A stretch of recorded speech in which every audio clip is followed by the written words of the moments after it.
take it from me. My fire's burning, now I'm always learning. Tell me where to go, man, I'm on a journey. Yeah, I can't explain it. I work too hard to get here. Ain't got no time for no fear. Day and night. There comes a time when your worlds will collide. If it ain't raw, give it to me now. Let me have a spot, man, it's going down. Gotta get it here, I don't wanna wait. Take what I want, then I go train. Ain't got no time for no fear. I'm working on me every single day and night. There comes a time when your worlds will collide. Man, it's going down, gotta get it here, I don't wanna wait, take what I want, then I go train, gotta get a win. Settle mind over matter, get the gold medal. Ain't got no time for no fear. Day and night, there comes a time when your worlds will collide. If it's too hard to get here. On another level, I will never settle, mind over matter, get the gold medal.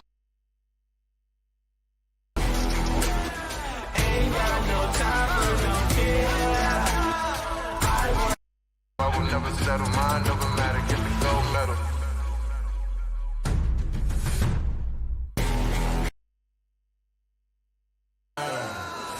On another level, I will never settle, mind over matter, get the gold medal.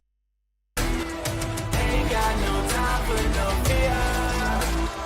I work too hard to get here. Mind over matter, get the gold medal.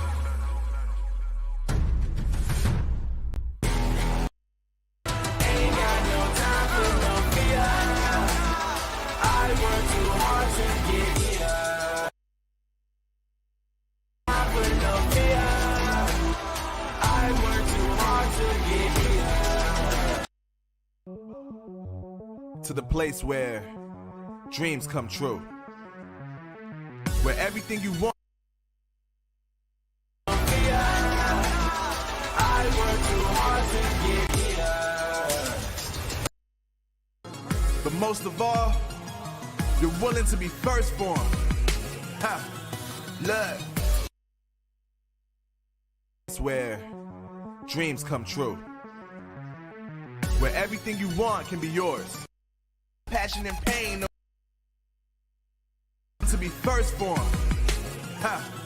Look, I'm going straight to the top. I don't know how I would stop, like it or not. I got some goals that I'm hitting. You hear what I'm spitting? It's hot. Look what I got. Whole lot of passion and pain. The road to success is insane. Stay out my lane, cause I'm on a mission. I'm getting what stands in my way. Yeah, I'm a beast. I wouldn't play with me, baby. The way that I'm training is crazy, and I do it daily. You wanna talk about drive? I got more drive than Mercedes. I never been lazy. I'm in the room, it's a red alert. You wanna compete? Well, get better first. I got 10 toes in the dirt. Push through the hurt just to show them my worth. I'm the best. Yeah, I'm the best. I never stress. I know what's next. I'm who they test, like we're playing chess. But I'm unimpressed, so now let me flex. Ha. Yeah, I'ma work through the struggle and hurt, cause I know my worth, and I gotta be first. Ha. Yeah, I gotta be first. Look, I don't want anyone's sympathy. I understand what it's meant for me. I give my focus and energy. If it's meant to be, then it's meant to be. But mentally, I'm undefeated. They hear that and say I'm conceited. Like there's no reason. Like I don't beat them and come back again just to teach them that when you work under pressure, you reach higher measures. They'll try and bring you down, but you cannot let them, and only get better and focus on cheddar. Eye on the prize and you'll become a legend. Like when I'm in the room, it's a red alert. You wanna compete? Well, get better first. I got 10 toes in the dirt. Push through the hurt just to show them my worth. I'm the best. Yeah, I'm the best. I never stress. I know what's next. I'm who they test, like we playing chess. But I'm unimpressed, so now let me flex. Ha. Yeah, I'ma work through the struggle and hurt, cause I know my worth, and I gotta be first. Ha.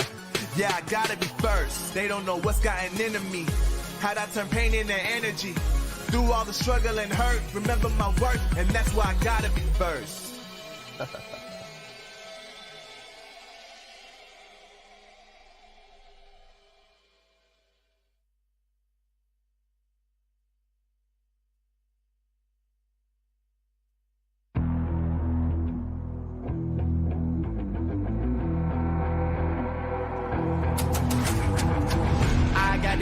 I'm on the mission, snap any minute, casually winning. Stop tripping on me, stop dissing on me. Yeah, I got a dream, can't take it from me. My fire's burning, now I'm always learning. Tell me where to go, man, I'm on a journey. Yeah, I can't explain it, I get excited. Keep it 300, King Leonidas. Strap in, cause it's gonna be a long ride. Working on me every single day and night. There comes a time when your worlds will collide. If it's holding you back, push it right to the side. Ain't got no time for no fear. I work too hard to get here. Ain't got no time for no fear. I work too hard to get here. I don't got the time, put me in, coach. I've been going hard, time to let it show. Everything raw, give it to me now. Let me have the spot, man, it's going down. Gotta get it here, I don't wanna wait. Take what I want, then I go train. Gotta get a win, I won't lose the game. This is my year, I ain't gonna break. Strap in, cause it's gonna be a long ride. Working on me every single day and night. There comes a time when your worlds will collide. If it's holding you back, push it right to the side. On another level, I will never settle. Mind over matter, get the gold medal. On another level, I will never settle. Mind over matter, get the gold medal. Ain't got no time for no fear. I work too hard to get here. Ain't got no time for no fear. I work too hard to get here. On another level, I will never settle. Mind over matter, get the gold medal. On another level, I will never settle. Mind over matter, get the gold medal. On another level, I will never settle. Mind over matter, get the gold medal. On another level, I will never settle. Mind over matter, get the gold medal.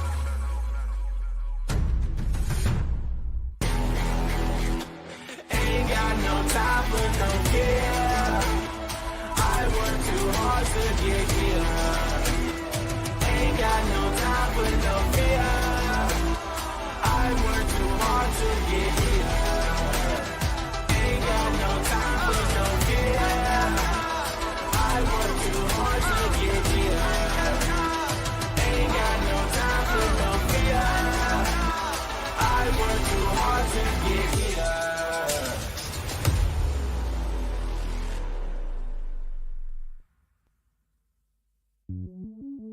Welcome to the place where dreams come true. Where everything you want can be yours.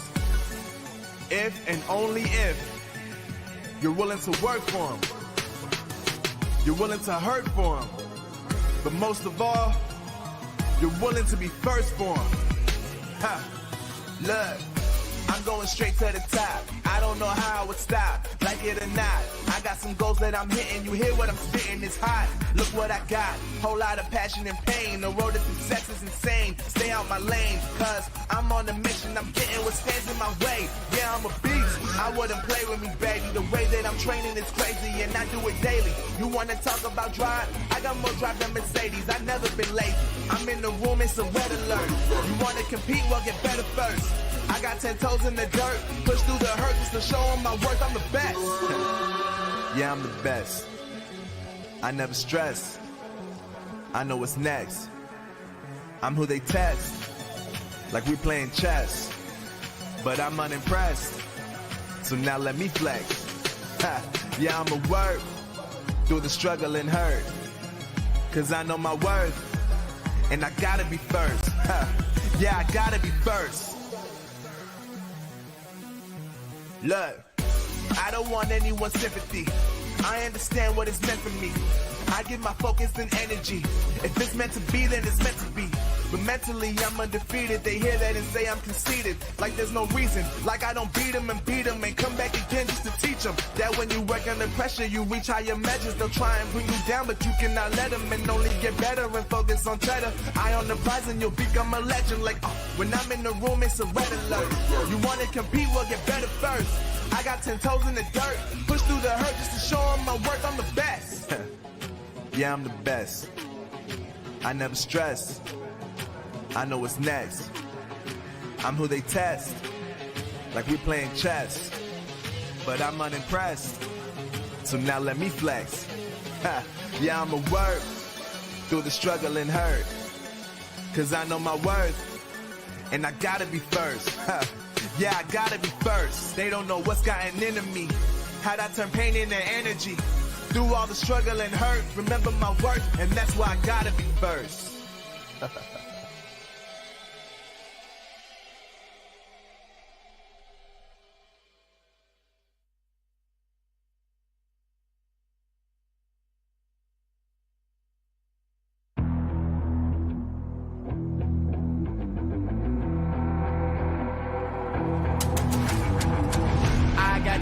I'm on the mission, snap any minute, casually winning. Stop tripping on me, stop dissing on me. Yeah, I got a dream, can't take it from me. My fire's burning, I'm always learning. Tell me where to go, man, I'm on a journey. Yeah, I can't explain it, I get excited. Keep it 300, King Leonidas.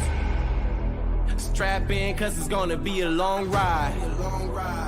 Working on me every single day and night. There comes a time when your worlds will collide. If it's holding you back, push it right to the side.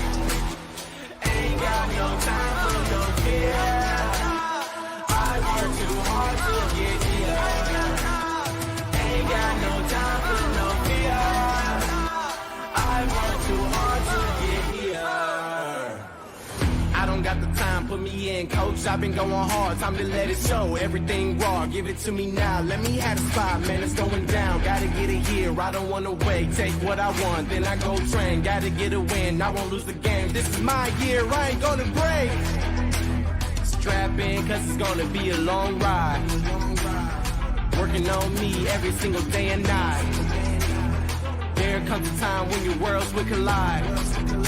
If it's holding you back, push it right to the side. On another level, I will never settle. Mind over matter, get the gold medal. On another level, I will never settle. Mind over matter, get the gold medal. Ain't got no time for no fear.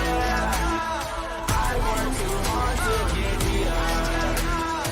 Ain't got no time for no fear. I work too hard to get here. On another level, I will never settle. Mind over matter, get the gold medal. On another level, I will never settle. Mind over matter, get the gold medal. On another level, I will never settle. Mind over matter, get the gold medal. On another level, I will never settle. Mind over matter, get the gold medal.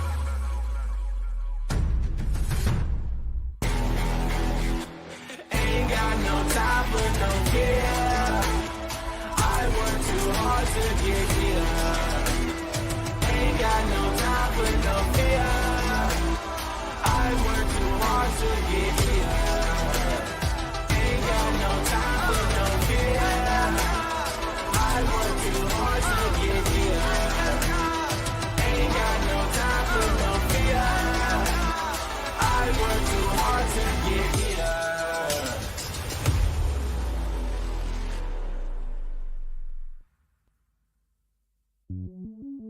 Welcome to the place where dreams come true, where everything you want can be yours, if and only if you're willing to work for them, you're willing to hurt for them, but most of all, you're willing to be first for them. Look, I'm going straight to the top. I don't know how I would stop, like it or not. I got some goals that I'm hitting. You hear what I'm spitting, it's hot. Look what I got, whole lot of passion and pain. The road to success is insane. Stay out my lane, cause I'm on a mission. I'm getting what stands in my way. Yeah, I'm a beast. I wouldn't play with me, baby. The way that I'm training is crazy, and I do it daily. You wanna talk about drive? I got more drive than Mercedes. I've never been lazy. I'm in the room, it's a red alert. You wanna compete? Well, get better first. I got 10 toes in the dirt, push through the hurt just to show them my worth. I'm the best. Yeah, I'm the best. I never stress. I know what's next. I'm who they test, like we playing chess. But I'm unimpressed, so now let me flex. Ha, yeah, I'ma work through the struggle and hurt, cause I know my worth, and I gotta be first. Ha, yeah, I gotta be first. Look, I don't want anyone's sympathy. I understand what it's meant for me. I give my focus and energy. If it's meant to be, then it's meant to be. But mentally, I'm undefeated. They hear that and say I'm conceited. Like there's no reason. Like I don't beat them and come back again just to teach them that when you work under pressure, you reach higher measures. They'll try and bring you down, but you cannot let them, and only get better and focus on cheddar. Eye on the prize and you'll become a legend. Like when I'm in the room, it's a red alert. You wanna compete, well get better first. I got 10 toes in the dirt, push through the hurt just to show them my worth. I'm the best. Yeah, I'm the best. I never stress. I know what's next. I'm who they test, like we playing chess. But I'm unimpressed, so now let me flex. Ha, yeah, I'ma work through the struggle and hurt, cause I know my worth, and I gotta be first. Ha, yeah, I gotta be first. They don't know what's gotten into me, how'd I turn pain into energy. Through all the struggle and hurt, remember my worth, and that's why I gotta be first.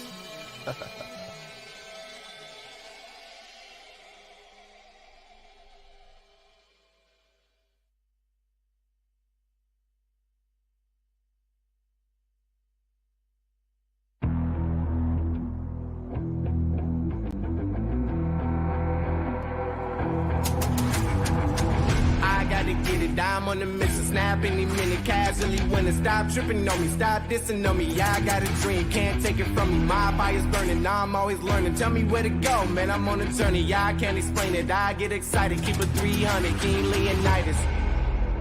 Strap in, cause it's gonna be a long ride.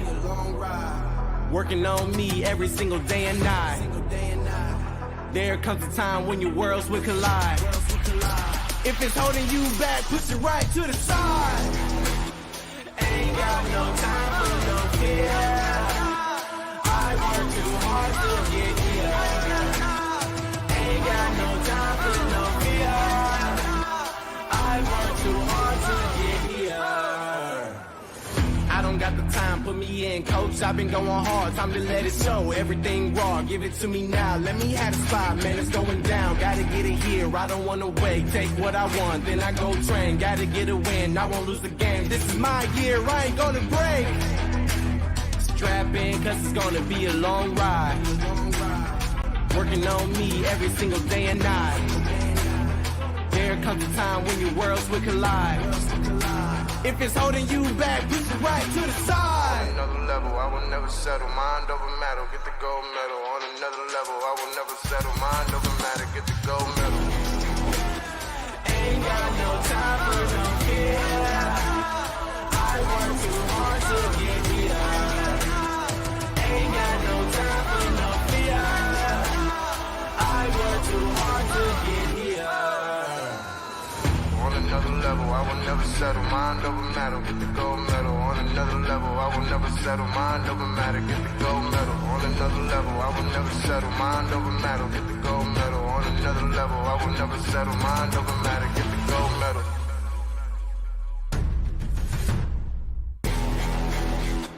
Ain't got no time for no fear.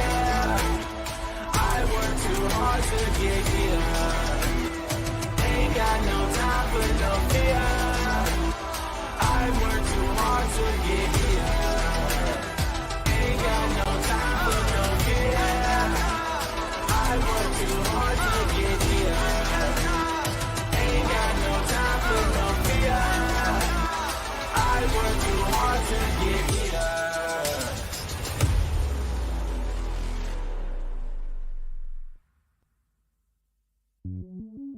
Welcome to the place where dreams come true, where everything you want can be yours, if and only if you're willing to work for them. You're willing to hurt for them. But most of all, you're willing to be first for them. Ha! Look, I'm going straight to the top. I don't know how I would stop, like it or not. I got some goals that I'm hitting. You hear what I'm spitting? It's hot. Look what I got. Whole lot of passion and pain. The road to success is insane. Stay out my lane, cause I'm on a mission. I'm getting what stands in my way. Yeah, I'm a beast. I wouldn't play with me, baby. The way that I'm training is crazy, and I do it daily. You wanna talk about drive? I got more drive than Mercedes. I've never been lazy. I'm in the room, it's a red alert. You wanna compete? Well, get better first. I got 10 toes in the dirt, push through the hurt just to show them my worth. I'm the best. Yeah, I'm the best. I never stress. I know what's next. I'm who they test, like we playing chess. But I'm unimpressed, so now let me flex. Ha, yeah, I'm a work through the struggle and hurt, cause I know my worth, and I gotta be first. Ha, yeah, I gotta be first. Look, I don't want anyone's sympathy. I understand what it's meant for me. I give my focus and energy. If it's meant to be, then it's meant to be. But mentally, I'm undefeated. They hear that and say I'm conceited. Like there's no reason. Like I don't beat them and come back again. The Snapdragon Pro Series powered by Samsung Galaxy is brought to you by Snapdragon Elite Gaming, Samsung Galaxy S23 Ultra, and Monster Energy. Are you guys ready for this? Let's show them.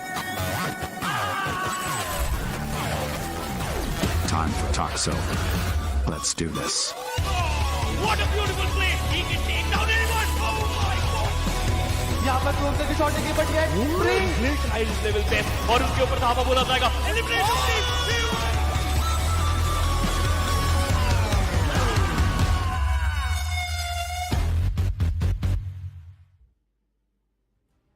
Welcome to the day 2 of the Snapdragon Pro Series, where I'm going to be your host and caster Necro, and John alongside with me on the panel is going to be Shai Shnu. Before we move on with the show, huge thanks to our sponsor, Samsung Galaxy S23 Ultra, Monster Energy, and Snapdragon Elite Gaming. Shai Shnu, yesterday was the day, which was quite an incredible one, especially some of the teams that we did not even expect. Even they got the chicken dinner, and then the teams that we expected to dominate, they were not really able to find their footing inside the battlegrounds.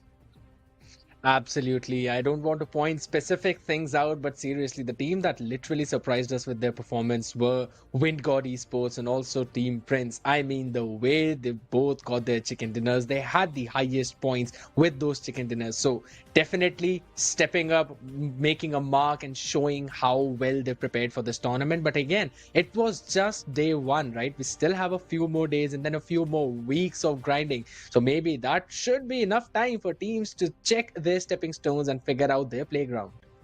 Exactly. Speaking about the stepping stones, even Team Seoul yesterday on the last game itself, they got the chicken dinner on the game of Erangel. But then on the game of Sanhok and Vikendi, you clearly saw the struggles from Team Seoul. Not just them, even Reckoning Esports, a team that we thought that maybe they can't dominate. But no, instead, they were just getting shut down so easily. Especially in the map of Vikendi, you had a lot of expectations from them.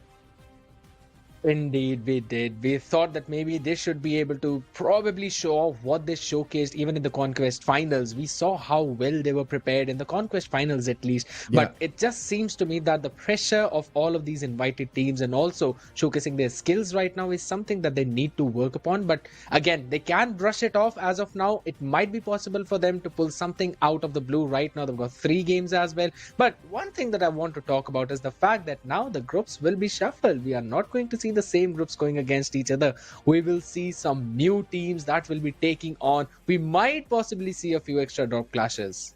Exactly. As I mentioned during the intro as well, we're currently inside the challenge season, and today is the day 2, in which 24 teams were invited and 8 teams qualified in from the open qualifiers. And then after this is going to be the challenge final, where only 16 teams from this stage will be able to move on forward, which is going to be quite a massive cutoff. But hey, the more brutal the format, the more entertaining it will be.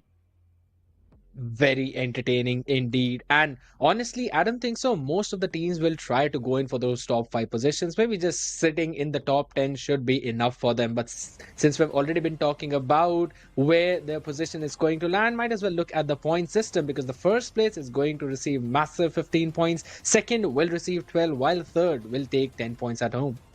of course, and it's going to keep on descending downwards until you see that 1 point per finish. And that's something that really motivates these teams to go for the elimination points. But still, a lot of the teams do tend to focus on the placement points, which is, of course, paying off for them, especially Team Seoul yesterday. They're one of those teams that are quite bloodthirsty. But in the last game, we saw a perfect mixture of aggression and a balanced passive nature. And that's something we all love. On the other hand, though, there are a couple of more teams, for example, Carnival Gaming, were not really able to get their hands on the chicken dinner, even though they like to play super defensive. As we've got the groups in front of us, considering we have a lot of teams on the play, we cannot let all the teams play inside one single game. So that's why we've divided these teams into groups of 8, and each group consists of 8 teams, Group A, B, C, and D.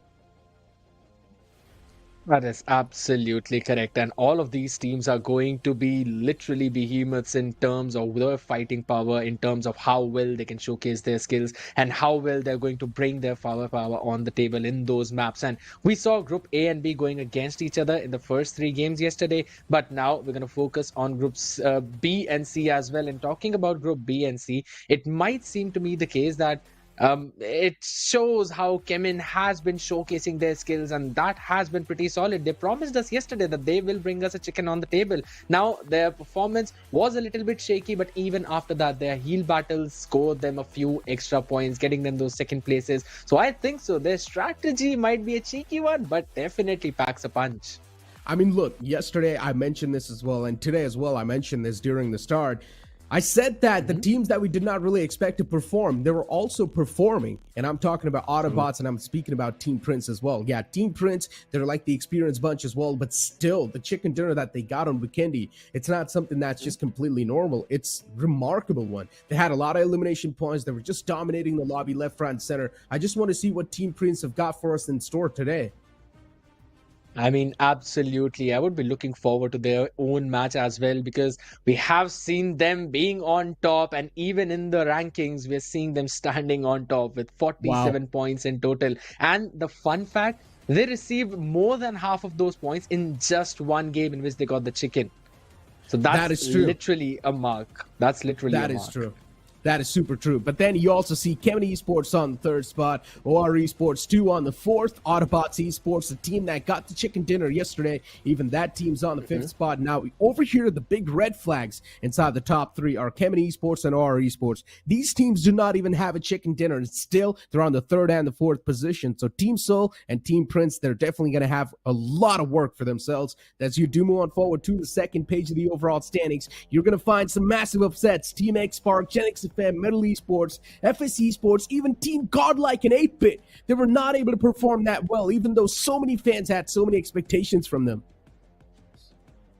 That is correct. But I still feel that, they would be in their comfortable seat. They would not want to go out of their comfort zone as of yet. They're still in top 16, not facing any lot of problems. But yes, one thing that is worrisome is the fact that the point difference after the 16th position, that is starting from 17th till 24th, is not that high. Just 1 or 2 good games coming in for these teams would put them up in the top 16 and will push either one of those teams down. So they will have to keep their consistency key on, especially when we are talking about how God's Raid have been performing. Yes, they've had a couple of shaky games yesterday, but I think so today they are going to do something different. They've been using their strategies really well. Even in one game, we saw them going, I believe it was against Medal, if I'm not wrong, and their split was absolutely dominating. They got 2nd position in that one, so just a couple of games like that and they will be in top 16.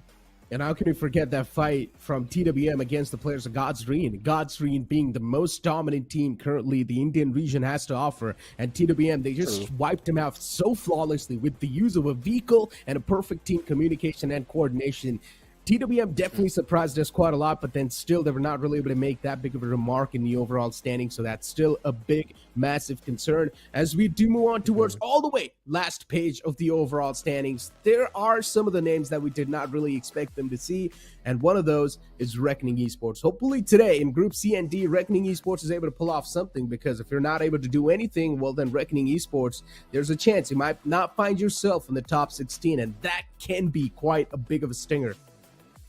That is indeed true. When you were mentioning about Reckoning, I would also want to name a team that's name starts from R as well. It's Revenant Esports. We thought that maybe their roster is going to show us some promising results since they had a couple of changes. And honestly, in a few of those matches, I still would feel that they had a pretty decent positioning. It was just the timing that they need to work on. But we're going to have a quick look at the rosters as well of all the teams for now. Kemin with Fury, Venom, Alto, Phantom, Dope. They showed some promising results, and today they've already promised that they will give us a chicken. While on the other side, we were talking about the teams that have yet to perform on their potential. One of them is going to be Hydra officials too.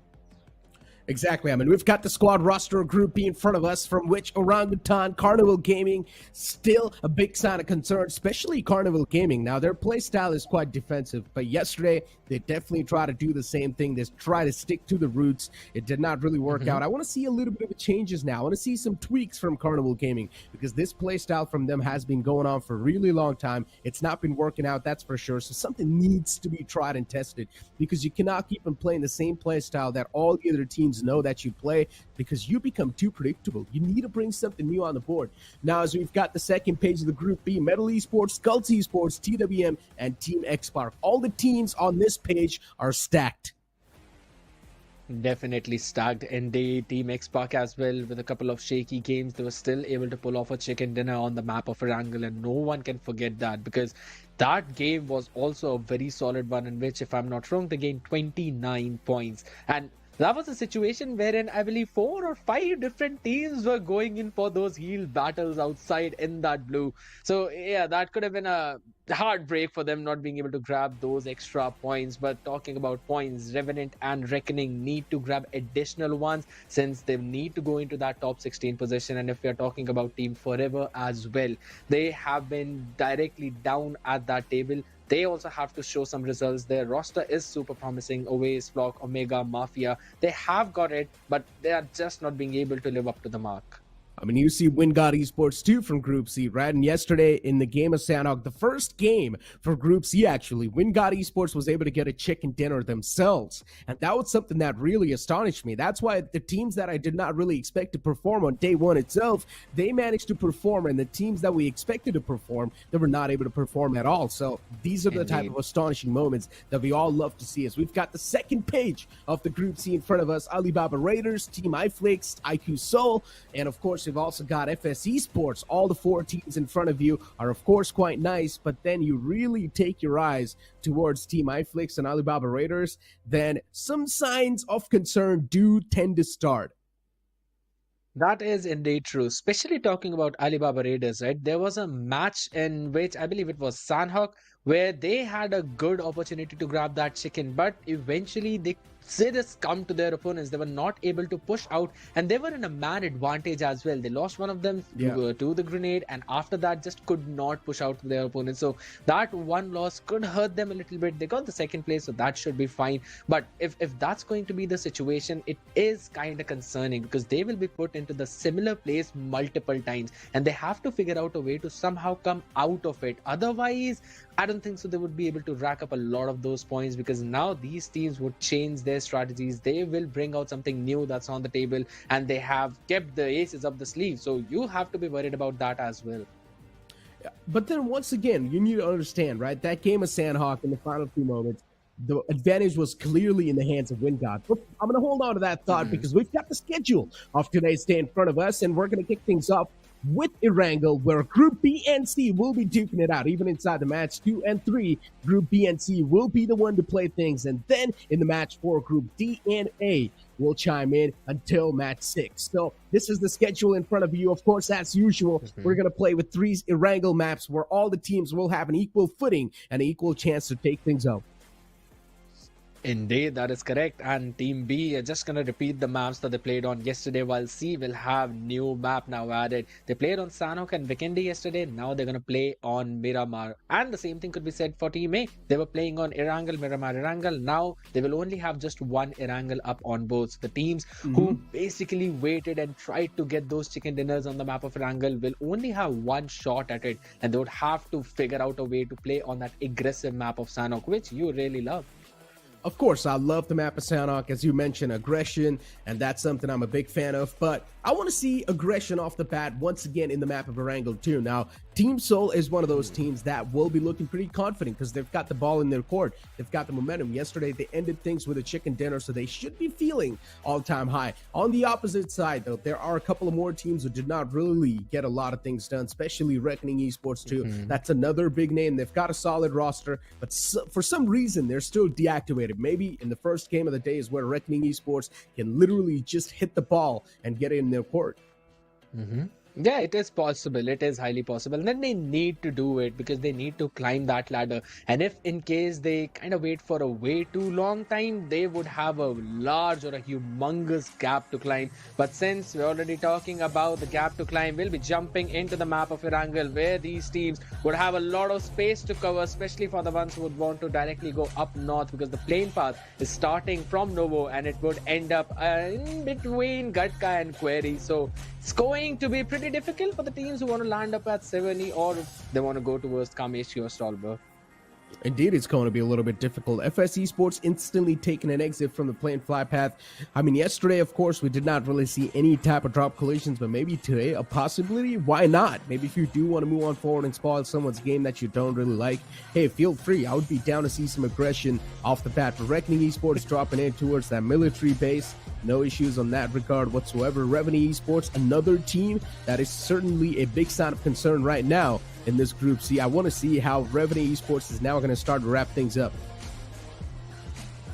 They would have to wrap up a few extra points at this time, and honestly, I also want to see, would there be any possible drop collision between Revenant and Hydra officials? They both like to drop towards Milta, but for now, we're also seeing FS taking an early drop, moving forward up north, while on the other side, Reckoning, they are just having the time of their life inside the military base. There's absolutely no one who want to try and go in for the contest, while Orangutan as well, this is also a team we want to see perform very well. They're taking their usual drop on the map of Erangel, same 3 people dropping towards Ferry Pier, while Ash will be taking the vehicle down from the military base island and then will be moving up north. Yeah, the similar stance, nothing really out of the ordinary, but I'm not gonna lie, if one of the teams do want to go for the contention onto Ash, they can feel free, because listen, these teams definitely do go back home, do a lot of research, and they should be able to find one thing, and that is Ash is all by himself, isolated on the military island. If any other team that drops towards military base, be it Reckoning Esports, if they do their research properly, they can get one free elimination point off the bat to kick things off. So I guess that's definitely a worth contention, but still, none of them really do so. So Ash is going to have a free and some nice time. That is indeed correct, but I want to see at the cluster that's basically forming around Milta. We mentioned that that point might be a possible point of contest, and it seems to be the case because Hydra and Revenant, both of them have dropped down at the exact same point. But for now, the members of Kevin, all 4 of them in just one vehicle, I'm not a big fan of it. If in case it gets blown to smithereens, there would be no possible way for you to rack up a few additional possession points. But I guess we can give them a little bit of a room of error because they're just moving towards the apartments of the George Pole. So might not have anyone jumping there. This is... okay, for a moment, I thought that Chemin Esports is probably pulling off quite a brilliant move, but no, instead, they just moved in towards the George Pole apartments. I thought they might just move in towards Yasna Poliana, but no, because the planned flat path was completely from the southern side, so there's a possibility that there's no one in Yasna Poliana.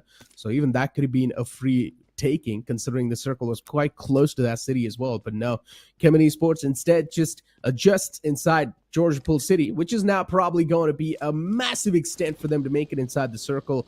Hopefully, they've got the vehicle as well to pull that off. Wingard Esports, yesterday in the first game of Group C and D, Wingard was the one to get the chicken dinner. Now let's see if that's going to be the case once again or not. Will they be able to get the chicken dinner in today's first game too, or no? Onto the map of Erangel yesterday, we did see them performing fairly decently, but were just not able to grab up a few of those additional points. So might as well be possible for them to kind of change a few things here and there. As of now, they're just trying to grab as many vehicles as possible towards the side of Mansion. And honestly, I think so. Looking at the circle as well, it has taken that southeastern shift kind of. So the teams who are playing up northwest will have to make a long way to jump inside of it. And I'm definitely talking about Chemin. I'm also talking about TWM, who want to take a long way in. And it is just inevitable that they will find at least one or the other team who will be blocking their path. If not in the stage 1, then at least in the stage 2. So those early rotations are going to be the key. Pretty much. TWM Gaming, this is one of those teams as well that you cannot really take that lightly. Yeah, they're not doing too high Indeed. in the overall standings, but you never know. A bounce back is possible. You've still got a decent amount of games in your hands. Anything can be done. 3 games today, from which the first one's being played right now. And then 3 tomorrow as well. So enough chances. 6 games in total left over. You can definitely move ahead and try and do something out of the box, especially as I was mentioning Carnival Gaming as well, right? They like to play super defensive. Yeah, it's not really working out because they're way too predictable. It's time to pull something out of the box now. It's time to do something new. You cannot just keep on doing the same thing over and over again. That is indeed true. And honestly, we've been seeing how TWM Gaming like to play around. They usually would drop towards hard western part of the map and then try and loot a few of those houses or those compounds, and then would try to go in for those rotations. This time, I'm liking the fact that they've dropped in around hospital and are looting at least that area. With this, they're going to have a fairly decent amount of utilities. At least that would give them enough to probably go in for 1 or 2 fights, if possible, maybe on 2 different fronts, and try and grab a few of those additional scraps for themselves, because they have got the firepower. They have shown us that multiple times that they will be showing off those extra few finishes and grabbing those additional points. But they have to step up, they have to change their gears. And also, since we're already talking about the teams who have to change their gears, one of them that I would really focus on in this specific match would be Revenant. Because yes, it is a possibility they will get a few early fights there, but also Hydra officials are the ones who are looking for those additional finish points. That is true. And not just that, another conversation point could be Team X-Spark. They've dropped in towards Yasna Poliana, but they're not really doing that great as well in the overall standings. Yeah, decent, but it's not something that you would expect from Team X-Spark, especially when they've signed up Ninja Jod. He's the MVP of the BGMI community. He has been MVP in all the official tournaments so far. So I'm not exactly sure what's going on wrong with Ninja, but maybe slowly and steadily he is going to start to grab up the pace, considering he's playing with completely new teammates. So maybe the teammates do not exactly know how to set up Ninja Jot for success. It's just going to take a bit more time for the communication and the team synergy to chime in. Reckoning Esports too towards military base. Metal Esports looking forward to make a rotation out of the military base. This is going to be an interesting one. Revenue Esports is way too close to that bridge. There's a chance we might just see a fight brewing up, but Carnival Gaming, they themselves indulge in a fight against the players of Skulls Esports. And Skulls is one of those teams that is quite aggressive as well, but this time, Carnival's defense comes out on top.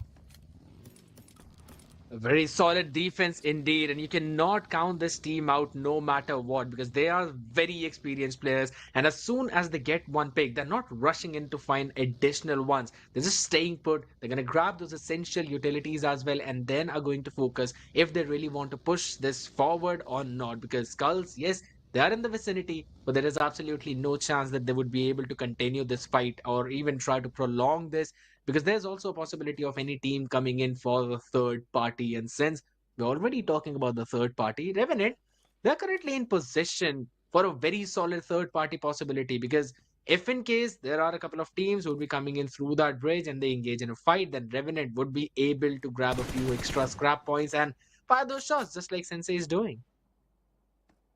Yeah, he went for a little bit of shots in the front. Doing so is also giving his position away. On top of the rooftop, cannot even afford to showcase his head anymore. If it's visible even for a couple of seconds, Sensei is going to be cut off instantly. Even about Revenue Esports, they've added on 2 new players. Not exactly new players. They have been inside the community, inside the esports scene for a really long time. Blaze and Equinox, the ex-God's Reen member. And so far, I guess there's definitely a little bit of a problem with these 2 chiming inside the Revenue Esports squad. It's taken a while for them to adjust. But once they do start feeling quite comfy, that's when the real bodies are going to start to hit the floor. Just a few more games of synergy, and that's about it. That is all it takes for these pros to settle down. Metal is also just looking for a space to probably settle down, and they can't recklessly move forward as the warning shots were fired from Sensei already. So they have an idea that there's some team trying to gatekeep them and trying to deny them any kind of entry into that northern island. But since we're already talking about the entries right now, yes, Revenant is trying to gatekeep middle, but on towards the other side, the team that we all are looking forward to, that's Reckoning. They're rotating directly from the western bridge, so they should not face any kind of teams stopping them to enter. But the one place that I also want to focus is going to be just towards the southeastern part of Pochinki, where almost 5 or 6 different teams are forming the cluster. I like what Top Dog is doing. Come up with an off angle on top of the bridge. But is that really going to be successful? The answer is quite tough. In the elimination feed, we also saw one of the players from Team Seoul getting knocked out and finished. It's not really that good of a news. It was Insidious who managed to take him down. So far, just quite a peaceful aura inside the battlegrounds. Everything's quite calm, cool, collected. FS Esports, they've managed to taste that blood of Team Seoul, so they're definitely going to be feeling quite confident, that's for sure. All the jitters instantly shaken away, especially when you're going to be taking shots against such a big team. You need to keep your nerves calm as much as possible. And that is exactly what even Team Seoul needs to do right now. Losing one of their members, and that too as Power. We know how well he's been performing, how good of the clutches he's been showing us from time to time. He's been literally one of those top dogs of Team Seoul and a pillar. Taking him out early on, putting a stop onto his run, and that too on the second day so fast in the first match. But talking about fast, members of Hydra need to get that revival quickly, or at least try to take down their opponents. Otherwise, they'll be facing a lot more casualties.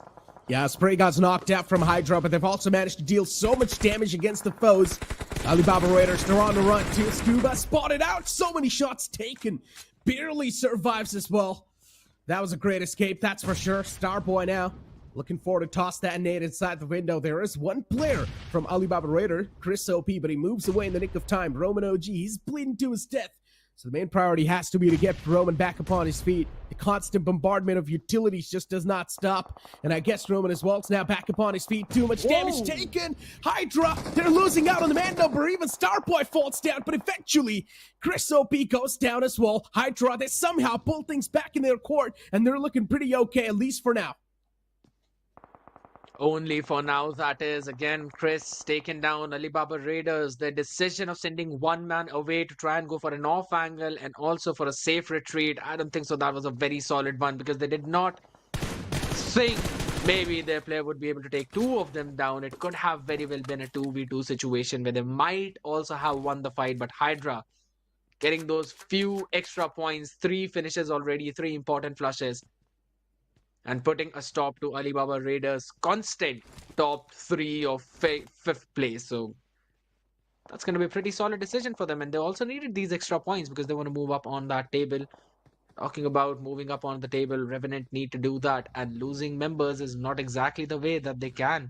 Middle just showing their strength. Also, Sensei falls yet again. Paradox was able to take him down. Can he find anything more, or is he going to retreat? Not exactly sure. I mean, Paradox gets one and instantly backs away. I like the fact that this man is not greedy at all. Because if I was in his space, or if I was in his place, man, I would have definitely tried to go for a little bit more. Greed is the way for destruction. And that's what Paradox realizes. Instantly backs away. Reunites with his teammates. Trying to play with his teammates as well. Let's see how the future lines are going to look like for Metal Esports. Against Team Forever. Always as well is around that area. They're quite widespread out from each other, which I completely understand. They just want to take as much space as possible. It's a 2-2 split, But hopefully even one of them does not get knocked out. If that's going to be the case, then everything inside the strategy is going to fall apart. Absolutely true. And they also have to worry about other teams who are rotating up close to them. And similarly, Skulls, with just 2 members, they can't even find the information. They can't even try and take those fights. They can't even think of even forcing those engages because they just do not have the manpower. So we'll try and play for survival. We're talking about survival. Crypto, he'd be able to take down Scuba with the DBS. Some nasty shots. I mean, I would say it out loud. Maybe people would disagree with me, but DBS kinda needs a nerf. I wouldn't disagree with you on that one at all. Everyone would definitely agree on that. DBS for sure needs a nerf. That range right there, being one shot in that range is definitely unacceptable. It was like a big, massive punch in the gut, and then you just have to take it head on because you've got no other option anyways because you're out in the open.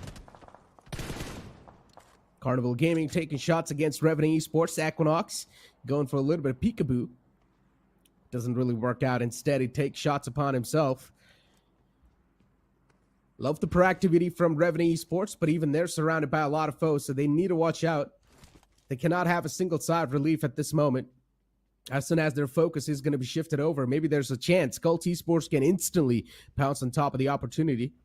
But I highly doubt so. Gujarat Esports, they've already faced a lot of brunts. They've already faced a lot of upsets inside the game. They've lost out in 2 players. So I highly doubt they're going to go for this elimination. Instead, it's better to just play as safe as possible and go for the placement points. And I guess that's what the main mantra is going to be for Skulls. As the next circle is going to be in front of us, ladies and gentlemen, shifts right on top of the players of Revenant Esports, Skulls, and even Carnival Gaming. These 3 are right in the smack center, so they're going to be feeling great. But not anyone apart from them is going to feel great because, again, Hydra also making their rotation in will be stopped by the members of Team Soul. That fight is definitely going to break out. And on the other side, Team X-Pac as well, making a long rotation, would try and insert themselves into the zone from the southeastern part, or maybe the northeastern part if they want to go for a short one. Reckoning for now just around the shorelines.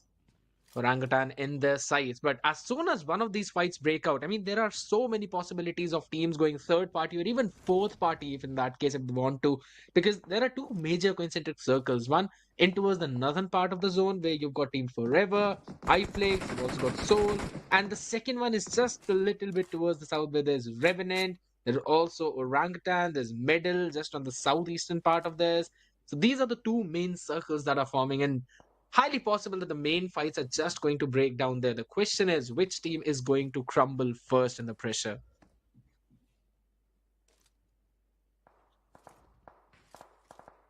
Man, just feel the peaceful aura.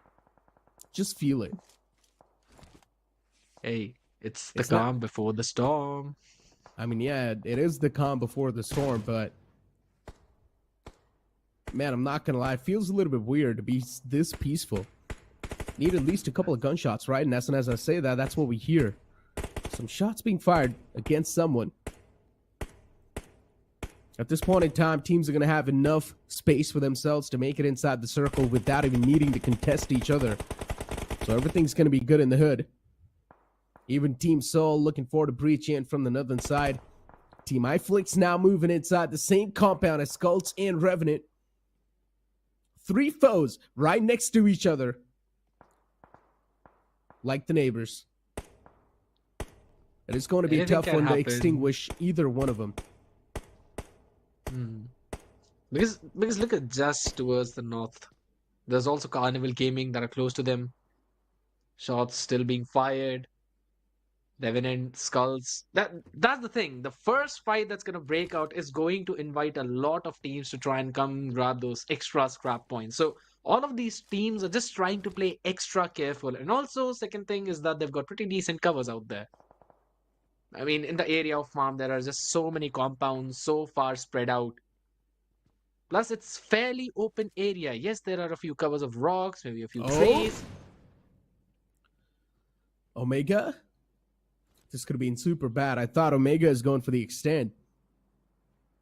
If Wishy was able to dish out a bit of damage, Omega could have been knocked out and instantly finished.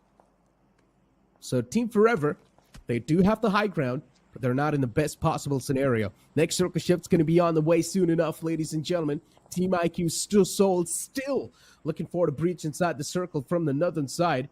They're going to have a clear breach without a doubt. Even Chemin Esports also, you can see, is all the way back in the blue. Even he's looking forward to making it inside the safe zone.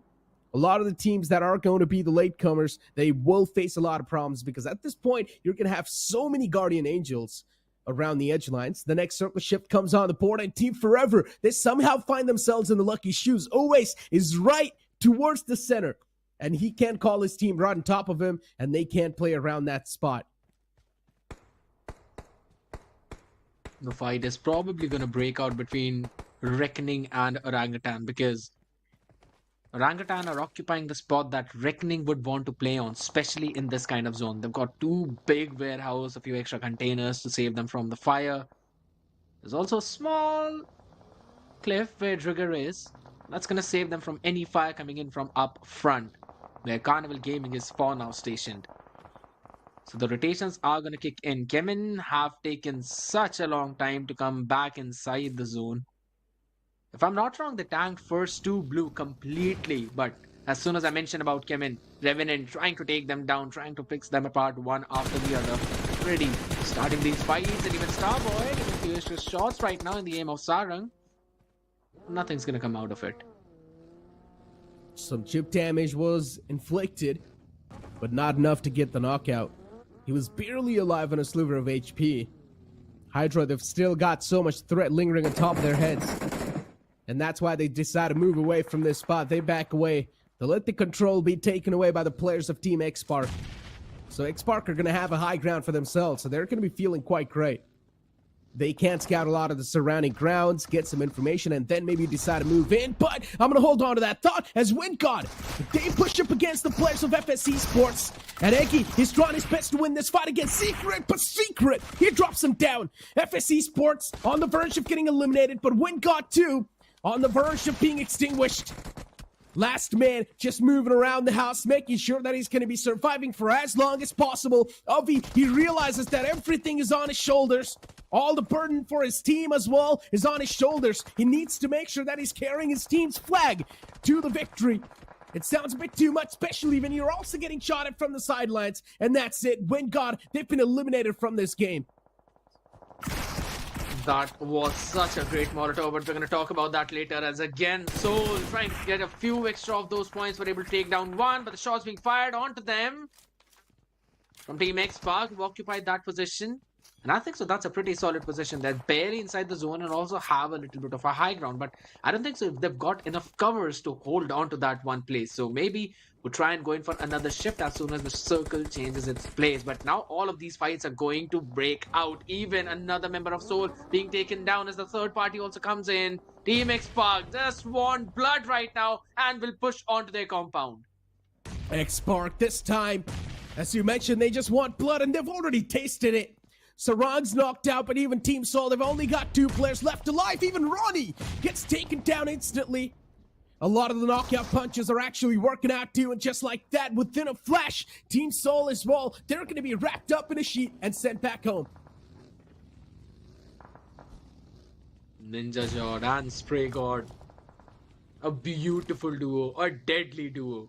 And they're showing why, but the third party is just not stopping yet again as TWM. They now want to take that position. They now want to take the fight towards Team X-Spark. And they can try to do that as Spray God has been taken down with a beautiful nade. And can they follow up? That's going to be the question. Dream trying to play in an off-angle position just behind that building in the cover. Ninja Jord, he just seems to be in trouble as the bombardment keeps on going. No one stopping from TWM whatsoever.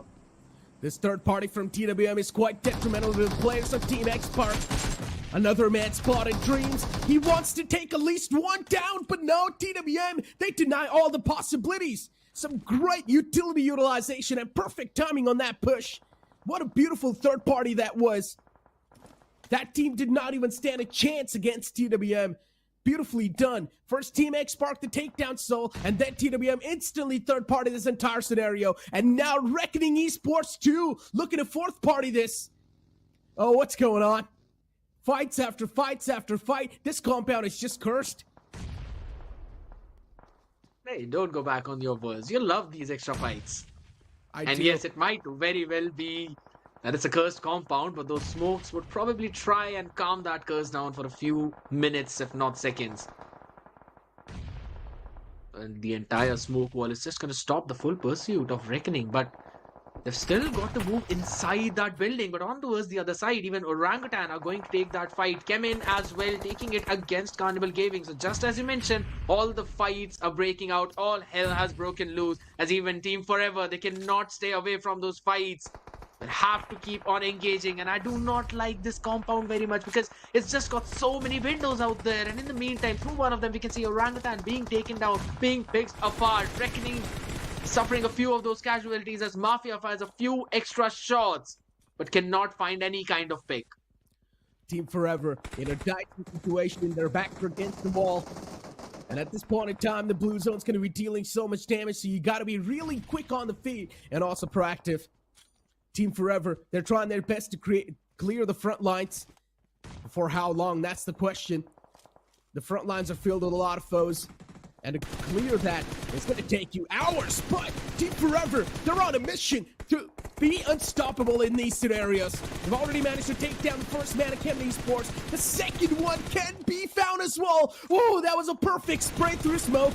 Dope, he's going to find himself so lucky that he's not been taken down. But Mafia still, he connects all the shots. Beautifully done. Has a generic idea of where the man can be. Gets all the hit markers and he keeps on spraying the same spot. Chemin Esports, you blink it and you miss it. All the game, all the strategy they had planned out for this game is down the dirt. But as soon as I say that, look at Altu. He's got 35 first aids. At this point, just call him the heal battle master. Not again. Just like yesterday is going to repeat the same thing. But the question is, can Orangutan change their fate? Because they need to make this cross. They're making that smoke wall. And Team Forever is just going to push onto them as well. As the blue strikes now, it should be taking down Mafia. Yet again, he will fall. But can always jump inside the zone quickly as Vizgod fires those shots. And gets a nasty pick. That was Trigger with the support of that, but now we need support for Carnival Gaming because TWM are taking that fight. Sam also jumps in. He needs to take them down. EPS in the hand, but shots being fired from long behind. What a great play coming in. What a spread from Ninja. He was able to fire those shots and get the crucial picks onto them, but now it's just last man. Some big names getting eliminated left, right, and center, and now it's a fight between OG and Revenant. Beautiful trades from both the sides. Great utility utilization even from Wizgod and from Revenant Esports. But now Fierce needs to get back up on the fallen comrade, needs to get the resurrection onto Equinox. And he's going for the stick as well. While at the same time, OG2, they're back in full force. A three-man squad once again looking pretty healthy. Drigger being in the front lines as usual. That's what he likes to do. Wizgod, his job is to engage in the fights, and that's what he's been doing so far against Revenant Esports. But the utilities are now starting to be a big problem for Orangutan because their backs against the walls. They need to be a little bit more proactive to make it inside the circle. They need to breach through Revenant Esports, which sounds like a daunting task. It definitely is because they're just trying to go in for a perfect gatekeep. They've got the cover as well, but as we're talking about gatekeep, TWM also need to make their move. Oh my God, another great nade coming in. The utility being used by all of these teams is just so immaculate. Another pick, Crypto's been taken down, and iFlix only Mox remains while on towards the other side. We're still seeing the member of Chemin going in for that long heal battle, but the fight between Orangutan and Revenant is going to be the key. As Sam falls just by the zone, Ninja is also out of it. He was able to take Trigger down though, so he can definitely spoil the game of Orangutan. He was able to do that already, and now Revenant could try and go in for a few of those flushes themselves. That is just going to work out really well as Aquanox now firing out in the blue yet again, finding another player, and that's Skulls, who was surviving for so long with just a couple of those players. Now Beast is the one who's remaining, tries to go in for that spray. Oh my God, hold on. Another great nade. Revenant Esports, the alligators now finally are starting to bleed. They were looking like they were the alligators in the pond who were just eating away, munching away on the flesh of the opponents. But now finally, there can be a kryptonite in the name of Beast. He's managed to find the first knockout. The second nade overshoots, but still gets the confirmation rolling up. Beast is now starting to be a real pain for Revenant Esports' Fear. But still, I like what Beast is doing. Not just focusing on the same player, instead moving around the corner. Trying to get an off angle onto Fierce. But he also needs to be wary of the other team that's lingering around him. In the name of Team iFlix, Crypto and Mox, these two guys, they've got the man advantage inside the lobby, and they can easily shut down the final two players as well. Beast spotted out. Mox is going to find that blood. And now it's all down to Revenant Fierce. One single man on a mission to take down two players of Team iFlix. And also the Wall of Death is now going to start to move away. And Fierce is going to give his life away to the blue zone. He's got no other option. He's going for the first stage before how long? It's next to impossible to survive in so much blue zone damage. But maybe he can't clutch it out. And what? No. Team iFlix, they pull things back. That was way too close to comfort. One single devious shot to the face. One man was shut down, but then the second man inside the zone, he had things under cover. He was just a little too far away in that range, and Fierce did not have enough HP to try and get that one more pick down. But what a valiant effort coming in from that one man. And Revenant finally showing their potential, but again, the kudos is still going to go to that team. Getting a crazy chicken dinner in such a situation. iFlix, outworldly performance coming in from them. They were down and out in numbers as well. They were gatekeeping TWM. They were making sure that they do not go inside that. And eventually just kept their positions safe because of the action that was happening on towards the other parts. Wherein Revenant was doing a crucial job of stopping Orangutan out in the open. Team oh my, what a way to start. Yeah, first game, Team iFlix, instantly they seal the deal. But once again, I'm not gonna lie, it was Beast who pretty much spoiled the game of Revenant Esports. They could have had a solid chance to win the game as well, but then that one single nade sails in from a man who is proning down in the grass, being a snake, and that just spoils all the dreams of Revenant Esports. But hey, one thing we can say for sure, and that is we are seeing some improvement from Revenant Esports' performance. They were all the way on the last page of the overall standings, right? And after this game, they might just propel themselves somewhere in the third or the second page. Highly possible, because this is how you take those baby steps. Yesterday, they were just trying to figure out the gameplay of the other teams. Today, they are revealing their own play style, and it worked out so very well because, again, I would say, yes, they kind of received the help from TWM as well, wherein they were able to take down Trigger from the backlines while also falling to the blue zone, and that eventually paved the way for Revenant to try and flush the couple of remaining players out, which Fierce did really well with the DBS. But eventually they had to change their focus, and it was a valiant effort from Fierce yet again. We have seen how well this guy has been performing. We know his potential, and they're finally living up to it. I mean, this is how the action kicked off. Wingard versus Hydra. But then later on, it was FS Esports actually against the players of Wingard, where Wingard, unfortunately, the last man was getting shot at even from the sidelines because he was out in the open, quad exposed too. Revenant Esports over here in this compound, they were so deadly. OG could have been the one to take him down, but unfortunately, OG's backs were against the wall. They needed to move inside the safe zone, and that's where when they try to move in, they got caught in the rotation. Beast then later on just played a massive spoiler, shut down Equinox with that beautifully placed nade, and Revenant Esports' chances to win this single game were just flushed. There's one more thing, right? Because all of these heal battles, they're kind of hurting all these teams so much. Because even if you talk about Orangutan, if you talk about Carnival Gaming, or any other team who almost made it into the final circle, but those heal battles are something that push themselves one or maybe two places off that position. So Chemin going in for the exact same strategy that they did previously, I mean, they are just acquiring a lot of aggression towards themselves. But honestly, the way they've been playing, so very passive, yeah, they can try and grab a few extra position points, but they also need to find those important flushes. They were taking the fights in the last few zones, but I don't think so that is enough, and I don't think so it would get you in the top 16. I mean, I was wondering, Chemin Esports, I think so they got the third position, right? Altu was still going for the med strat, so I think so Chemin Esports is the one who got the 3rd position in the previous rank. So I guess the consistency still keeps on ruling. Chemin Esports, man, these guys are definitely looking quite unstoppable with that approach. I mean, they were already in the first page in the top 5 itself, just to let you guys know. And now after this good of a performance, after this consistent performance, maybe they can't propel themselves, but still, Chemin Esports and OR, if I'm not wrong, who are in the top 5, they're still missing out on the chicken dinner, especially Chemin Esports. Now, if they do get their hands on the chicken dinner, there's a chance they can be the possible contender for the first spot, because Team Seoul in the previous game, they were not able to perform at all, and Team Seoul was on the 2nd spot in the overall standings.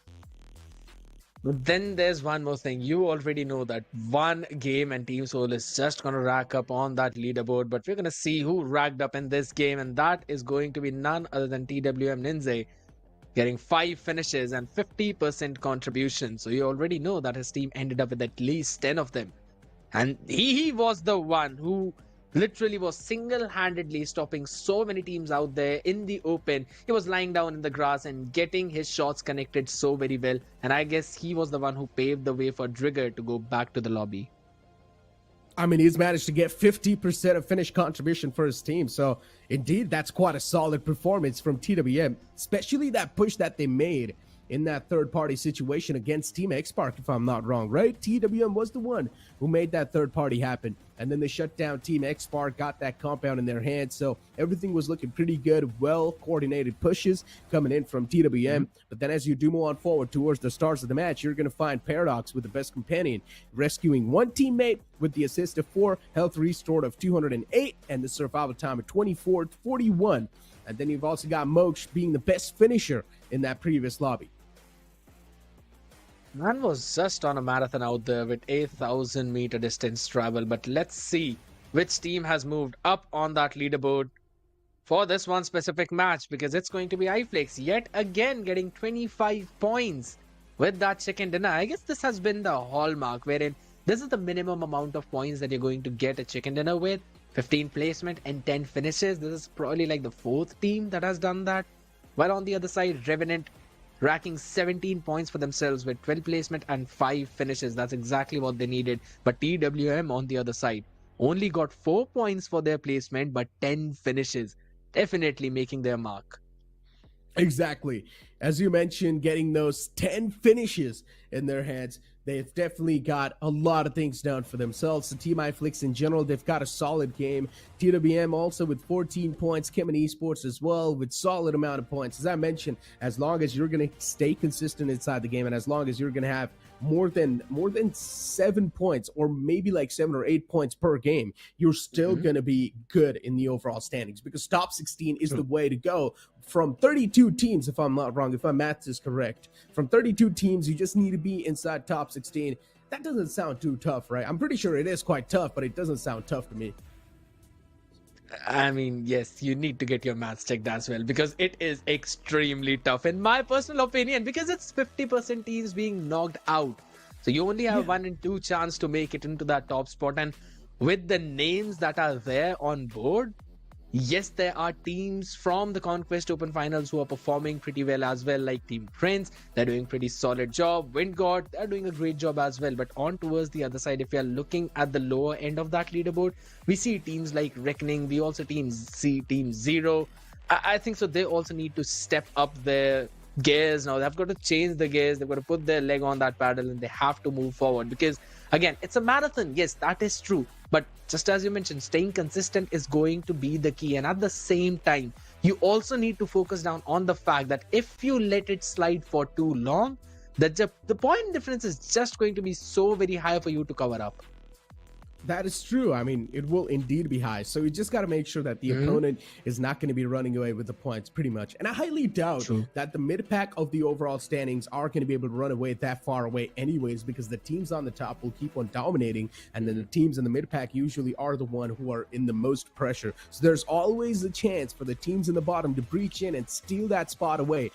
From 14th to 16th spot, they can be easily taken if you manage to stay consistent, or if you manage to get at least one solid game in the few later stages of this tournament. But as we do have the overall standings in front of us, and Chemin Esports, they've already stolen that spot away from Team Prince and Team Seoul, and now they're currently in the first spot in the overall standings. Carnival Gaming out of nowhere, astonishing all of us and taking that 4th spot in the overall standings. Team Soul and Prince, they've moved down a spot, so that is completely understandable. But then OR Esports being thrown all the way down to the 6th spot, it's understandable too because they're not really playing in these groups.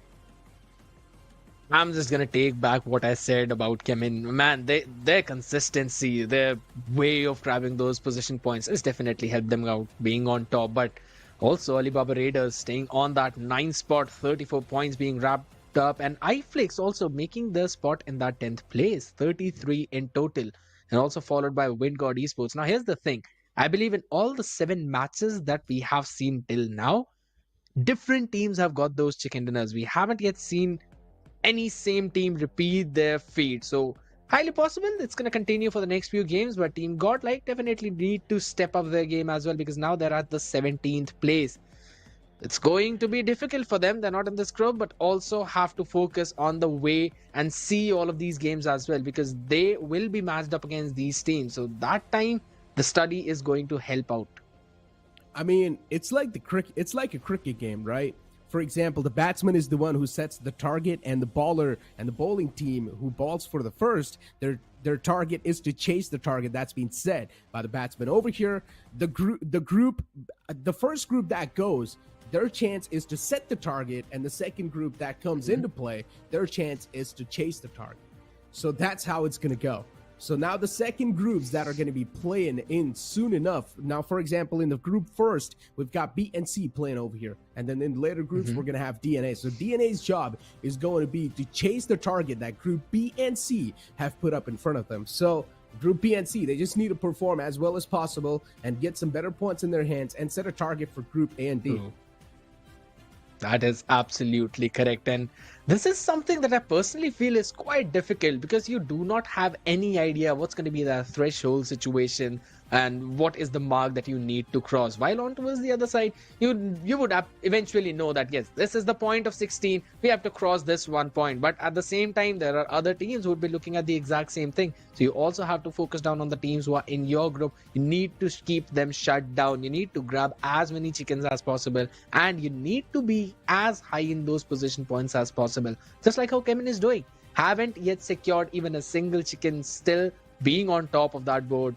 That is literally a very solid feat to achieve. But we're going to have a look at the schedule yet again because the first chicken going in for iFlix, 25 points for them. But the next map is going to be Miramar. And I don't think so you're going to love that a lot, Necro, because the first 2 zones are something that we are not going to see any fights in. I mean, hey, you never know. Group B and C are facing off for the first time on this map. So maybe some drop collisions. I would be down to see that without a doubt. Miramar is one of those games that we all love to witness. Of course, it is quite a tactical one, don't get me wrong, but it's still a map that we all love to sort of see because the open terrains are definitely something that can bring up so many more possibilities, especially that being one of the most tactical maps out there, that being one of the most skill requiring maps out there. It really challenges all these teams to sort of think on the fly and be really quick with the decisions. I'll be very honest, I think of that map as a place where the position is going to be a very crucial key. In any other map, I can still give a little bit of a leeway to the teams who have got a very solid gun skill that they might not be in the perfect position, but having that extra bit of gun power in you would be able to somehow steal it away from the other team. But in this case, having the perfect position is basically what brings you the victory. Just like how we saw yesterday, wherein Medal was able to kind of outperform Gladiators as well, even though they were man down. And that too by the support of some other team out back in the open who was just doing that third party. So I still think that having that perfect position and trying to outplay your opponent in the game of chess is what Miramar is summed up to. So maybe trying to getting a read as to how Team B played on this map is a way for Team C to probably get a few extra points for themselves because they have an advantage that I personally think is the fact that Miramar has been played by Team B, but Team C is playing it for the first time and they also have had a reference to work out with. Miramar to me is something really different, right? So I used to play this game professionally myself, right? So with the way me and my team used to look at this map is, okay, high ground has to be your main priority, without a doubt. You True. need to secure the high ground if you want to have some good points in the final few moments, and if you also want to have a solid positioning and gather a lot of intel.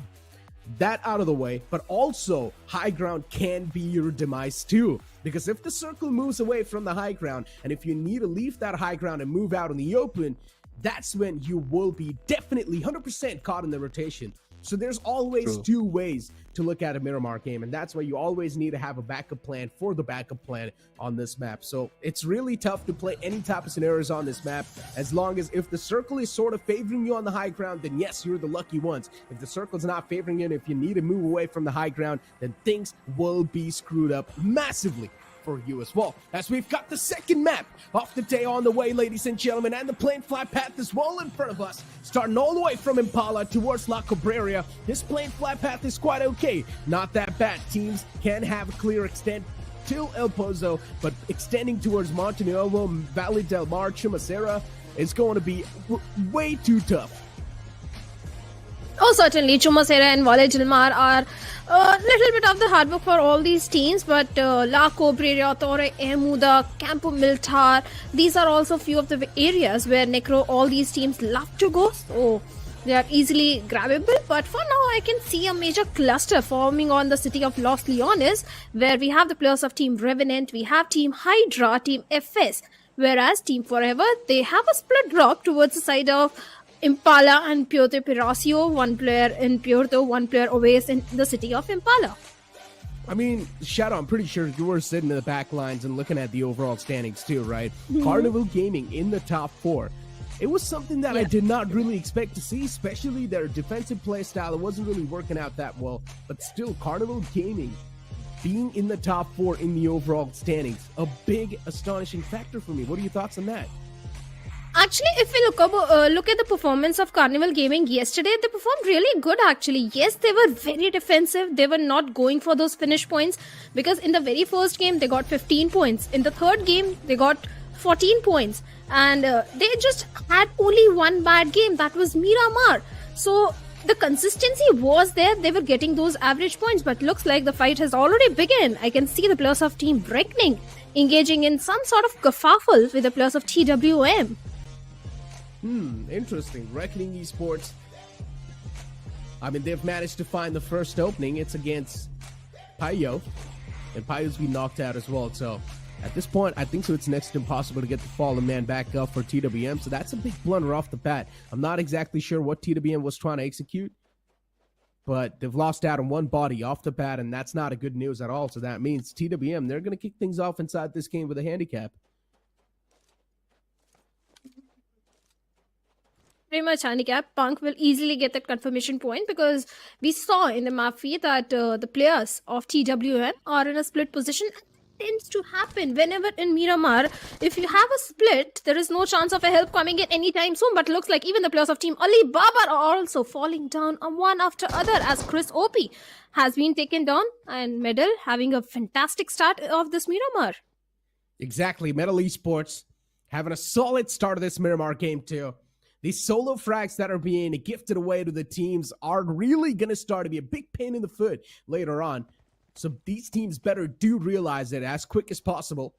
There's only one more man from the side of Alibaba, and that's Roman OG, and even he's being hunted down right now. Luckily enough, the players of Metal Esports do not really have a tracker on him. So at least for now, Roman OG is going to be safe. He just needs to make sure that he's not even moving a muscle. If he does, if he gives away even a single bit of foot queue away, Metal Esports, they will definitely try to breach him down and shut him down instantly. And that's what Roman OG is trying to do as well. Maybe his position's compromised too, and that's why you see Paradox moving in a little bit closer. And yes, it was. Roman OG, in the end, gets spotted and extinguished. Alibaba, yesterday they had a good run, but looks like this Miramar is definitely not supporting them, because 3 players already eliminated, not a start that they were hoping for, and with only one man standing, I don't know how Alibaba will perform. Definitely their playstyle, the last player playstyle will be super passive. He'll try to grab as many placement points as much he can, but seems a little difficult for him. But Metal Esports, 3 finishes already in their pockets, looking fantastic right now. And even their position inside the circle for now is pretty solid. Pretty much. And Hydra towards the Los Leones area. I mean, they're not going to have any issues at all. Los Leones is a massive city. A lot of teams, or at least 3 teams at the same time, can loot over here without even needing to fight against each other. That's how much loot the city has, and that's how much buildings this city has in total. So Hydra, it's all good in the hood for them. Nothing to worry about. But look at Alibaba Raiders. Off the bat, they're just down to one single solo survivor. TWM, they've lost out on one player too. I mean, I just don't exactly know what just went wrong with Alibaba Raider. Because this team in the past was called GlitchX Reborn, and they were a solid team from what I remember.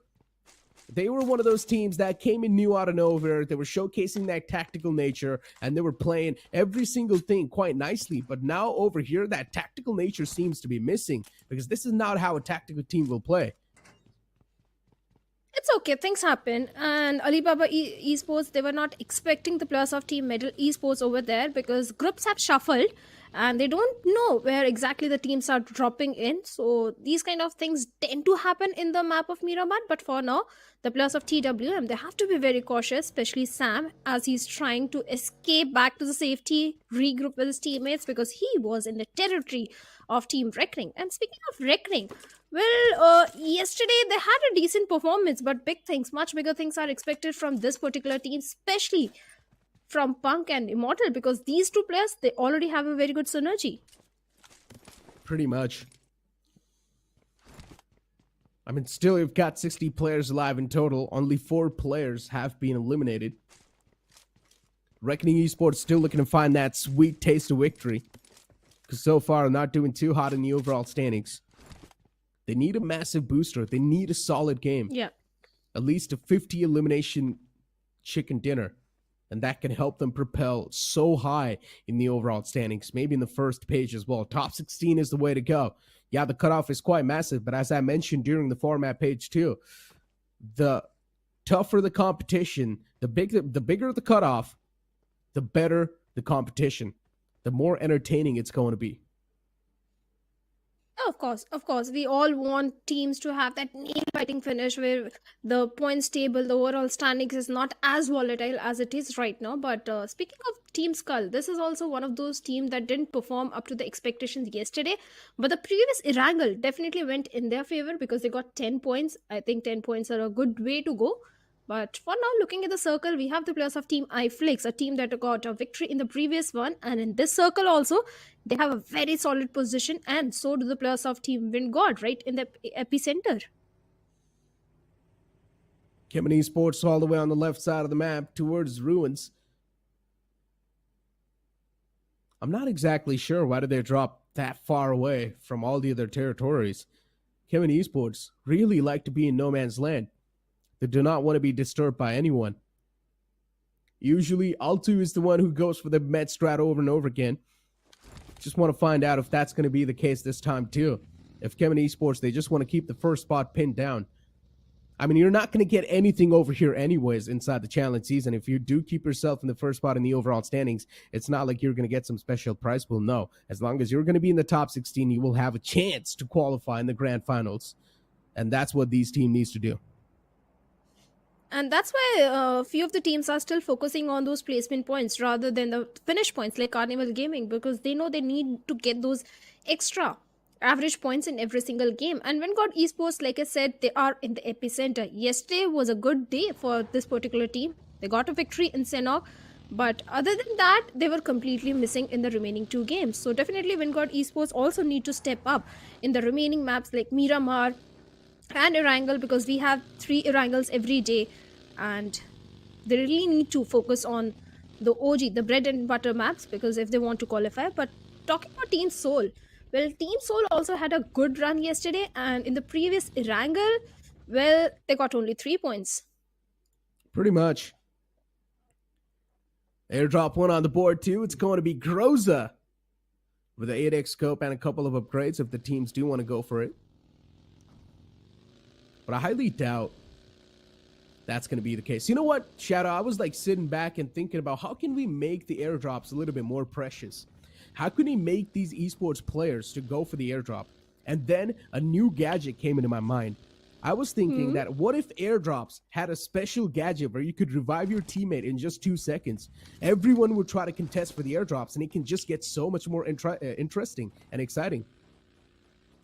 100% agreed. I think you should sell this idea to the makers of the game, because these days, actually, no one is going for the airdrops. All they need is level 3 gas from that. Otherwise, everyone is focusing on the DBS and M416. You know, the minute you said how to make airdrop more precious, I have to say, your mind is more creative than mine, because I thought, let's send M416 to the airdrop. No, that's too much. That's too much of a nerf for that gun. I don't think so. It deserves to be in the airdrop at all. It is supposed to be a normal common ground loot, but I genuinely think so. To make the airdrops a little bit more viable and a little bit more precious for these players, just add a gadget that can revive your teammates in just 2 seconds. That way, it's not way too overpowered as well, because if you do want that gadget, you need to go for the airdrop, and which is going to be way too tough to get your hands onto in the first place. So, yeah. It will be a balanced update, in my opinion. But once again, what do I know? I'm not a developer. But still, hey, if Crafton, you guys are listening to this, if you guys do hear about this gadget, and if you guys like my idea, maybe you guys can try to implement it inside the game and see how it works. Never know. They actually implemented it, similar something like this. They had a tower where you can go and revive your teammate. But that was in the unranked match, not in the ranked match. So definitely, they might buy your idea. It's definitely a good idea, because I think for now, looking at the teams on our screen, we have iFlix and we have the players of Carnival Gaming. Carnival Gaming already in a very good spot. iFlix already having the momentum rolling, and looks like Insidious has already spotted down not just Carnival Gaming, but also he has a vague idea, I think, about the position of Team X-Park. I mean, iFlix, they've already won the first game, so now their confidence is going to be all-time high. If they decide to push this, it will definitely be an interesting scenario. Yeah, the chances of them losing out are quite high. But still, iFlix, they're doing quite good in the overall standings anyway, so they can't afford to take this type of risk. They've got a decent cushion to play with as well. And considering this is the second game of the day for them, everything seems quite chill. But I'm just really worried about TWM and Alibaba Raiders, especially Alibaba Raiders now. This is one of those teams that I want to see them in the challenge finals, but if the same things keep on going on, then the chances are going to be quite slim. Team X-Park up against the players of Revenant, and Revenant, they just straight up preach in, disrespecting the players of X-Park, not even fearing them for a moment. Revenant Esports, such a fierce approach in the fight, and now it's all down to the one last man alive, Dreams, and even he's on a run. He does not want to take a fight against the players of Revenant. He can feel his death approaching him. UMP45 pulled out from Dreams, wants to go for the flush as well, and maybe he will find that too, but it's not going to matter. Overwhelmed by the players of Revenant, Dreams crumble down. And Spray God, look at him. He's so far away from his teammates. Team X-Park, they were doing nothing. They were just minding their own business, holding on to their compound. But they forgot they also have to defend the compound, because it's Miramar. Someone might try and breach into your compounds, and that is exactly what the players of Team Revenant did. If you look at it, Sensei was a little far away from his teammates, and under his supervision from the backline support, all the remaining 3 players directly head-on rush towards their compound of Team X-Park. But looks like we have Team Medal and Skulls also in the close proximity, where Paradox is having a really good off angle, but I don't see all players of Skulls. Okay, 2 players are a little far away, where Medal has managed to take down 1 player of Skulls. Medal Esports, 4 players in the same compound. Phoenix and Arto as well. Along the enemy lines. Oh no, Ash is quite exposed. No one's going to be stopping him from getting taken down. And Ash is now knocked out as well. The cavalry needs to be on time and point. Orangutan, they might just lose out on the first man. Ash, that as well. They cannot afford to lose out on Ash at all. They need to be on time and on point to get Ash back upon his feet. And you can instantly see AKOP. The help is now arriving. Immortal does not really want to make the push happen. Makes a lot of sense as well. If he does want to make the push happen, it's just going to be that extra bit of risking factor that you really would not want as a player. Reckoning Esports already had acquired one finish point onto the plus of Team OG. OG yesterday also didn't had a very good day and already losing on to one player. Definitely the numbers advantage is not in their favor, and the way these players are out there in the open, there's a possibility of a third party or maybe a flank angle can also come in from the side of Reckoning Esports. So many possibilities are there, but looks like Reckoning, they are not pushing forward. They're just happy with that one finish point, and now they are going to grab a better position for themselves, not taking any sort of chances, not taking any sort of risk. On the other side, Orangutan, well, all the 4 players are alive. Ash has been revived, so no damage whatsoever. Orangutan, okay with the compounds they've got so far. Nothing much to worry about. Everything seems pretty chill. Metal Esports, they've managed to get 3 elimination points so far. Revenue Esports as well, they've managed to get 3, but while doing so, they lost out on 1 player. So Revenue Esports, I'm not exactly sure how worth it those 3 points were. Of course, they matter quite a lot, but losing out on that one single player this early inside the game, it can cost them quite a lot in the late game scenarios. So I just want to see how the adjustment's going to look like. Luckily enough for Revenant, they've got Sensei alive, so everything's going to be okay till the mid phase. That's what I assume, but you never know. Maybe things can crumble down, maybe things can be better. You never know. Oh, look at that circle shift. It has shifted all the way towards the western side, where we have the players of Team Chemin. Team Metal is also there. Then we have Hydra on the southern periphery of the circle. All these 3 teams are looking promising, but the team looking very promising and solid with the prime spot are the players of Team Soul. The 2v2 split that they are having right now, they can get all the information, and in fact they are also having a certain height advantage. But speaking of Soul, Mane has been taken down by Vingod. The confirmation point goes to the players of iFlix. Chemin Esports on a move.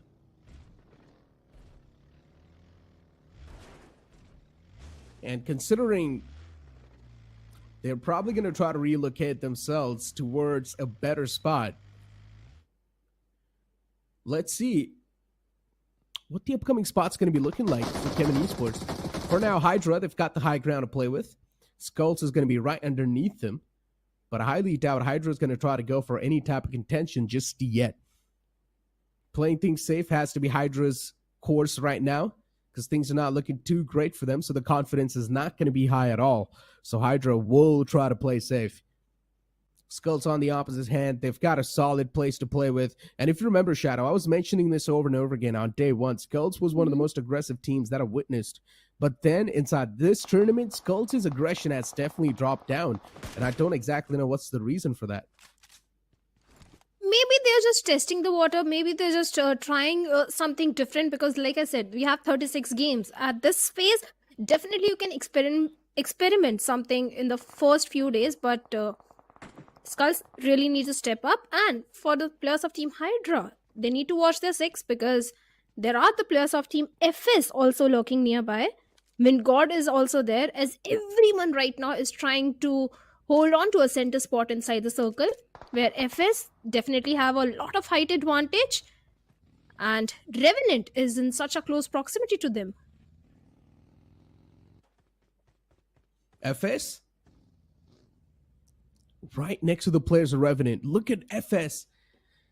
Oh my god, they know that Revenant, they have the high ground. If FS Esports' position gets compromised, everything is going to go down the drain. Fierce, he's walking inside a death trap. This can't be such a bad move. He instantly gets knocked out. Fierce.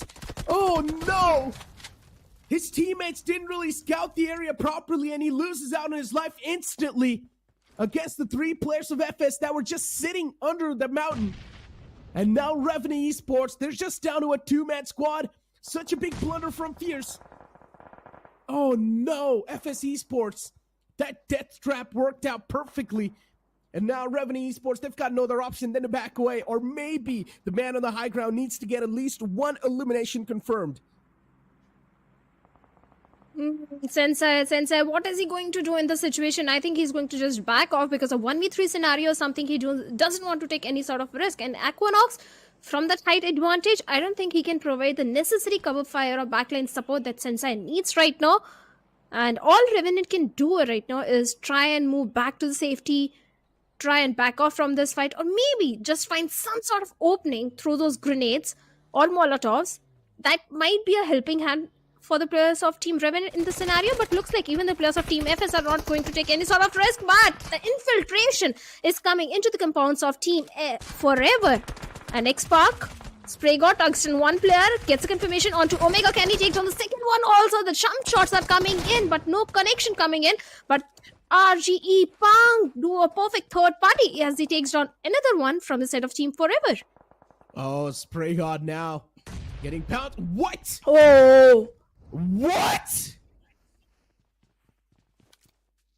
And then Flock knocks himself out too with a nade? What just happened? My brain is not functioning anymore. But Revenant Esports, I'm going to hold on to that thought because another fight's now brewing up. FS Esports against Equinox. Equinox has got the high ground advantage, so defeating him is definitely going to be a tough task, especially when it's utilities raining on top of you. And Dionysus eventually gets knocked out. Beautiful stuff. It was his own teammate's Molotov. What is going on inside this game? What is going on? So many team eliminations. So many friendly fires going on right now. I'm not even sure what exactly is going on in this game. This can't be real. I'm probably living in a matrix. No, you're not hallucinating. This is happening for real. Why the players are knocking themselves down or their own teammates? FS! This was their fight. This fight was entirely in their favor, but suddenly the tables turn, and Aquanox, he could have easily capitalized, but unfortunately has no throwables, no grenades, no Molotov, nothing at all. Otherwise, he could have easily knocked down the 3 players of Team FS. Oh my god. Even the blue will start catching up in 47 seconds, and they are 550 meters away from the zone. Not a good position, and Atanki makes a mistake of coming out in the open, deals a lot of damage. One more bullet, he could have been taken down. I am just speechless for what just happened in the past 10 seconds.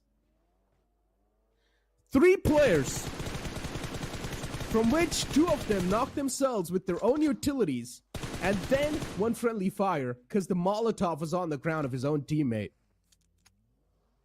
Man, I feel like I'm living in a matrix. But Revenant Esports, I mean Equinox, this man is okay. Whoa, wow, the play zone's gonna eat him alive just like that. I mean, he was just going for the hellfire, constant bullet barrage on top of his opponent, but eventually the play zone's gonna eat him alive. Now Reckoning Esports looking to pounce on top of this opportunity. Team iFlix, they're at their all-time low.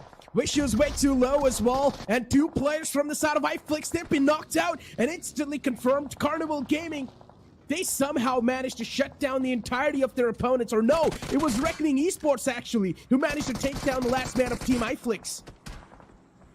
And iFlix, with just a single point, they have been eliminated on the 13th spot. And Reckoning, they are looking super strong. The aggression which we wanted from their side is finally there. 8 finishes and they are being the king of the hills. But the circle is not in their favor. They have to migrate. They have to traverse inside the circle before 1 minute. Otherwise, the blue will give a lot of chip damage. And on the low ground, I think they are already aware of about the position of Gujarat Esports also.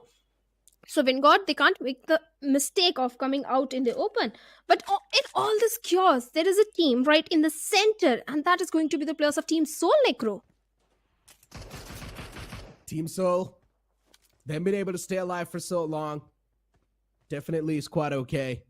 But I guess as soon as I say that, maybe the last man too has been taken away. I'm not exactly sure. Alibaba Raider, Scuba, even that man is the last man alive. Team Soul, they've got all the players alive in that compound, and Scuba is the only man closer to them. I'm not exactly sure how long Scuba is going to be able to stay alive, especially when Chemin Esports too, they've got their sights locked onto him. Spray God going for the spray. But this time, a lot of shots are definitely missed. It's way too far away. It's tough to find the connections. Metal Esports too, have managed to find a couple of openings against their opponents, but is that really enough to bring it down on their knees? That's my question. Hydra taking shots against Metal. They've managed to find the opening, but nothing much can be done to capitalize on. Still, Team Soul having a perfect spot, and so the players of Team Forever. But what's happening? Team FS rushing onto the little shack of Team Medal and eliminates the entirety of them. And FS, they are going to be happy, but they have to pick up another fight with the players of Team Chemin. And Chemin, they have the height advantage, they have the position advantage, but they can also be a victim of third party as shots are coming in from all the directions. But Fury finds the players of Team FS, takes down one, and Hydra, Starboy also coming under fire as he gets taken down from the moving vehicle by Venom. Chemin Esports, they're also picking so many fights in multiple directions. Pretty much. Just look at the amount of bullets that are being currently peppered against the opponents. Spray God behind the rock. He cannot afford to peek out because he's surrounded by a lot of foes. Venom from the side of Chemin Esports too, just out in the open like that. The only cover he's got is the vehicle in front of him. And even that's about to blow up soon, so he needs to make a safe distance between himself and that bus. And Fury's over there for the rescue, but the vehicle gets blown up eventually. Chemin Esports, too much danger in front of them, but at least they've got some cover to play with as they've blown up both the vehicles that were there in front of them. But they still need to make it inside the circle, and that's when the real problems are going to start to knock their doors. Hydra trying to make some quick moves on the board, maybe go for the off angles, maybe prioritize the position first. But anyways, it's going to be way too tough, and what a beautiful nade that was from Fury.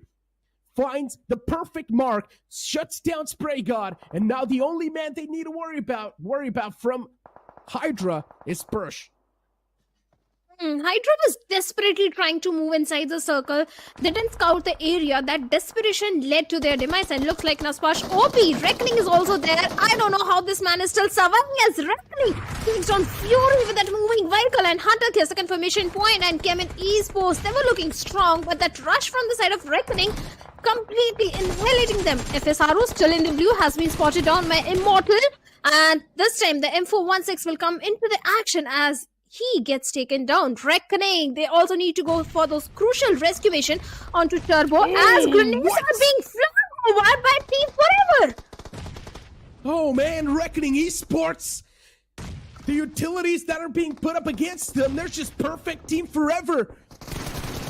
The precision on those nades was next level, but somewhere else on the map there was a fight going on between the players of Team Soul and WindGod, and Soul have managed to wipe out the entirety of WindGod within a flash, with no issues at all.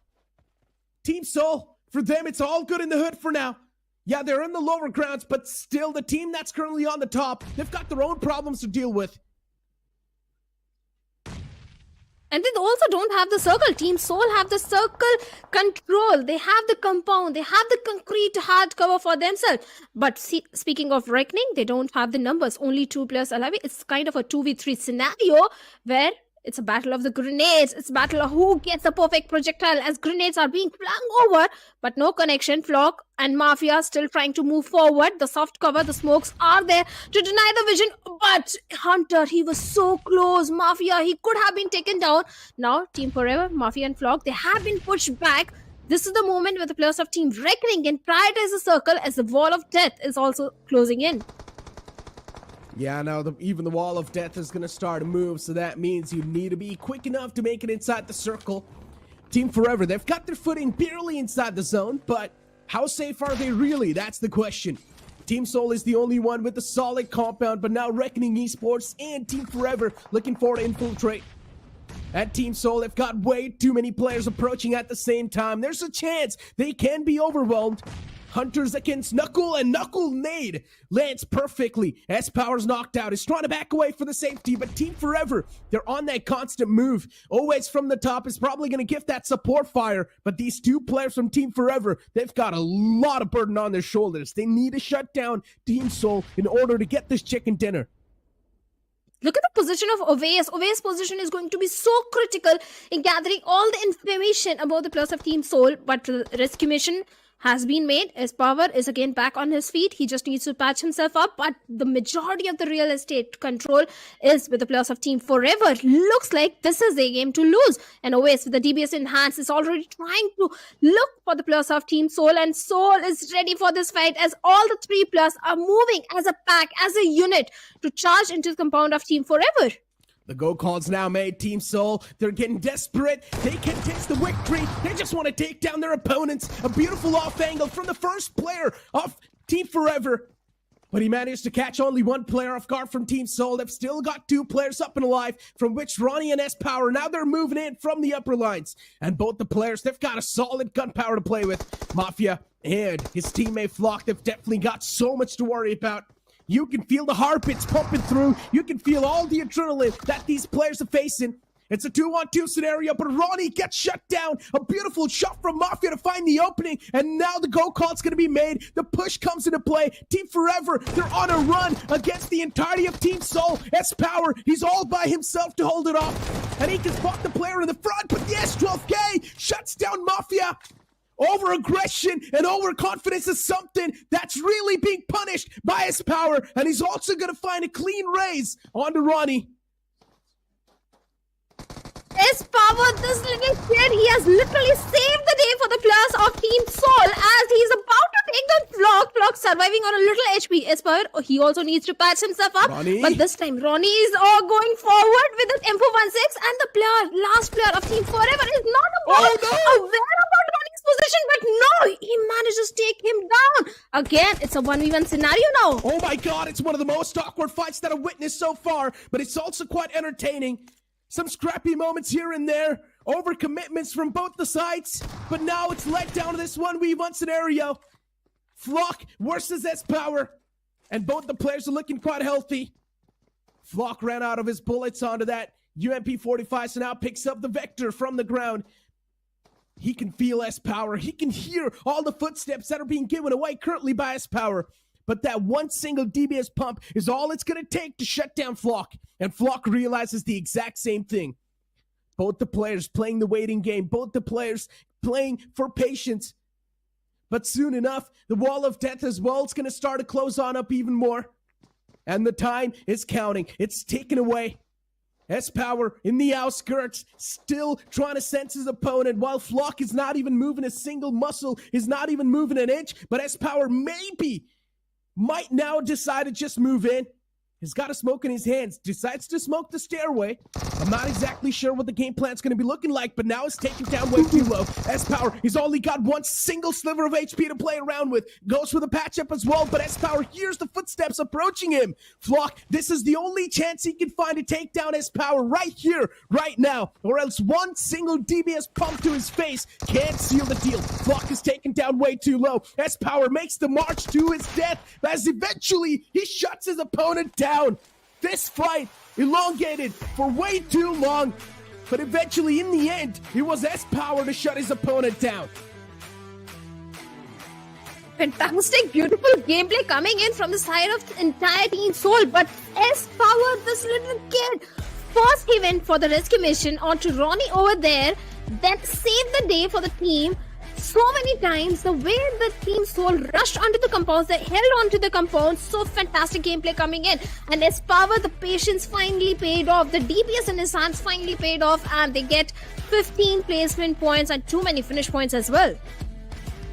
Team Soul, once again, a solid outing for them.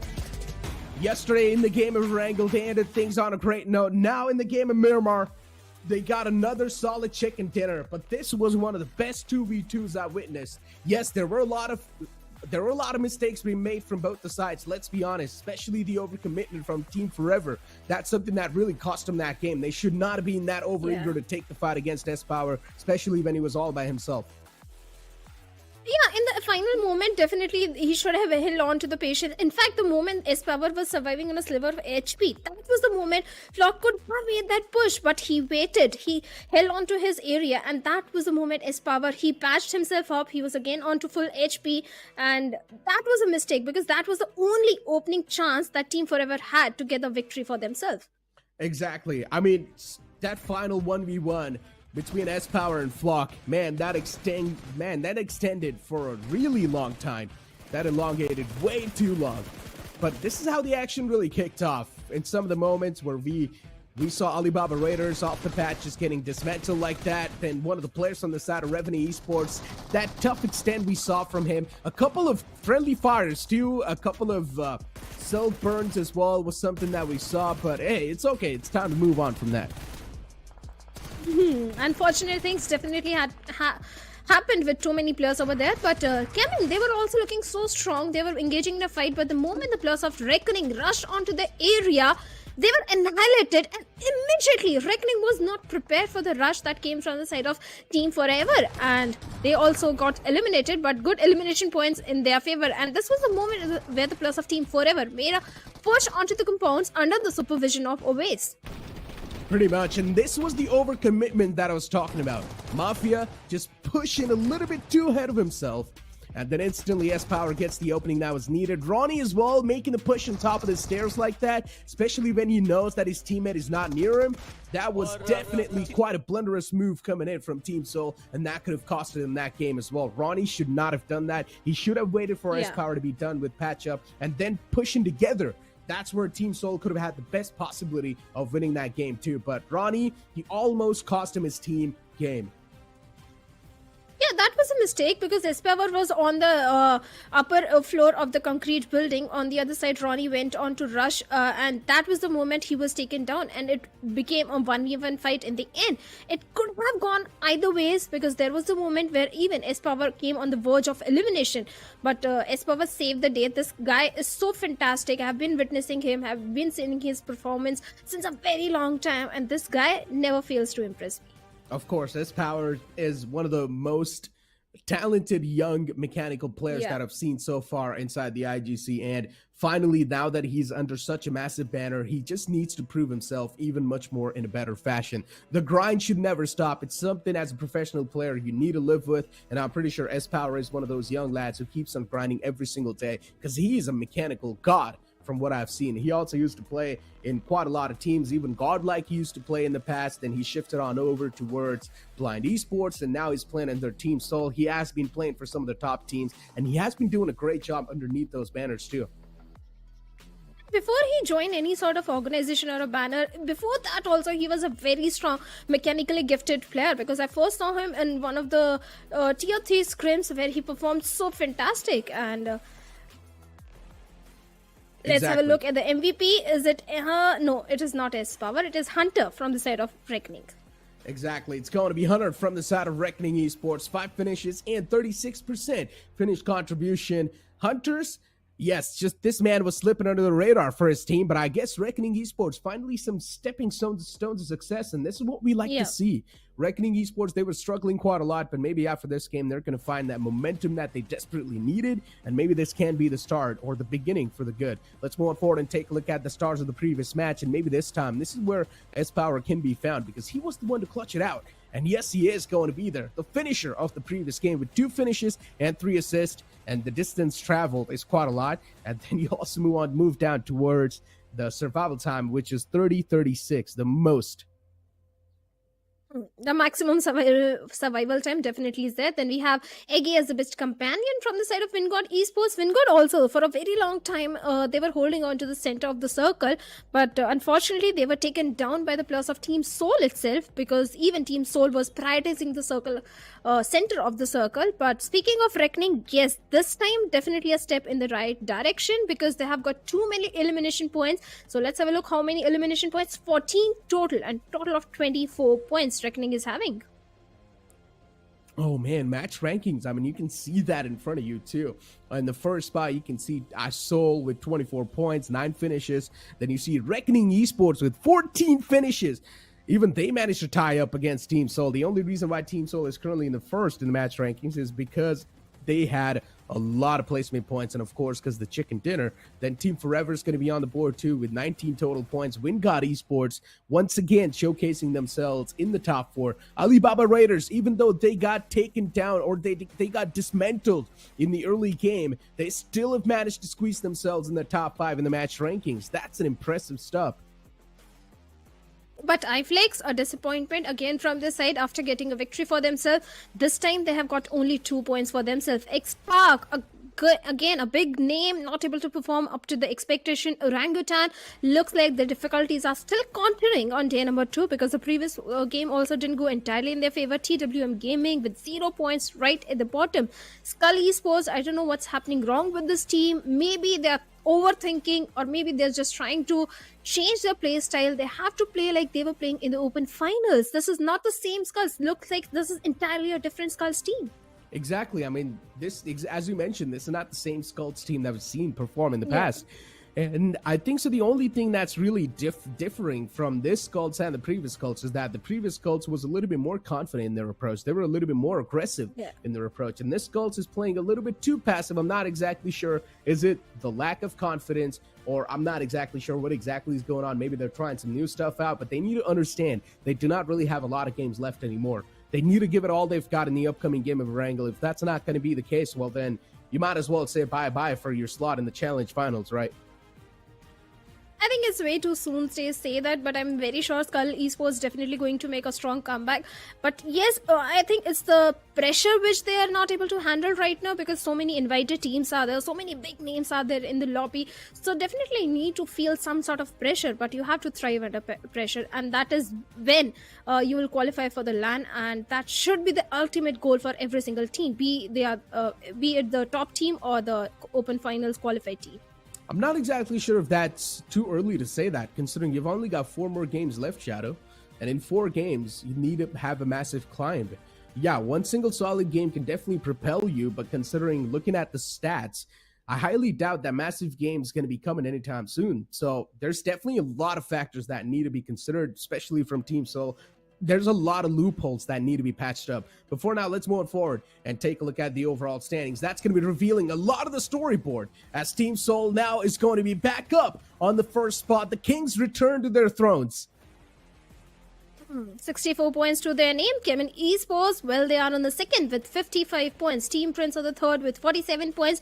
But look at Alibaba Raiders. Not too many finish points, only 10 finishes. But this is a team that is heavily relying on those placement points. 42 points to their name. Carnival Gaming, they have been pushed down to the 6th spot with total of 42 points. Carnival Gaming at least still somewhere in the top 8, so that's okay for them, I guess. In the upcoming game, Carnival definitely needs to perform quite a lot. Team iFlix on the 10th spot, Team X-Spark on the 9th. X-Spark as well now starting to slip away from the spot too. They just need to keep themselves in the top 16. That's the way to go. OR Esports on 11th, AUTOBOTZ on 12th, Reckoning Esports on 13th. That's a massive leap from Reckoning Esports. That's some solid stuff. Revenue Esports with 14th on 14th as well. Orangutan on 15th, and Genix FM will be on the 16th, barely hanging on the ledge. And look at this, Skulls Esports right now is on 22nd spot. And when I say that the mid-pack of the overall standings is usually way too fragile, for Skulls to breach inside the mid-pack, it's going to be easy, don't get me wrong, but to sustain that spot, it's going to be even more tougher. Oh, definitely. It is going to be very difficult, and it's going to be more difficult for the entire bottom teams like Team Zero, Big Brother, Esports, Entity with only 17 points, Team Zero with just 4 points. Hydra, they have played 5 matches and still they are on the last page of the overall standings. That's something very concerning.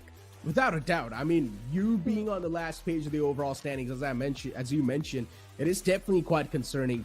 And you also need to understand, there's a couple of more groups. I think it's A and D that is going to be chiming inside after this third game. So Group A and D will be coming in the competition once again, and they might just try to get a better points in their hands, and maybe they can kick a couple of teams out from the top 16 who are in Groups B and C. So Group B and C now, the pressure is going to be all-time high. Yeah, the pressure is definitely going to be there, but let's have a look at the schedule, that which is going to be the next map. I think it is again going to be Erangel, played by the same groups, that is Group B and C, and this is going to be the last game for this particular group. Then Group A and D will come into the picture, and they'll start things off on Sanhok, then Vikendi, then they'll end on Erangel. Exactly, and now the upcoming game is going to be Erangel, ladies and gentlemen. As I mentioned, Group B and C once again will be duking it out for this upcoming Erangel game.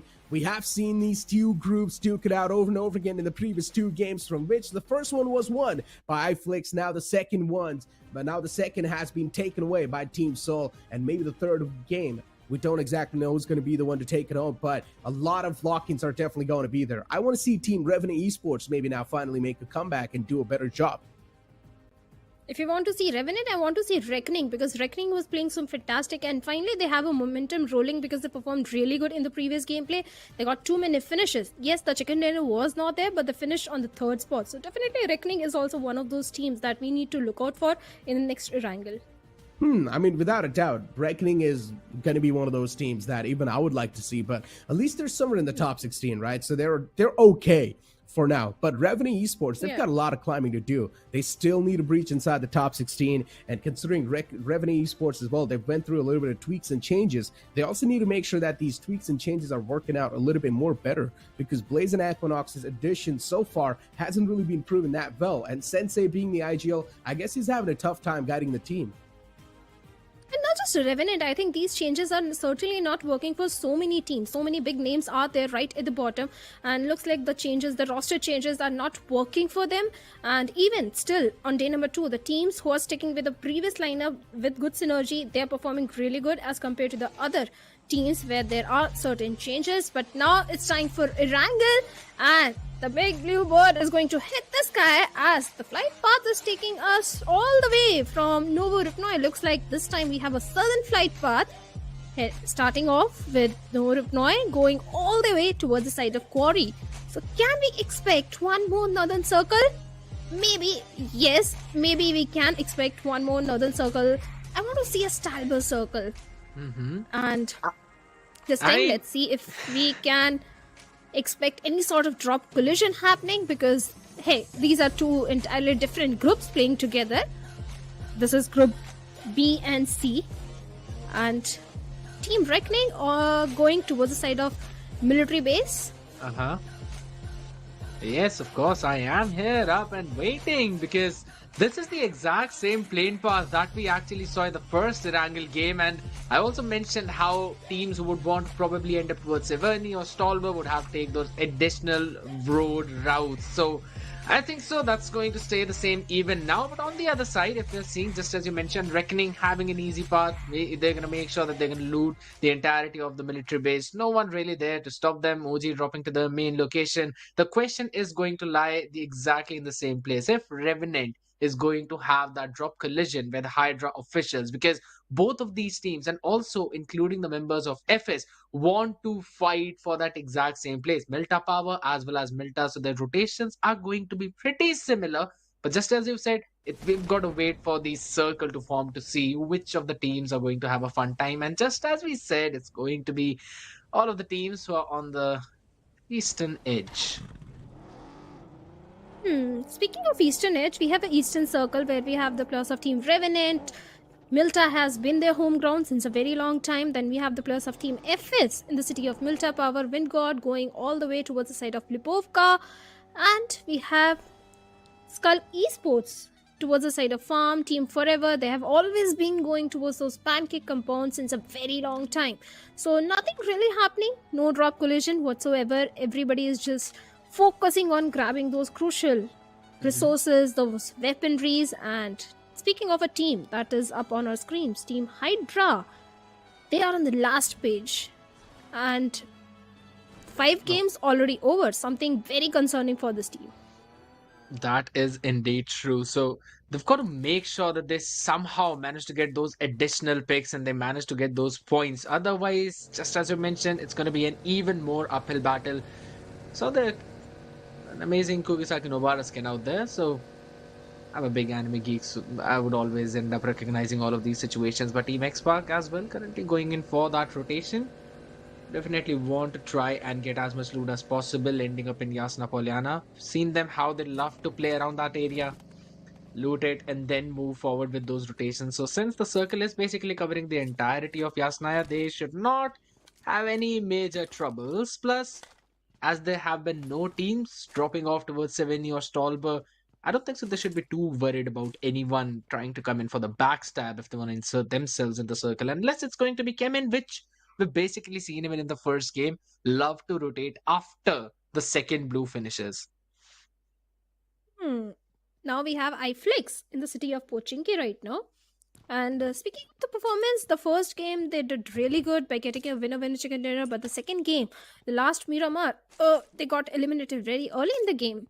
So the consistency is not there from the side of Team iFlix. But in the overall ranking, I think they are at a decent spot. So nothing majorly concerning for them, but definitely a good position for them, because in the city of Pochinki, they are definitely going to get the best of the loot. And in this circle, they can try to gatekeep all the teams trying to migrate from the western front of the circle. That indeed is true. The gatekeeping is going to be the key. And that is something that Kevin would need to be worried about as well. Because we've mostly seen all of these teams now focus down towards the center. And even if we see the circle right now, yes, you can say it has a fade, but most of the teams are kind of entirely spread out in that and will eventually end up moving in towards the center, maybe just south of Mansion or towards the eastern part of Farm, just a little bit north of Milta, if in case they don't want to end up taking refuge in Milta itself. But on towards the other side, Reckoning, I don't think so they should have any major problems going in for the rotations, because we've seen Orangutan, they do not like to go in for any bridge blocks. Last time we saw Revenant going for that, but that was on towards the eastern bridge where Medal wanted to make their way. But they seem to be aware about that as well. So if Reckoning decides to go directly from the western bridge, they would have to make a long rotation and would have to worry about probably getting into the way of Carnival Gaming, or if in case TWM decide to go in for their rotation, then of course TWM themselves. And if they decide to go from the eastern part, there's already Middle and Revenant on the other side, and Skulls as well, who are just floating down south of Farm. Orangutan, what they can do is go for the late rotation, because I've studied this team's timings of the rotations. Usually, for every circle, they have a perfect timing to rotate inside the circle. So this time, they'll just spend some time over the bridge area, grab all the information, make sure all the teams they have migrate inside the circle, and that is when Orangutan will start their rotation. But speaking of Team Middle, they can spend their peaceful time in the city of Rupnoi, nothing to worry about. They can go for the late rotation. And speaking of the performance in the previous game, well, they were not expecting the rush that came from the side of Team FS. They were just holding on to a little wooden shack, 2 players remaining, and that is exactly when the players of Team FS rushed onto them and they got eliminated. But decent points they acquired for themselves. A good start for them on day number 2. Even the players in Core, Top Dog, Paradox, Sanyam, they have been sticking together with each other for a very long time. And definitely the synergy is being showcased by them. Indeed, a good synergy, just as you mentioned. And yes, yesterday as well, they were able to secure a chicken on the map of Miramar, that too against the members of God's Reign. And that was actually a pretty nasty fight, I would say. And today as well, they've showcased a really good performance onto that map as well. Even though they're going to go in for an early rotation, they don't quite seem to see anyone.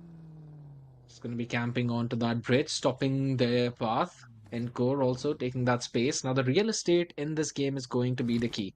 How much area can you keep under your control? Revenant as well trying to go in for their own rotations, to not want to stay put in the place of Middle, or where last game Middle wanted to play in. I mean the last Erangel.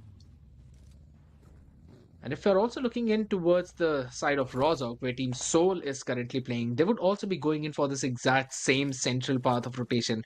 Would not probably go directly right now, would I think so wait for the second circle to hit in. But I still feel that that's probably going to be the case. I can see a cluster forming though, so the center yet again is going to be the key space in this map. Many teams like to play that way. The entire meta of the game has basically been shifted from playing in towards the edges, trying to go in for the extra gatekeeping, to just playing in towards the center, or at least off center, gather the information. And that's what Aquanox is doing, spotting the player of Medal yet again. Last time it was Sensei, this time Aquanox, but the information has already been relayed. Equinox tried to pepper a few bullets toward the side of Metal Esports, but the players are safer now. At the same time, Team Revenant, they have given away their position. Now, speaking of Revenant, they have already spotted down one of the player of Team Skulls. I think the thing that is not working for Skull is the split also. Because even now also Lucifer is all by himself. But wait a minute, we have Encore and Omega in a kerfuffle, as Encore with a grenade is trying to bring some opening, and looks like Encore is all by himself. He needs to buy some time till the cavalry arrives, till the reinforcements arrive. And grenade after grenade, he's still trying to buy some time, and the reinforcement is there to help Encore. That is indeed correct. And Core also just trying to pave the way for his teammates to go in for a long flank. Neo as well from Carnival is already there. Omega was already able to get one pick in the meantime. Sayam also just staying put just outside that warehouse. Hector can try and get an angle onto him, but Mafia as well joining in the fight, trying to take down iFlix, and Top Dog was able to get a nasty pick onto Omega. The off angle that he went previously worked out really well for him. Goblin trying to cook something up, but the Molotov not exactly landing at the perfect place. Paradox dodging it perfectly. Hector also is inside that compound. So I personally feel that Carnival Gaming, they're kind of caged. If you look at the position, Metal have got a solid one, but there's nade. My, oh my. It's going to continue from the previous game. This time, Siam blows himself up, and using this opening, Carnival Gaming can now try to go in for some extra flushes. All they need to do is just take care of one or two more players, and both of them are split. Top Dog going in, moving forward, just on the left of the container. Could he try and get a pick? It's going to be the question. He wanted to go in for the revive, but Neo is not going to let him. And that's going to be the DBS shots connecting perfectly. The last man standing. How much more can he do? Goblin is the one who's got to make sure that he does not do a lot of damage. And the last bullet connects. But it is from Trigger. Orangutan doing a beautiful third party and now are ruining the game for Carnival Gaming. Not just Orangutan, it is Team Revenant also from far off angle doing a lot of damage towards the side of Carnival Gaming. And looks like Metal Esports, they survived. A blessing in disguise, but looks like Orangutan is already rushing onto the compounds. Other players of Team Metal prepared for this onslaught, but oh gee, they're not taking any sort of risk. What? A head-on push I was expecting, but that's not gonna happen. But still, Metal, they are not safe, because look at the position of the players of Team Revenant. Even they are in the close proximity. So Metal can definitely become a patty in the sandwich right now. Alright, so hear me out, hear me out. I personally think that all the stars kind of aligned for Middle right there. And the reason for that is, yes, it was a third party situation by Orangutan, and they managed to get a couple of flushes in that situation, if not one, maybe two. But the reason why they backed off was because of the fact that there was Revenant present, just as you mentioned.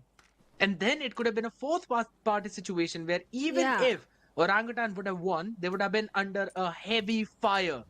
So they just decided, you know what, it's better that we've got a couple of picks. We're going to move backwards. We're not going to force this engagement and wait if in case Revenant want to force it, so that they could basically do the fourth party now. And it could have been a bloodbath. Yeah, Revenant had the exact same thinking. So what happened was that both of these teams moved backwards and Middle survived with all four members. That is just nasty. The stars are aligned. The lucky stars are perfectly aligned right now. But right now, speaking of Aways, on our screens, well, shots were being fired onto him, and now he has been forced to reposition himself. Out in the open is not a position to hold on to, but they have a certain height advantage. This area is not so easy to hold, because defending this area, this hill, is not easy in these kind of circles, because yes, you get all the information, but the split that you have to make, the all flow players, it's not so easy. But look at the amount of smoke which Oasis is carrying. 13 smokes. I mean, he just wants to pave the way for his team. Would probably end up playing a little too safe, so that is. And since we're already talking about playing too safe, Chemin, I can see that they've yet to start their rotation. Still trying to tank the blue zone. The question is, for how long more are they going to do that? Because they did the exact same thing in the previous game and eventually ended up being in third place, if I'm not wrong.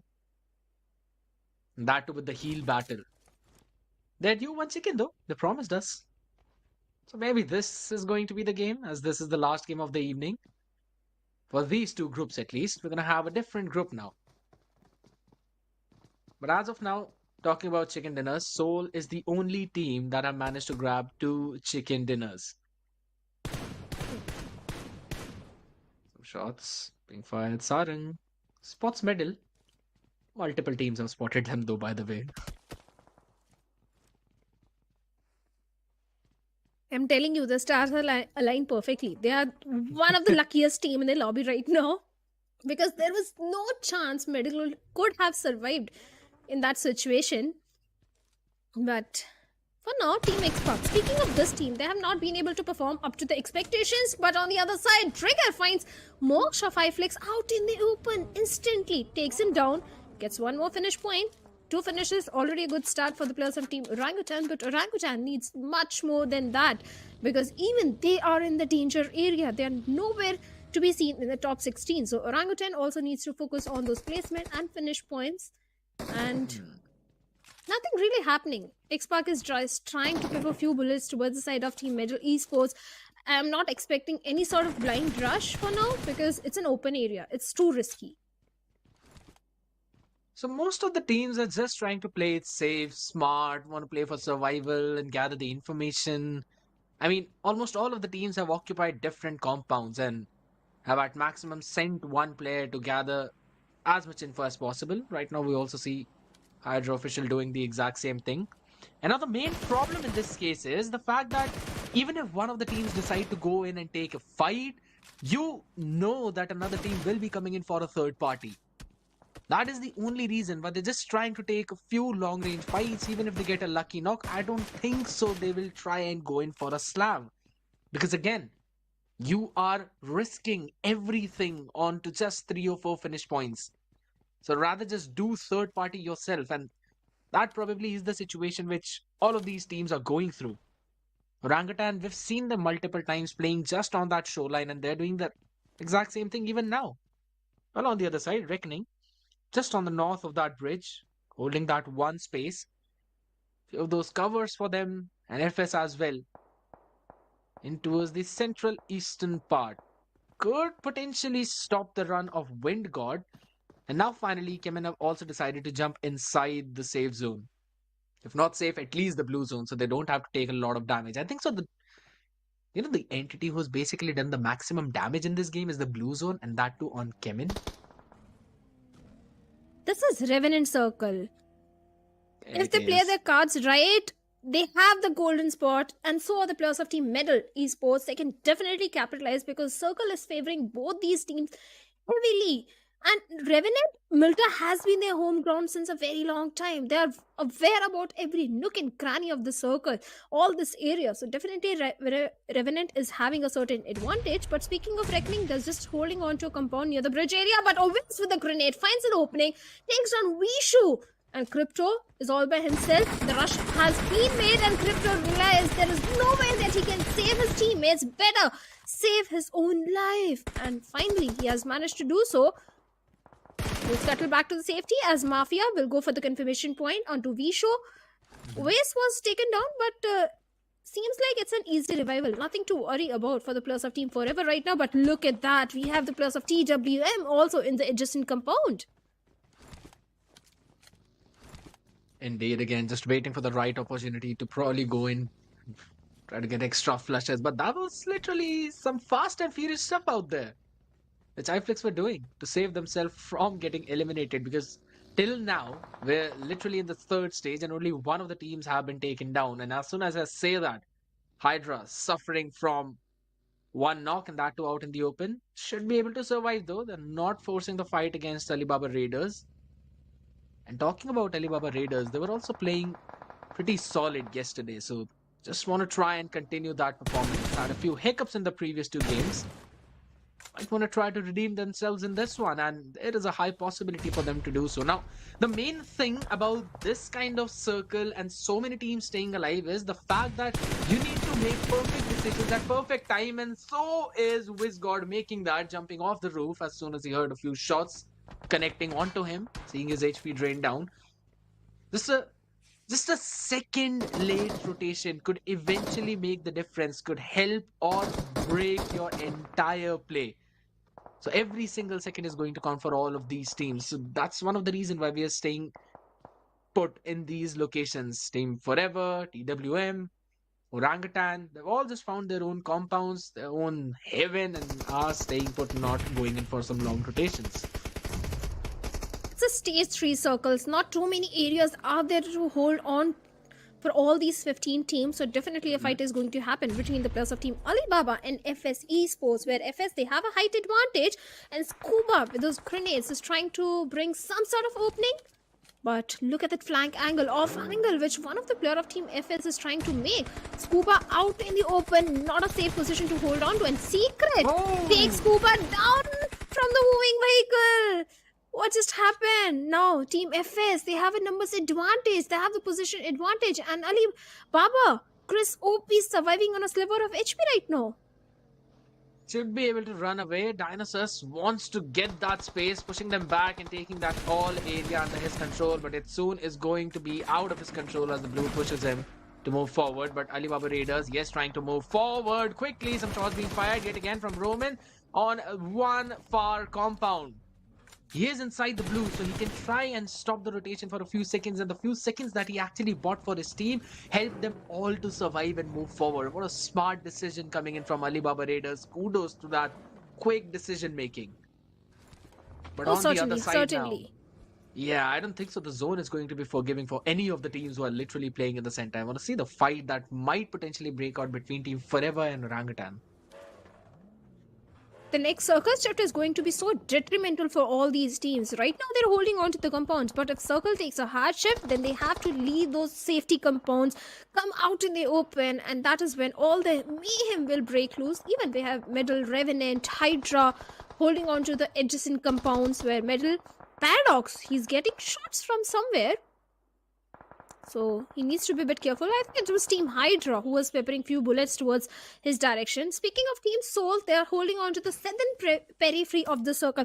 This decision making of Team Soul is something I like. In Miramar, they know you can't play on the edge of the circle. You have to prioritize the center, and that's exactly what they did. And in this circle, holding on to the shorelines is of prime importance, because then your backlines are clear and they're holding on to the perfect compound.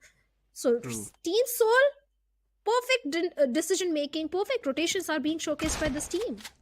Yes, and talking about rotations, Windgod doing the exact same thing, moving towards Reckoning.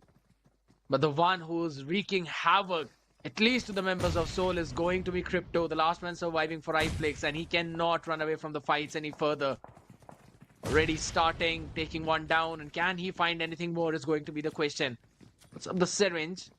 He's going to get that additional movement speed, but hearing all of the ruckus, now Windgod have also decided to jump in. The Molotovs is just going to stop any kind of push that's going to come in up front. Soul now have to worry about a couple of teams here.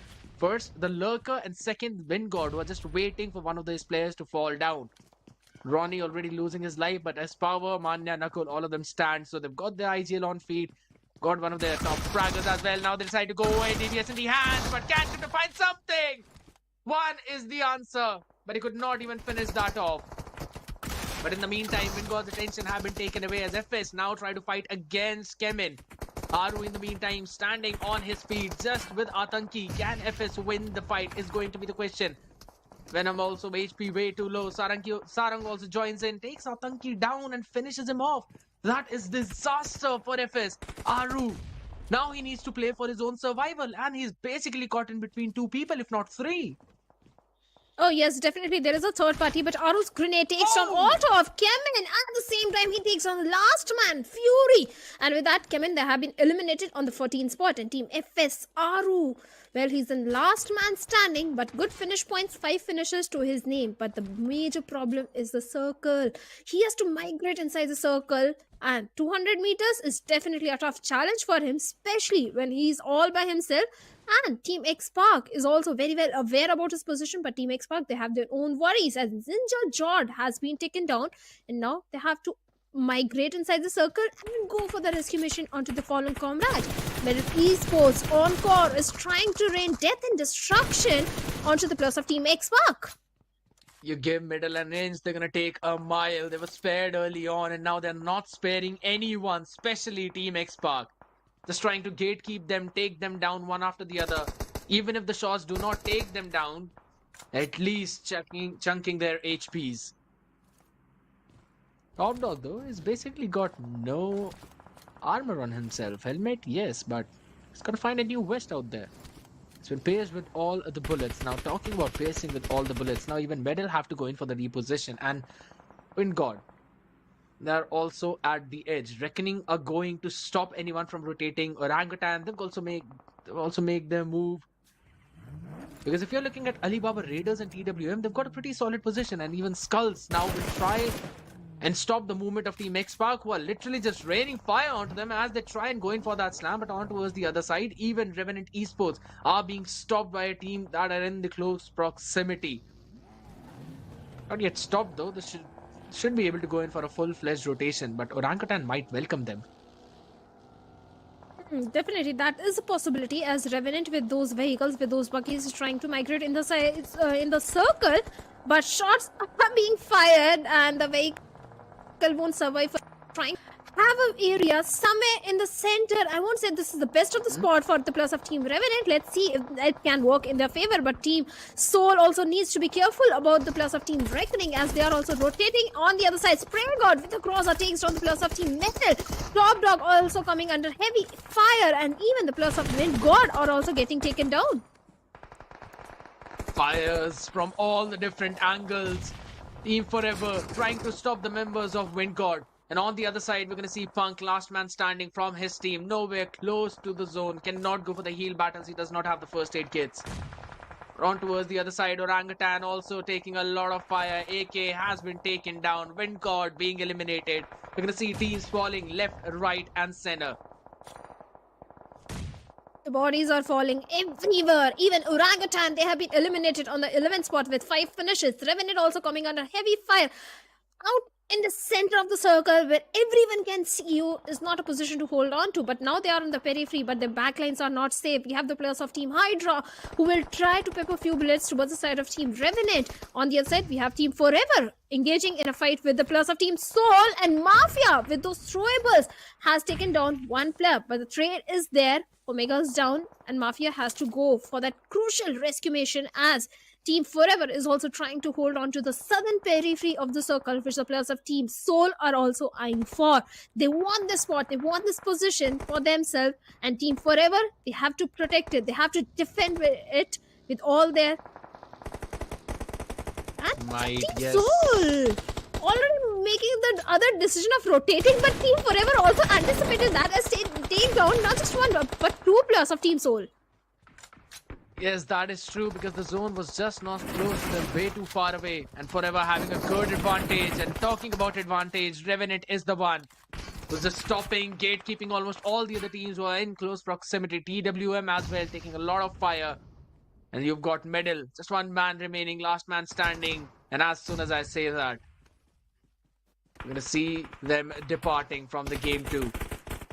At the 5th spot, Medal being eliminated. And in the meantime, Skills, Lucifer as well being taken down by the zone. Reckoning finished off too. So we're going to be down to just last 4 teams and 14 players remaining. And Team Forever, last game was not their chicken dinner, but this time they could possibly do that. They've got a massive advantage. The only thorn in their side is going to be Revenant. But they also have to worry about TWM on to their north side. If in case they make a reckless decision, they will be pincered in between 2 or if not 3 different teams. TWM, they have been silent from a very long time. 6 finishes, yes, they are there, but those are mostly individual frags. But as I speak of TWM, as for the finish feed, looks like one of the players has been taken down. So this is a very important revival which they have to go on to Kiolamau, as Revenant Blaze is trying with a random spray inside the smoke to get the confirmation point, but looks like the confirmation won't be made. His own teammate will be able to revive him, and TWM still standing strong with all 3 players. And now all this commotion, Revenant and Team Forever are the 2 teams who have the numbers advantage, the position advantage, although I'll say it is with the players of Team Forever, because they are looking pretty solid, pretty strong. On the other side, even the players of Alibaba, they also need to be a bit cautious, because Team Forever might charge into the compounds. That is indeed true, and the fight is going to break down finally. Now TWM will be pushed forward as the blue zone moves away from them. Alibaba Raiders, they've still got cover, but that nade is going to be detrimental, and TWM are the ones to start the fire first. They're going to jump in. Kyo, the one who was knocked down, is now taking the charge, leading his pack. And in the meantime, Team Forever will also have to get those crucial revivals in. They want to keep their numbers advantage up, but Alibaba Raiders have been taken down. TWM, the team that I mentioned, might face trouble, might face elimination, stands strong in front of everyone and says, not today. Team Forever, grenade after grenade are being flung over as they find the blocks of Team Revenant, Fear, Sensei, both taken down. Blaze, the only man standing, but what has happened? Suddenly the tables turn. 3 plots of Team Forever has been taken down by Kyo Lamau. A single grenade takes down 3 plots of Team Forever. A follow-up grenade is also on the way, and Team Forever, they have to go for that rescue mission, but can they do so? Because all the players are stuck together. Revenant, Blaze, Lamau, both are trying their level best with those grenades to eliminate the entirety of Forever. Look at the HP of Flog. It's barely even there. Even a grass could pierce him right now. Kyo, the man who was just being a thorn in front of everyone, finally has been shut down. And it's a 3v1 situation. Can Blaze do the unthinkable? Does not even have anything to heal himself apart from a first aid kit. And Team Forever have given all the crucial res. It's a 3v1. This seems to be the inevitable chicken dinner that they were hoping for. They were not able to pull it off in the previous one, but they've got all the cards in their hands. And the position now revealed. Blaze will be finally shut down. DPS in hand, and this is going to be the game. Team Forever takes it home. What a great chicken dinner coming in from their side. Definitely. They missed it in the previous Miramar where they came on the second spot, but this time they held on to the ground. For a moment, it looked like this is going to be an end for the players of Team Forever when Q Lamau's grenade came in and 3 players were taken down. Obeys was all by himself. The perfect Mr. IGL did the perfect job of going for the rescue mission. The smokes were there to help them out, to have the soft cover. The patience, the composure which Obeys had in the final few moments of the game resulted in a beautiful winner-winner chicken dinner. But they came so very close to the elimination also for a second. Just one man away or one need away. That's how close it was. But I'm still going to give all the praises to Kyo.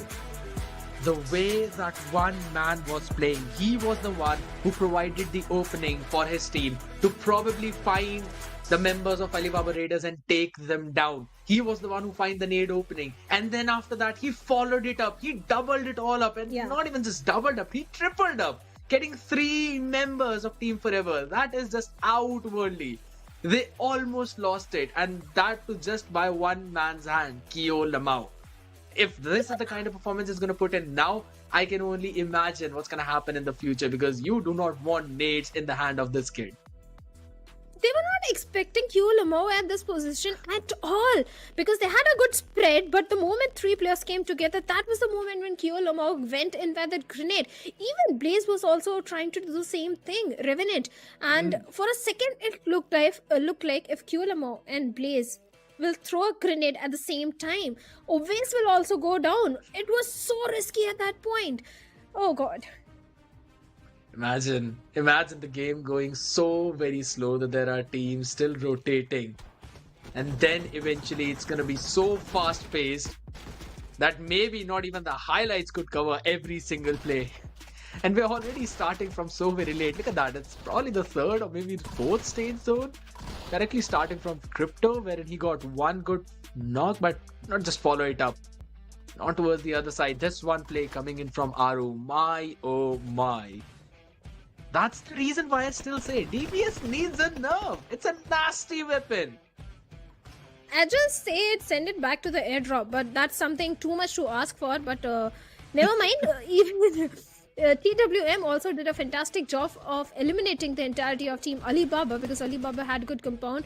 But Revenant, Blaze took down Q Lamau over there, and after that it was so easy for the players of Team Forever because they had the entire real estate control, and Revenant, they didn't have numbers. It was just a single man. On the other side, Team Forever, they had the numbers advantage also. Indeed, because Revenant needed information. They had an idea that Forever would be on their left side, but they had absolutely no idea who would be on towards that north. So they just made a gamble and decided to invest 2 of the members towards the other side where Forever was just waiting for them. And they, as soon as they invested them, both of them were taken out. When they decided to move in towards the right, they realized that the fight was going on between Alibaba Raiders as well as TWM, and Kyo, he basically demolished all of them. So TWM had the advantage, they had the position. They were just a little too late in grabbing the crucial part of the map, and I would also just say it out loud. Team Forever had the advantage of the zone with them, and they made the best use of it. But again, my point keeps on revolving around the fact how Kyo. I am so very sad we did not see it in the highlights, but I wanted to see his nade. I wanted to see how he was able to take those 3 of them down. Perfectly cooked, perfectly placed. But since we're already talking about cooking, right, we already know that there are so many teams out there who could not make it in this top 5 spot. One of them, again, being OG, even though they had a pretty solid position, were eliminated, and also Team Soul. Team Soul also wanted the same spot which the players of Team Forever were having. They tried to eliminate the entirety of Team Forever. They tried their level best to get that spot, but when that didn't happen, they tried to reposition themselves. In that hasty decision making, they had those vehicles ready, but Team Forever also took down them from those moving vehicles. So Team Soul were eliminated at that point.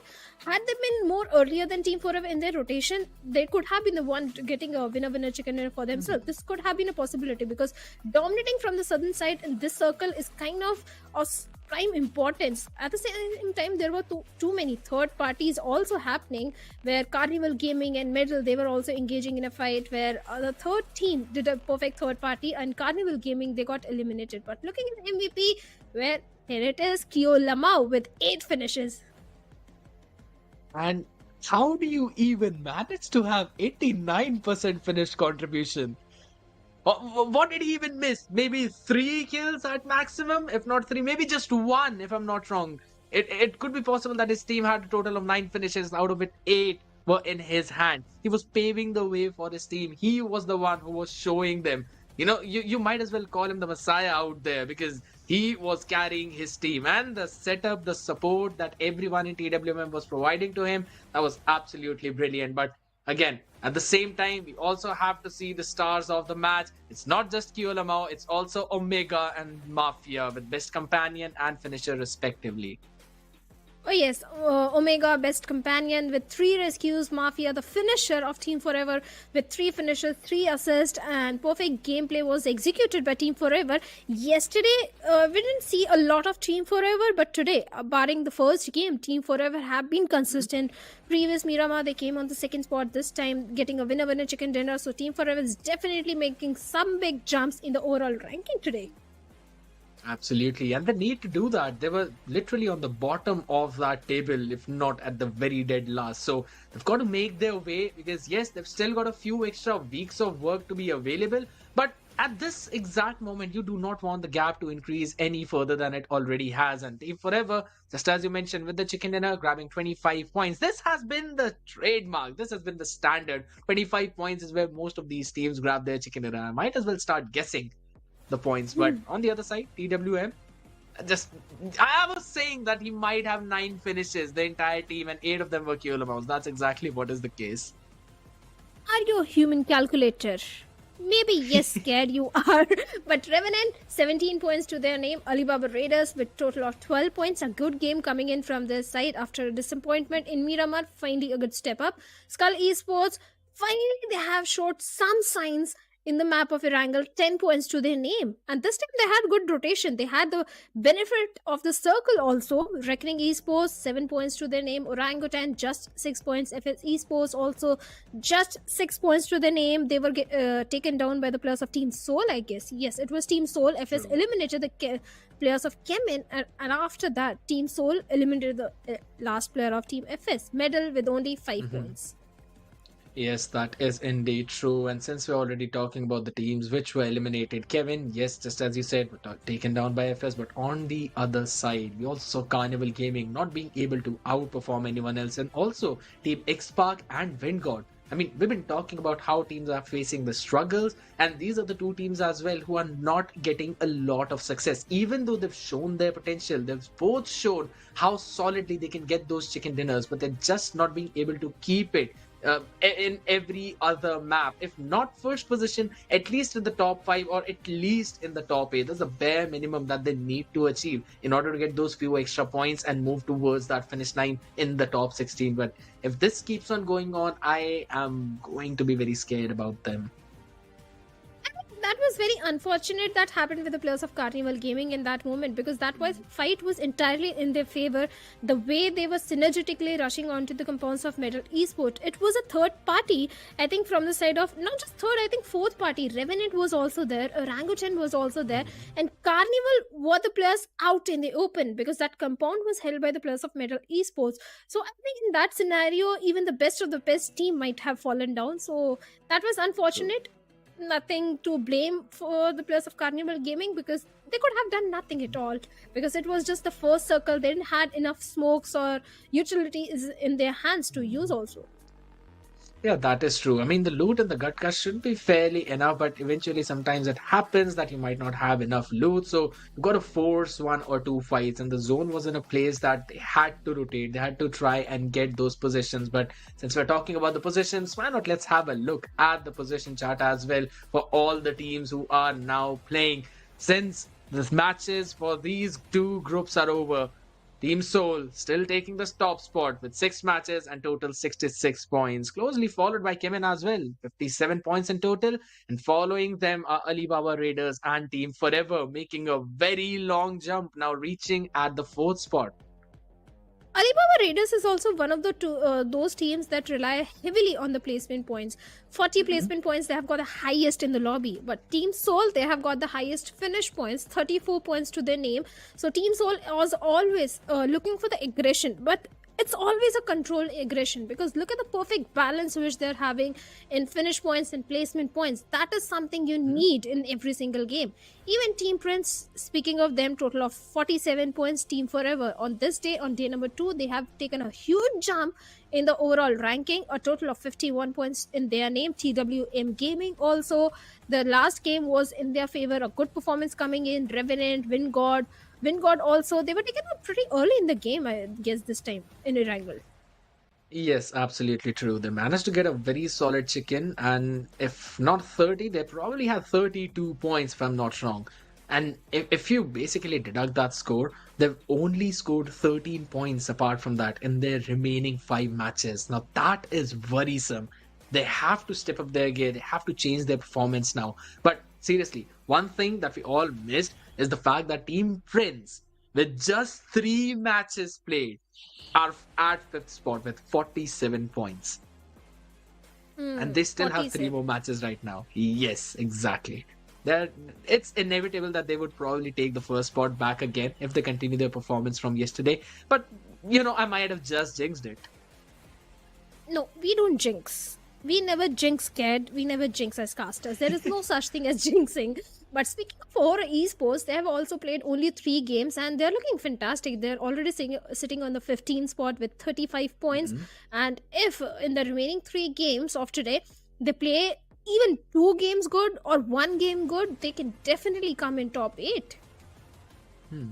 That is indeed true. And staying in the top 8, it basically gives you that extra bit of cushioning that even though your last few games might not go good, you will not be eliminated. But one team that would have to worry is going to be Orangutan. Now, I love the fact that they actually have 25 finish points. Now, it's almost equaling all the teams who are in the top 10.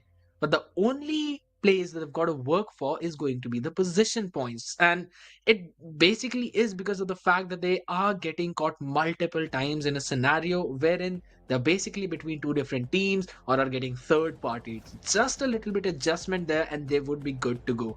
But talking about being good to go, AUTOBOTZ Esports, they also managed to get the first chicken dinner on Erangel, and now are going to have that chance to probably showcase their skills on the map of Sanhok and Vikendi. 34 points in total, sitting at the 17th position. But look at the position of Hydra. 6 matches they have already played. Skulls also in the same spot. 6 matches already done and 32 points and 25 points only to their name. God's Train, Blind Esports, Team Together, Global, 4Shot, Entity, Big Brother, Team Zero. They are yet to play their games for day number 2. But based on the performance of yesterday, Team Zero and Entity, they were not able to perform up to the expectations. Team Zero with only 4 points, Entity with only 17 points. Let's hope a big jump we can see from all these teams on day number 2.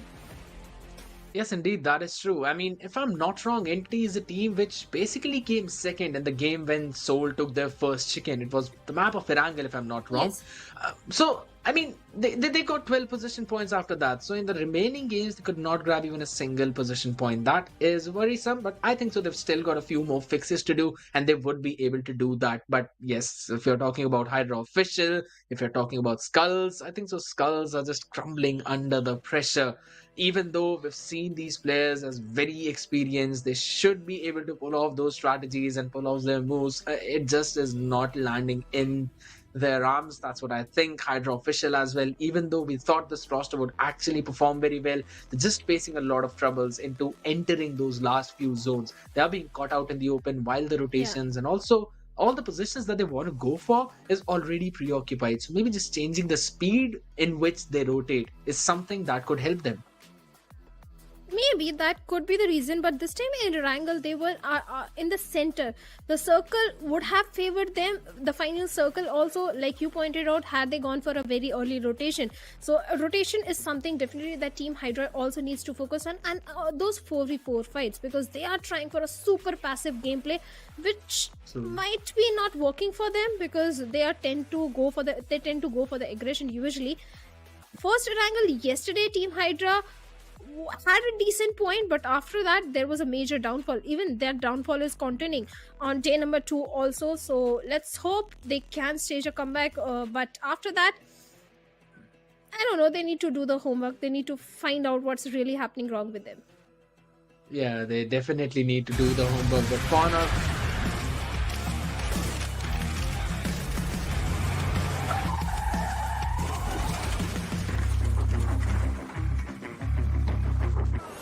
I don't got the time, put me in, coach. I've been going hard, time to let it show. Everything raw, give it to me now. Let me have the spot, man, it's going down. Gotta get it here, I don't wanna wait. Take what I want, then I go train. Gotta get a win, I won't lose the game. This is my year, I ain't gonna break. Strap in, cause it's gonna be a long ride. Working on me every single day and night. There comes a time when your worlds will collide. If it's holding you back, push it right to the side. On another level, I will never settle. Mind over matter, get the gold medal. On another level, I will never settle. Mind over matter, get the gold medal. Ain't got no time for no fear. I work too hard to get here. Ain't got no time for no fear. I work too hard to get here. On another level, I will never settle. Mind over matter, get the gold medal. On another level, I will never settle. Mind over matter, get the gold medal. On another level, I will never settle. Mind over matter, get the gold medal. On another level, I will never settle. Mind over matter, get the gold medal.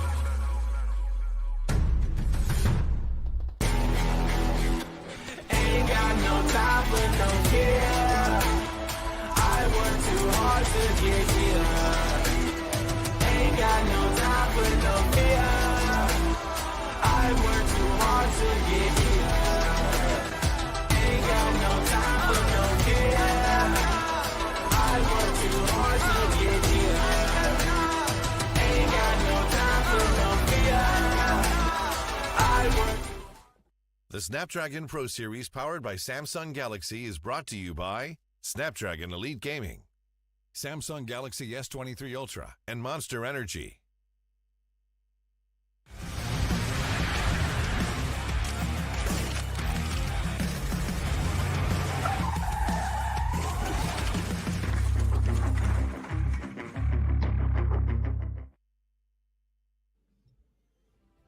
with the action-packed first 3 games, now we come at the halfway. But it's only the halfway, ladies and gents, because now we'll be having 2 different groups. That's going to be A and D taking on each other on 3 different maps. So it's a different group, it's different maps, and also it's going to be a different co-caster this time. Necro, welcome to the desk.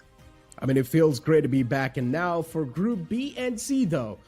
Man, they've only got 3 more games left this weekend, so I feel a little bit bad if some of the teams that were not really able to perform in these previous 2 days, then imagine even in the third day if they're not able to perform that well this weekend, then they will just need to wait the entire week for the upcoming comebacks that they're probably possibly planning, which that's of course going to give them a lot of time to pre-plan stuff, but still, man, waiting like 4 days to make a comeback, it sounds a little bit too much to me, no?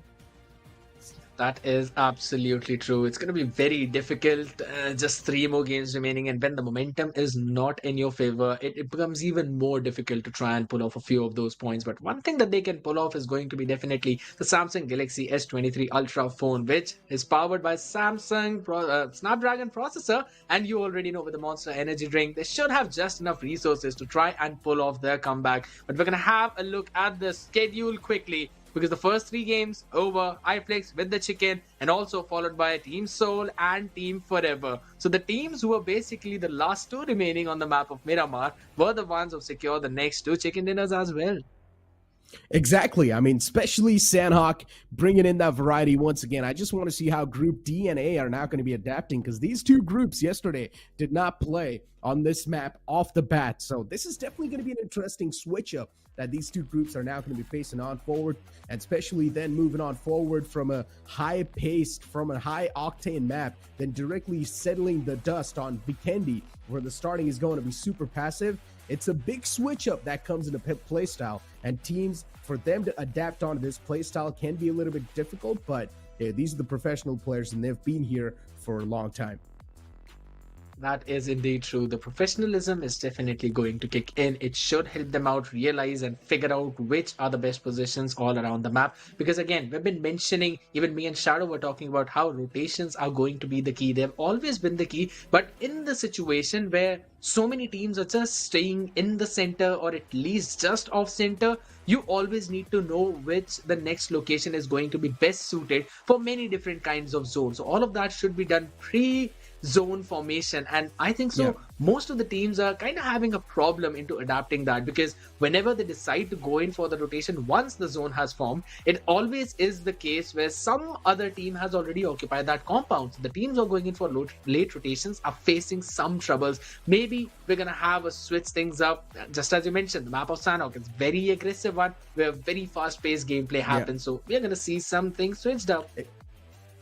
Exactly, and then the instant switch up between Vikendi is something that really catches these players off guard. But here we go, ladies and gentlemen. Speaking of Sanhok is going to be on the way, as Group A and D are now going to make their way in the plains, as the plane flat path starting all the way from Sami towards Lakawi. This plane flat path is tilted a little bit to the southern side, but it's really not going to matter because it's the map of Sanhok and you can extend wherever you want. And as I mentioned, for this group today, it's their first game, so let's find out how a lot of these teams are going to be performing, because there are some heavy hitting teams in this lobby. Heavy hittings, just as you mentioned, one of them is going to be Global Esports. This team packs a punch. They've got that potential, and it might possibly seem to be a drop class scenario where Team Zero and both Global Esports are dropping towards Camp Alpha. This seems to be trouble, as the circle is going to be formed entirely up north. Yes, absolutely. They seem to be going in for that fight. This can be an interesting one. Team Zero versus Global Esports. Mavi and Ninja Boy right next to each other. Saeed's out in the open, and that's it. A big mistake from Saeed. Does not really realize that he's surrounded by a lot of foes, and then his life gets instantly compromised. Team Zero, I don't exactly know what's going on with this team, but even yesterday they had a bad start of the game of Sanhok. Even now they're having a bad start of the game of Sanhok. They've already lost out on Saeed. I'm not sure what the game plan is for Team Zero, but one thing is for sure, they need to change their drop location. It's not really working out that well for them. That indeed is true. They would have to focus down as to where all the other teams are trying to play, and then figure out a possible location which might not be contested. But on how many teams are they going to go in for that study? But talking about study, it just seems to be the case where Gujarat Tigers know the location of the Jelly. God, I remember. Shots were being fired, but it's still safe for now. But for how long? Yeah. I mean, especially Sanhok is a circle-oriented map, so you need all the players alive in the final few moments. And if you're not going to be having those players, then, yeah, it's going to be a daunting task for you to take the win. Team Prince on a hunt. They want to shut down Erangel as quick as possible, and that's the IGL2 that's being hunted down. Godlike cannot afford to lose out on Jelly instantly like that. On the opposite side, it's Team Prince. They're already doing quite okay in the overall standings. Yes, the standings have slipped down, but they still have 3 games to go today. So that means they've got enough amount of chances to make the comeback on the overall standings. And now it's their time to chase the target that Group A and C have set up for them. And it does not seem to be a very difficult task until and unless they kind of fall off early on. So Team Prince definitely have set up a stake and they are living up to their expectations as well, if not just exceeding it outwardly. We'll just have to wait and see how that eventually pans out. But one thing for sure is that Godlike are going to have a smooth sailing, looting all of the compounds that they are in right now. And they've got Jelly safe as well. So no casualties there at least. Team Zero is the only team who have lost one of their members. And apart from that, all the other teams are now, most of them are just located in those extremities. We've got God's Reign though, who are in the paradise. So might possibly see any contest possible with WSB if in case they decide to go in for that rotation. And since the circle is basically a little bit north oriented, I don't think so they would even need to go in for any early rotations. But we can't really say the same thing about Entity or even Team Together Esports, who we were expecting would perform really good but are struggling to find their form.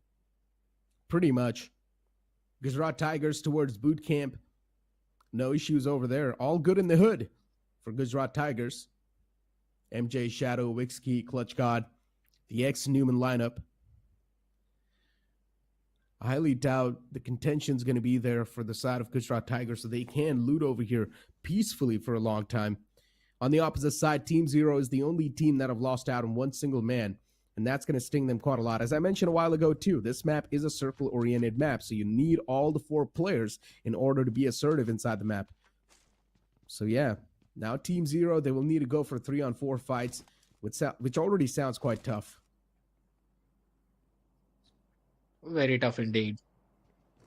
And since you mentioned how circle-oriented this map is, we know we've seen multiple flanks in that case. Even yesterday on the map of Sanhok, I remember that there was one nasty flank. It was probably done by Soul Mania, but they lost the fight eventually. But that flank was something that provided them a great opening. Can't really stop praising that. And we might possibly see multiple teams going for the exact same kind of play. Especially when we're talking about teams like OR, who, yes, have been performing pretty solidly in the leadership of Robin and are currently looting towards Hatin as well. So, don't need to go in for any quick rotations. Circle is on to them. We'll probably wait, but once they do, they will either be encountered by Global Esports down to their south or maybe Big Brothers who are down to their east. Blind Esports. I mean, this is a name, whenever you hear Blind, you instantly think of chaos. You instantly think of dominance. Yeah, the roster is being completely shuffled around. It's being completely changed, but still, this new Blind roster, they're not able to establish a lot. And even the time's running out. I mean, for this week especially, you've only got 6 games, from which one of those is being played right now. And then you would need to wait 4 more days, and then after 4 days, you will have another chance to make a comeback. But still, who would like to wait 4 days to make a comeback? Come on, it's better to just instantly establish a comeback and then maybe have a good night's sleep the entire week. That is true. But what also is true is the fact that they've basically named their players as 0, 1, 2, and 4. I feel sad for 3, not including that. But at the same time, I was about to feel sad for Shadow as well. He was taking shots from a very long range. Safe was the one from Big Brothers who was able to take him down on his knees at least, but he was given a quick revival as well. There was no one close by to go in for any kind of push. But I can't really say the same thing about the members of WSB because they're in close proximity to Gujarat Tigers as well as the members of 4 Shots. So if they're not careful, they would probably be pounced upon by both of them. WSB?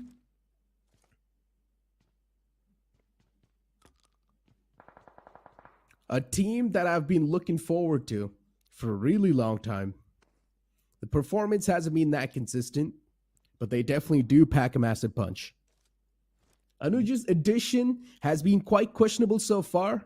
I'm not exactly able to see what type of a support role or what type of role he's really bringing in for the team, but their struggles are still continuing.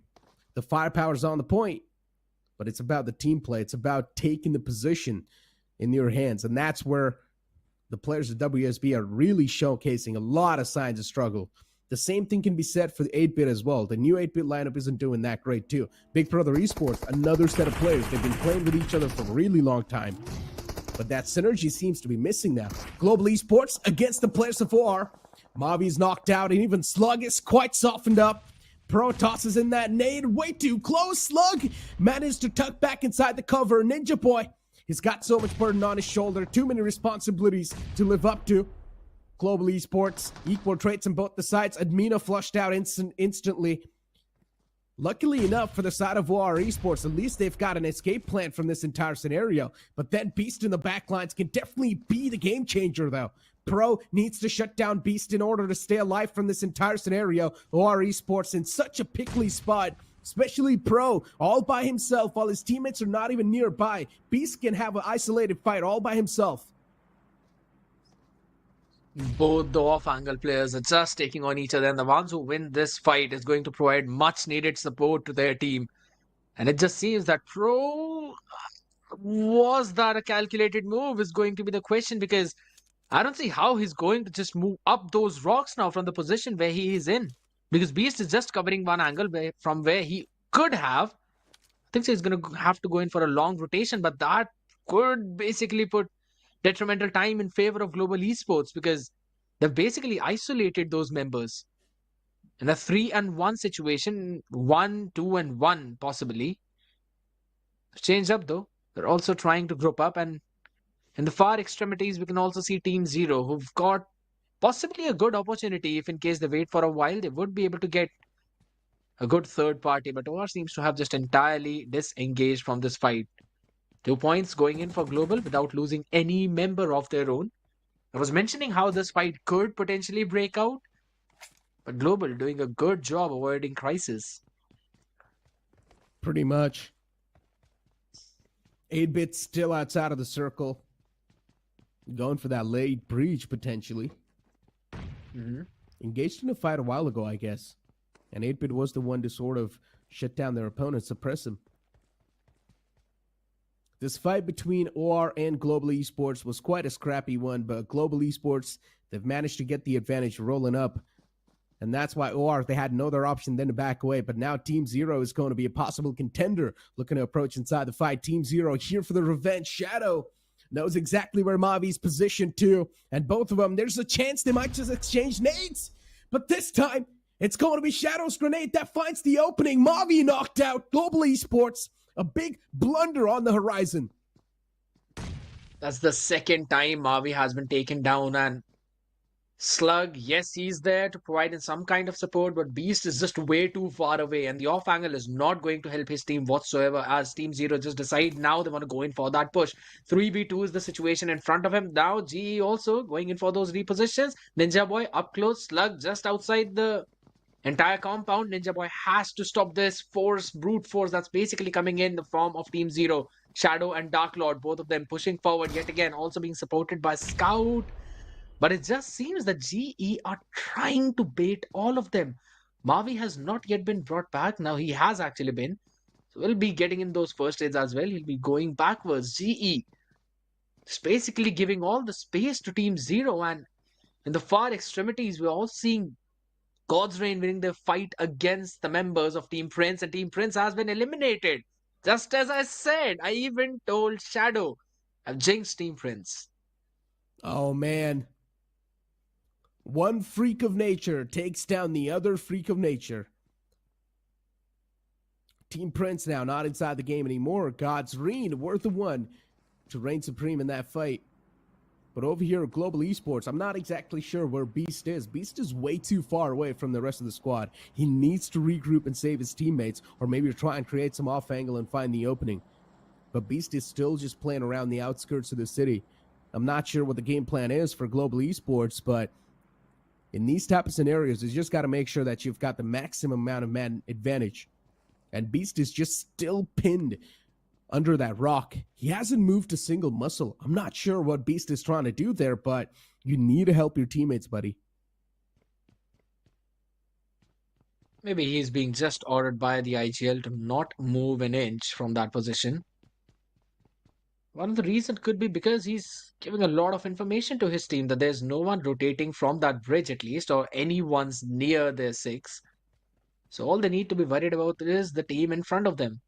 And since they already have an idea that it's Team 0, they already know they've got a man advantage. But talking about man advantage, Raiden taking it away already. Long range shots being fired. WSB being fired up as well, finds their opener.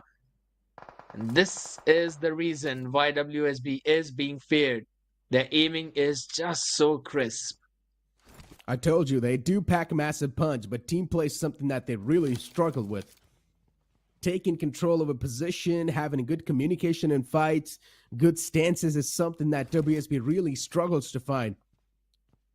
But I hope they've got the situations ironed out. As I mentioned, it's a marathon. It's not a sprint. But the way I look at it, I would say every week is a sprint. You just got to make sure that the teams on the top, they're not really building away a lot of lead.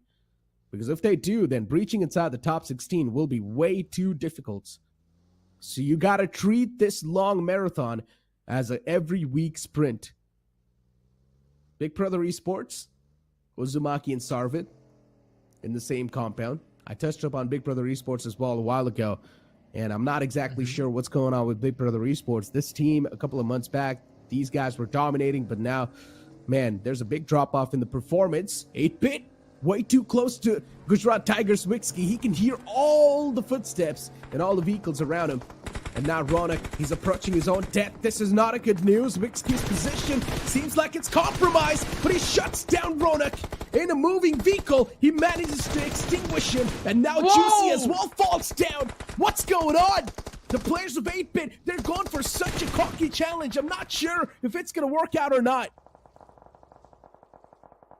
That is not something you would call a good decision, because in an attempt to equalize the odds, they just made them dip even further. 8-Bit, just with 2 players, have now decided to quickly move back and concede that space. Gujarat Tigers, I honestly thought that maybe Madman was able to spot him out, but it just seems that it was not going to be the case. But one thing for sure is that Mavi has spotted out the last player, Dark Lord, out in the open. But he still actually manages to get that flush. A crucial one indeed. Ninja Boy now wants to try and get that one last flush and punish him for that pick.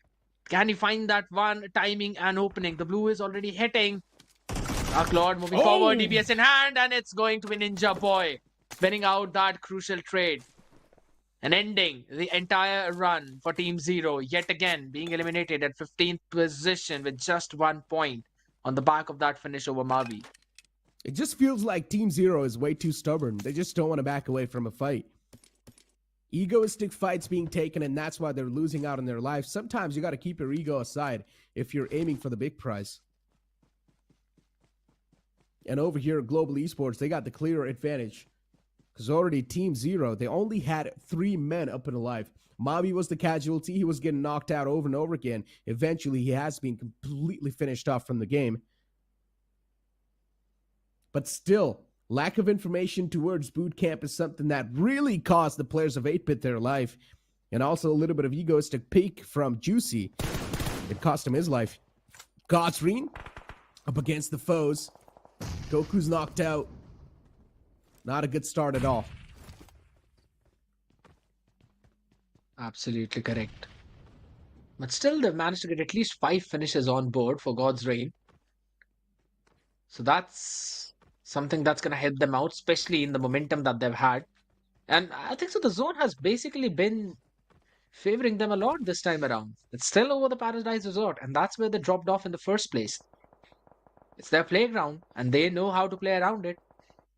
But again, the hills towards the south of Paradise is something that I normally love to see teams play on, because it gives you an advantage over the teams who are playing around you. And also, whenever a team wants to move out of Paradise, they would have to go through you, and it's an uphill battle for them. That's what God's Reign are ready to take. Pretty much. And God's Reign now on this uphill battle. it doesn't seem like they're going to be backing away anytime soon. The constant barrage of utilities is really causing a big problem for the players of Genix FM. And now from the back, they're getting shot at by WSP. No area seems safe for Genix FM, at least for now. And God's Rean, they've found a clear pounce on top of the opponents, but they're still not going to go for it. They're not exactly sure how the front lines are looking like, only because they've got a lack of information. And I like the cautiousness from these players. That is indeed true. When also members of Gujarat Tigers now need to be cautious around the members of WSB. As ZF goes in for a spray, gets the perfect bullet shots connected on MJ. He gets taken down on his knees. And that's another big blow to Gujarat Tigers now. But in the meantime, on towards the other side as GE are also going in for their rotations. They're being welcomed by the members of OR. Already catching one of them. Might be able to just flush all of them out. On the other side, Madman has been taken down on his knees though. Just one man remaining for 8-bit. Can he pull them through? That's going to be the question as Anuj currently just crouching down. Moving forward slowly. Trying to get an angle onto the opponents or at least not get caught by them. Oh. Utilities tossed in. And Genix FM, they've got the go call. Spider-Jawed. Genix FM, they've already taken 2 massive blows. If one more hits him, their run inside this game is going to be pretty much done and dusted. WSP managing to retrieve one man back up. Anuj, he's got a decent amount of HP, but then in the back lines, it's going to be Godlike. And what a beautiful nade that was from Z-God. A 3-pointer. What a Kobe. But unfortunately for him, he shot in his own basket because on the other side, he already had Spider-Jawed who got those flush points. So even though that nade was perfectly cooked, perfectly aimed, did not get any results in his favor. And as soon as I was mentioning that, Jonathan being caught yet again by Genix FM. Oh my, these two players just being so very nasty, and even Z-God has now been spotted. The nade's going to be going up his way. The blue is going to push him forward as well, firing some shots. JD, low on HP, but no way, you get a pick with a DBS that range. Oh, JD Gaming, even the Wall of Death is now chipping out so much damage. He must have enough time to pop this first aid. Oh, only sliver of HP away from getting knocked out and confirmed. But now decides to pop out the medkit. He does not really have a lot of HP left, or even healing utilities left, so he needs to make it inside the circle as quick as possible. At this point in time, the circle's going to dish out so much damage, you cannot afford to stay outside of it. Unless if you've got a ton of first aids, then yeah, maybe you can try to go for a med strat. But still, it's better to play inside the circle. Still 10 teams are remaining and 22 players in total. And Big Brother Rishi is outside of the circle, taking so much damage from the blue. Going for the patch-up constantly. Uzumaki now looking forward to make that move. The nade's quite close. And no, it was actually a flashbang. Interesting. Not something we would normally see teams go forward with a flashbang, but I've seen sometimes Orangutan use that. On the other side though, blind, solid, still stuck on their place, trying to stop the members of Big Brothers, but they've also got to make their move as the blue is pushing everyone back inside the safe zone. And I think so, it's God's Reign who've got the perfect opportunity. And as soon as I say that, Delta being knocked down by the members of Godel on to the south. Should be worried about them. Currently, they want to try and also take the fight with them. But in the meantime, Carry, long range shots being fired onto him. He's been taken down. AUTOBOTZ. We've got the top 8 teams remaining. They should get a few extra points for themselves. But Blind, not quite in the best position that you would call it. Jelly still trying to find a few of those shots though. It's Uzumaki who kind of gets that flush onto him. And player 2 of Blind still standing. And he's basically the last man who's actually standing. Mac and Jelly. A combination from Godlike. But can you really do a lot? Especially even the circle now has moved up. And it's just dishing out so much damage. The only thing that's going to help you is constant healing utilities. But for now, God's Reign from the top is just raining down death and destruction on all the other teams that are currently underneath them. AUTOBOTZ as well might just be the next one to follow it up. Godsreen reigning supreme inside these final few moments, and now they've only got one more team inside the circle that can be a potential big thorn in the victory of the Sanhok game. Godsreen finally waking up from the slumbers, and did I see this right? Veds is playing from Godsreen. Their coach is inside the game playing with the players. Well. What? Seems to be he's taking things in his own hand, but for now, Team Together Esports, they need to be standing strong, but the wall of death takes them down too. In the form of God's Reign. It's being absolutely insane in that playstyle. And this chicken is inevitably theirs, as Jelly would probably be on his last few first aid kits. It's actually Gamla Boy who's also going for the med strat. Jelly was taken down just before him. Entity, though. These are free points, right? You might as well try to just go for the med strat and maybe hope with your fingers crossed that you're going to be getting the second position for your team. And that's what they've done. Gamla Boy has managed to bring his team on the second spot in the previous game. So consistent positioning points with 3 elimination points. That's an okay outing for you and your team. 15 points in total. Entity's going to be super happy. But Godsreen, they will be the one to secure the chicken dinner in this game of Sanhok. And it could potentially be another 25-point gamer. If I'm not wrong, they were able to flush out a couple of kills as well from Team Together. If it's a 2, then it's over 25. But if it's 1, then only 25 points. That's one good thing. Oh my god, no way, he's just got 6 more first aid kits. Come on, man. Come on. You've already got the second place. Jeez, Gamla Boy. he does not stop. Be it with his rifle he wants to go for or one with more his first elimination. aid. Maybe he wants to go for one more elimination just before getting taken down. He's like, you know what? Maybe I can squeeze one more point in. Just one more. That can be enough. Maybe 16 points. Come on. Every single point counts, right? And even he realizes that every single week is going to be a marathon. So every single point's going to be counting too. Just got to make sure that the team's on the top. They're not running away with the lead. But unfortunately, the play zone is way too strong and no one's going to be able to stand against it. Your death outside of the play zone is inevitable, as we've got the winner chicken dinner from Godsreen with a solid performance. They have managed to take this game home. At the start, the fights were quite scrappy, especially Team Zero once again having a bad start for themselves. But in the end, it was Godsreen to take things home. Yes, it's their coach playing with them. The ex-Orangutan coach, now Godsreen's coach. Also showcasing his skills on the battlefield. Now, I love the fact wherein, coaches always come out and show the reason why they are coach. A perfect way to play out the entirety of the game and also helping them get the chicken dinner, the much needed one as well in that case. Because now that's going to put them in a very solid position in the overall leaderboards too. But also, again, kudos going into Entity Gaming. This is possibly their second game in which they've got the second place. And on the back of the heel battle yet again, Gamla Boy doing a very solid job, making sure he's going to get those extra position points.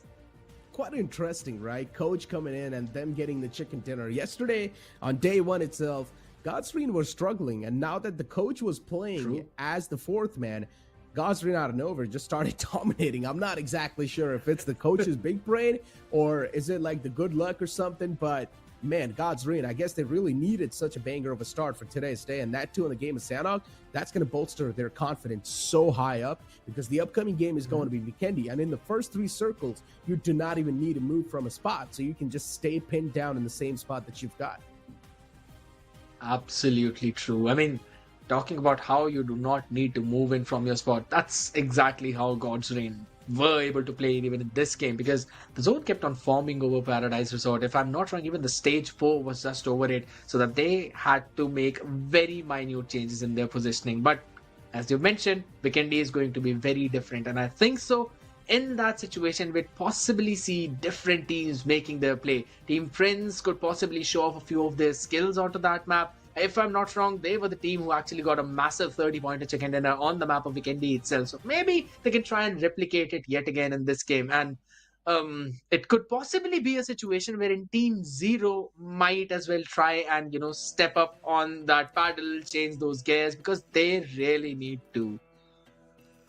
Team Zero, I'm not sure, man. Look, I mean, they have got some of the known players from the community, but with how they're playing, they're just showing a lot of egos in every single fight they're taking. You can clearly see that they just do not want to back away from a fight, even though they know that there's an opponent right in front of them. Especially that hot tin fight. Yeah, they had a 3-man squad. They knew that one man's knocked out in the front, but then it was way too long to make the push happen. They should have pushed up instantly as soon as they found the knock, but no, instead, Team Zero, they were just still playing pinned down. So that hesitation, but at the same time having the egoistic aura of making the fight happen, is really costing them their life. You either commit fully or you just do not really commit. You just back away and play safe. Possibly could be a case wherein there's some kind of miscommunication or the problem in those synergies. They definitely need to fix it up, and if possible, just in this match itself, because now they need those crucial points. The lead is increasing further. Eventually, if they do not stop, they've got to make something happen, and that's what Delta did for his team. 7 finishes for this guy, 50% contribution. That basically means they had 14 finishes for their name.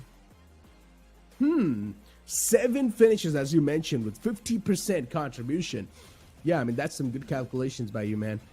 Solid stuff from Delta PG, of course, of God's Reign, as we do have the stars of the match in front of us. Going all out as well is going to be Delta PG, and then the best companion is going to be Xerath from WSB. WSB, in that previous game of Sanhok, was one of those annoying teams that just likes to third party and shoot teams from far away and steal those elimination points. That was what WSB was in the previous game.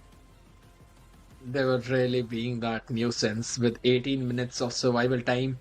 Yes, definitely the kind of performance you would expect them to show out. Decent one indeed. But on towards the other side as well, I want to talk about the fact how even the members of Team Godlike, Jonathan was caught up early on, but eventually Jelly somehow managed to get those crucial first aid kits online and also managed to make sure that at least his team was in that top 5 place. So that was one of a good move, I would say. Managed to get a few extra points on board. Maybe they can turn things around on the next one and grab a few chickens, or at least be in the top 2 or top 3 position as well with a good elimination points.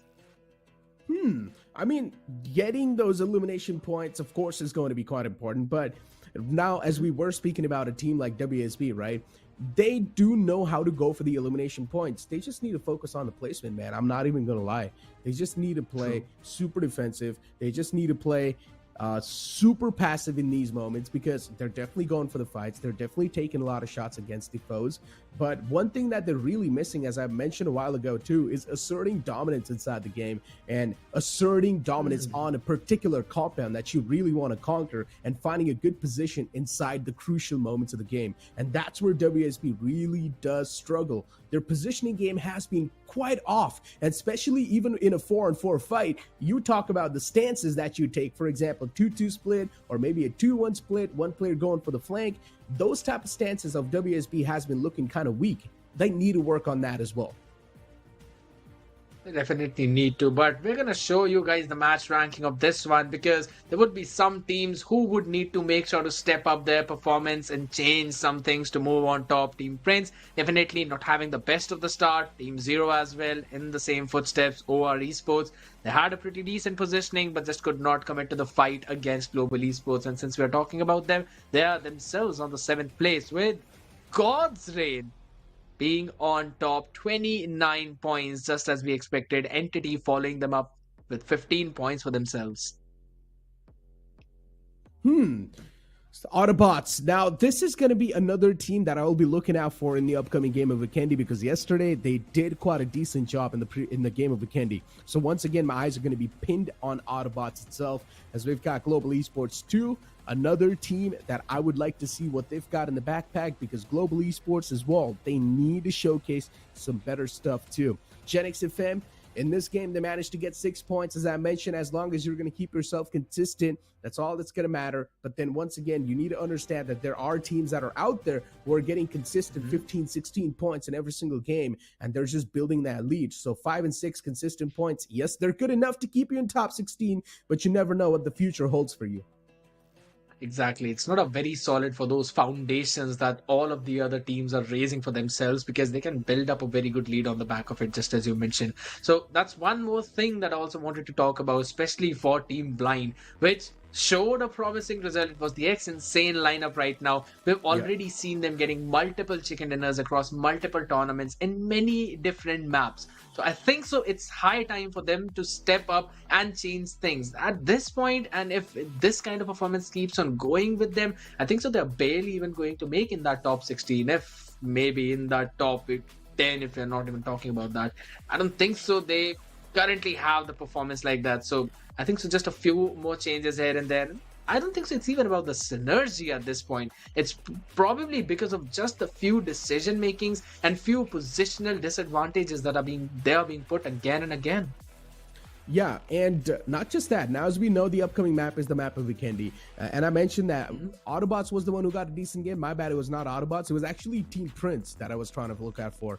Team Prince was the one who had a really solid game yesterday in the game of Vikendi. So we know that now this upcoming game of Vikendi, Team Prince, they're going to have their eyes glowing, and they're probably going to be looking at that map and be like, okay, this is our chance to come back. Yesterday, we had a solid game. We still do have the momentum in the game of Vikendi. So now all we need to do is aim for Vikendi and play the same way we played yesterday. We've got the overall standings in front of us, ladies and gentlemen. Sko Seoul still on the top. Chemin Esports on the second spot, but Alibaba Raiders with the third spot, Team Forever with fourth, and God's Reign now starting to make that climb once again. Oh, these guys are going to claw their way back up on the first spot. You can never keep God's Reign out of the tournament, or at least the competition, for a long time. They've even overtaken Team Prince, who are down to 47 points in 6th spot now. And both of these teams are the teams who've still got 2 more maps remaining, so who knows? Maybe they'd be able to even cross Team Seoul. They should be able to do so. There's not a lot of point difference, to be honest. One more solid game from God's Reign, and they would pretty much meet as many points as Team Seoul currently has. And for Team Seoul, is it really going to affect them losing out on that first spot? Absolutely not. They still have got 3 more games tomorrow in this week itself, and then they've got a lot of games in general. 36 total games all these teams have to play, so they still have a lot of games pending for themselves. Godlike, though, on the latter half of the board now, is starting to be a big upset for the fans. They're not able to perform that well on the 15th spot with only 38 points. The same thing can be said for AUTOBOTZ Esports. Even the previous game for AUTOBOTZ wasn't really that hot, but hey, you still have got 2 more games to go. That is indeed true, and honestly, I feel that their position is still pretty stable on the 45 with the 45 points, 43. Oh, my bad. That's on a very solid position in the leaderboard. But on towards the other side, when we're looking at the Team Together Esports at the 24th place with just 29 points, they need at least 1 more solid game to even think of entering in the top 16 positions. While if we're talking about Global Esports, they're also following the same footsteps. Team 8-Bit, again, they need to work out on a few of those crucial decisions. The micro decisions is something that they're having some problems with, because just as you mentioned, even that one ego fight that was being taken, they did not end up respecting and were eventually paying the price for it by losing 2 members. Exactly. And as I mentioned, in these type of tournaments, especially in tournaments, when you've got the bigger picture in front of you, you cannot shift your focus onto the smaller picture and think for the moment. No, you always got to keep your goal in front of your eyes and make decisions accordingly. And that's where Team Zero, I guess, they really just lost the entire ball, because the main reason is to win the tournament. And I guess Team Zero, they were just focusing on that particular fight to win. And that's where they sort of just fumbled the entire previous game. So I guess maybe Team Zero, they're probably going to try to get a little bit more better in the upcoming game of Vikendi, because as I mentioned, all the players inside Team Zero, they're quite a good lineup. They're a solid lineup. Every single player has been inside the community for a while. They've got a lot of experience in the back, but I guess it's more about the team synergy and the communication that's coming into play. And that's where Team Prince is definitely struggling quite a lot. Yes, indeed. Struggle is inevitable for them, but I still hope for good results coming in, especially in the next 2 games and also the 3 that they've got tomorrow and maybe in the coming few weeks, because they will have time to fix what has been broken at this point. But honestly, everything's began with one single step. So just looking at the next map and focusing down on all the points that they need to focus on, those rotations, those callings, and yes, avoiding the fights. We mentioned yesterday as well, and I'm going to mention it today, that every single fight that you take needs to have a meaning behind it. You only need to take those meaningful fights that are basically going to reap some results for you. And I'll be very honest, the fight that they took against Global previously, it was not that. But we're gonna have to keep that discussion aside for the time being, as we will be jumping into the schedule. We've got 4 matches already over, with iFlix getting the chicken, Soul, and then followed by Team Forever, now God's Reign. Who is going to be next? Any guesses, Necro?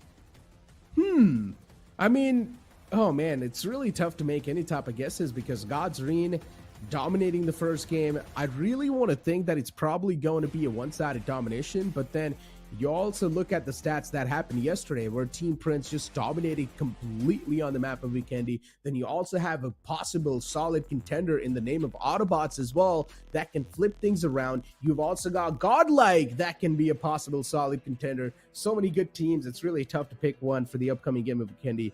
But I guess I'm going to go with Team Prince because yesterday in the game of Vikendi, they managed to get the chicken dinner with a lot of elimination points. And I'm going to stick with Team Prince once again. What about you? All right, since you've already mentioned Team Prince, I was about to pick them as well because, yes, just based on the result of how they've been showing their very solid performance on the map of Vikendi, I thought maybe they'd be able to pull it off. But again, we've seen multiple times and across multiple tournaments that Global Esports is a team that starts pretty slow. In the first 2 days, or maybe even the first 3 days of the week, they are pretty slow on that start. They do not quite get a lot of those points, but once they start to build things up, then it's very difficult to stop them. Even in previous few tournaments, we've seen them going in, if not at the podium finish, then at least close to it. So it is possible they can try and pull some things off because we know Mavi has been in the PUBG scene for a very long time, in the BGMI scene. He's been doing a lot for the community and he is one of the most experienced coaches as well as players out there. So it is highly possible that with his presence now, he'll be trying to figure out the play that all of these teams are making and then create a counter strategy and figure out the best path for his team to victory. I mean, hey, all we can do is sit over here and speculate, right? We still don't exactly know what's going on behind the scenes. Is that really going to be a possibility? I don't know. But you also need to understand one thing. You were talking about the past tournaments, the Global Esports. They've went through some recent roster changes, and that's definitely going to affect a lot. So that's where things are going to be changing a little bit. Yeah, in the past, Global Esports like to play a little bit slow at the start and then maybe pick up the pace later on. But then these recent roster changes, are they really going to be able to transfer the old strategy over onto this new roster? I doubt that's going to be the case because every single player and every single roster has their own strategic play plan. And I guess you always need to change the plan and the structure every single time you change the roster as well. So over here, I think the Global Esports is just trying to figure a lot of stuff out. They're just trying to know how exactly this roster is working. It's still the stage of figuring stuff out. But here we go, ladies and gentlemen. Enough speculations. Now it's time to jump inside the game. The game of Vikendi is going to be in front of us. Mawatra is going to be our starting point for the plane fly path and ending all the way towards Cosmodrome. This plane fly path is definitely tilted to the northern side, but it's not that big of a deal. Teams can easily extend wherever they want. Well, they can certainly go to their favorite drop location. This flight path is not going to give any sort of trouble to the teams. And speaking of trouble, well, a team that is in a lot of trouble because of their performance are the players of Team Zero, because even now they are heading towards the side of Top Room Metro. Definitely they can get good resources, good loot for themselves, but the performance which is expected from their side is not coming through. Even Global Esports are also somewhere near Dobro Metro. We have 8-bit toward the side of Mumatra. So all the aggressive teams are there on the western front of the map. I mean, now Gen X FM2 going to down south. You've also got Entity as well, following the same footsteps. 8-bit towards Movatra itself. No issues on that regard. But then Global Esports, a hot topic that we had in the previous game with Shai Shnu, they are just going to be dropping right down at the starting point of the plane fly path. Entity Kamala Boy, this could have been a bad start. But luckily, Clutch God had a micro Uzi in his hands, and also the iron side on that skin is not that great. So that's why I guess it's the main reason why the opponent's still alive. Okay, looking at the map, Gujarat Tigers, Necro, they are way too segregated from each other. One of the player is in the city of Villa, then Shadow OG is too far away from his teammates, so they also need to regroup with them, each other. Otherwise, it will be a big problem, especially for the player Shadow OG over there. And speaking of performance, like you said, Gen X FM, I was about to praise them, but looks like Karan out in the open was taken down by Zverev. Instant confirmation. But speaking of the past performance, yesterday's performance in Vikendi, Gen X FM were super aggressive.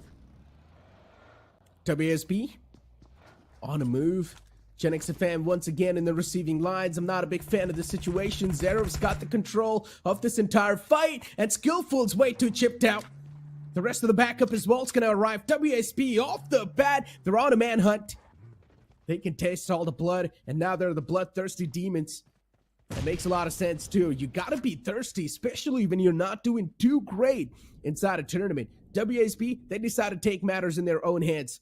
And this time, all they see is red in front of their eyes. Skillful, hiding behind the pillar. Before how long, that's the real question. Soon enough, even he will be dealt with. A lot of the teams are getting taken down instantly as soon as the game started. Even Team Together Esports. Ronak has been taken down by them. Team Together Esports, yesterday also in Vikendi, they had too many finish points, although they were taken out pretty early in the game, but they started off on an aggressive note, just like the players of Gen X FM, but this time Gen X already lost onto 2 players, and WSB, a good head start for them, already 2 finishes in their pockets, and Raiden is just messing with the player of Gen X FM, Skillful. I feel bad for him. Poor guy. Pretty much. The only thing that's happening over here is that WSB, they're also wasting their own time. Yeah. And the opponent's time. You either give up on this elimination point completely, or you just try to get him down as quick as possible. And yeah, well, Armson is all the way on the top, and yes, Skillful's going to go down. No way he gets out of this situation alive. Nicely done, WSB. They've managed to finish off the opponents, and now they can focus on the first phase of the game, and that is looting.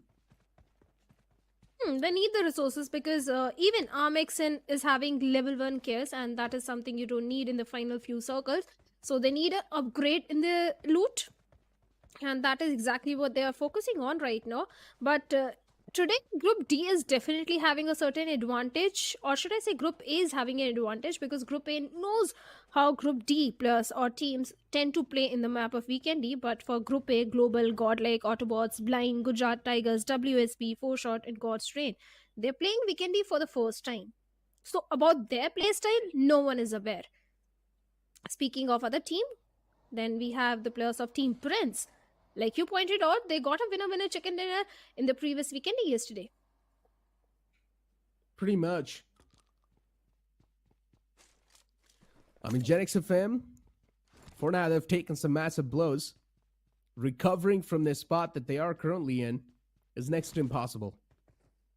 Vikendi can still be a bit easier compared that you do not really have to move a lot in the first 3 zones, and you can just completely focus on the survival. And then also just try and gather up as many meds as possible, and then maybe go for a med strat. So I would say Vikendi can be a little bit forgiving when it comes to the man number. But when you're just down to a 2-man squad, that's even dire. That's even worse. Especially in the gunfights, Gen X FM, they will be mowed down easily. So Gen X FM cannot afford to take any gunfights. They just need to play super passive, and they just need to play tuck down. And go for the late rotation, because look at the position of Team Together Esports. So Gen X FM, the only way to migrate inside the circle, I think, is late rotation. That is going to be the key for them. Otherwise, I would say in Vikendi, early game rotation is better, because you just need to be as close as possible to the centric spot. That means you're going to have a better spot in your hands in general. But for now, AUTOBOTZ on a pounce against the opponents. A good Molotov from the opponent is going to find Skrills, but Big Brother Esports, the entirety of AUTOBOTZ is now just crumbling on top of him. Nowhere to go. Uzumaki gets choked to death. One more man from the side of Big Brother Esports now trying to close on up, but AUTOBOTZ, they're making this fight look so easy. It's like a piece of cake for them. One more man to go in the name of Rishi, and he's trying his best to fight back. AUTOBOTZ Rico in the outskirts, and Rishi inside the house, pinned down. He's taking way too much damage, and Rishi, he clutches it out against AUTOBOTZ. A savior that's came down straight from heaven. Rishi has managed to save his team's life. All by himself. 3 finesse managed it out, and Big Brother Esports, they lost 3 players, but Rishi is still surviving. But Global Esports is coming onto the compound. So Big Brother's Rishi all by himself. It's a 1v4 scenario. A DBS done. in his hands. He needs to patch himself. There is no chance he can clutch at this point. And Global Esports, just by the use of a Molotov, eliminated him. His victory was short-lived, but Global Esports, well, a good start. 3 finishes already in their names. On all 3 belongs to Mavi. Yeah, Mavi. Man, he's over here to get the revenge of the previous couple of games that he's played inside the tournament. Mavi wasn't really having that good of a time, but inside the game of Vikendi, Mavi's feeling himself. But Global Esports, one single mistake can cost him their life as well. Clutch God's sights are primed on the target. All he's waiting for is at least one player to step out of the cover from Global Esports, and he will look forward to execute that player instantly. But even Global Esports, they've got a prime positioning, so they're not going to look forward to leave this. There is no reason to leave the compound for now, because they have good resources, they have got good loot, but looks like they are looking for those rotations, and the players of Gujarat Tigers are ready to strike. If they find the perfect angle, line of sight, they're definitely going to try and pep a few bullets, and Vixie is trying to do the same thing, but for now the players of Global Esports are safe and sound. Nothing to worry about, but Gujarat Tigers, they're definitely trying to poke the bears in the lobby. Pretty much. Gujarat Tigers. Clutch God. This man's got some nice mechanical skills. Gotta watch out from a team like Gujarat Tigers. I want to see where Global Esports have repositioned themselves. I mean, this compound, it seemed quite solid. And that's why now Gujarat Tigers are instantly going to take it over. Also, see if there are some extra bit of loots left over on the death crates. And they will be able to find those. Oh, a free medkit too. Medkits are, of course, very important. Yesterday also 7 or 8 teams were going for the heal battle. But wait a minute. Godlike Mac finds Prince out in the open. Instantly shuts him down. There is still hope. There is still hope to go for the rescue mission. But there is no time, as Godlike has already rushed onto the compounds of Team Prince. The confirmation is there onto Prince. 3 players out in the open of Team Prince. But Adrian is going to retaliate. Find a perfect trade onto Mac. Zigod, with that grenade, is trying to find some sort of opening, but Jackson's grenade will take him down. Team Prince is not going to be that easy of a foe to take down. Even in the yesterday's game of Vikendi, Team Prince was dominating, especially Prajwal. He had the most amount of elimination points on his name. So Godlike need to watch out from this team. It's a deadly force. A force to be reckoned with, and Prajwal, he's already on his way to get up close and personal against Mac and Jelly, and already the first knock's found. Mac finds Prajwal, but then Jackson instantly returns back with Jelly. Even another player gets taken down from Godlike. This is not a good news at all. Team Godlike getting dismantled. Just like that. Team Prince on the verge of winning this fight. It's all down to Jonathan. Can he clutch this situation out? Jonathan really needs to live up to his expectations. He really needs to win this clutch. His 2 teammates are bleeding to death, so Jonathan does not really have a lot of time left over anyways. He needs to make it quick and swift, but instead Jonathan decides to back away from the fight. A good decision, I'll say, because it was a 1v3 situation, and risking the placement points which Jonathan can acquire, I think this was a great move coming from his side. You have to be mature in certain situations. You have to focus on the bigger picture, that you have to qualify for the LAN, and getting those placement points is going to be of prime importance. So, good decision. And Team Prince, well, they got 3 finishes, and at the same time, they got a boost in the confidence by taking down 3 players of Godlike. A good start for the players of Team Prince. Yesterday also a very good game in the map of Vikendi, but right now we have the players of Gujarat Tigers also locking horns with the players of Global Esports, where Mummy has been taken by MJ's grenade, and Shadow OG with the DBS will get the confirmation point. Nicely done. Gujarat Tigers, sides primed once again against Global Esports. I mean, right now, GT doesn't really have to worry about a lot of stuff. Ooh, good way to park your McLaren. Hopefully no scratches on that beast.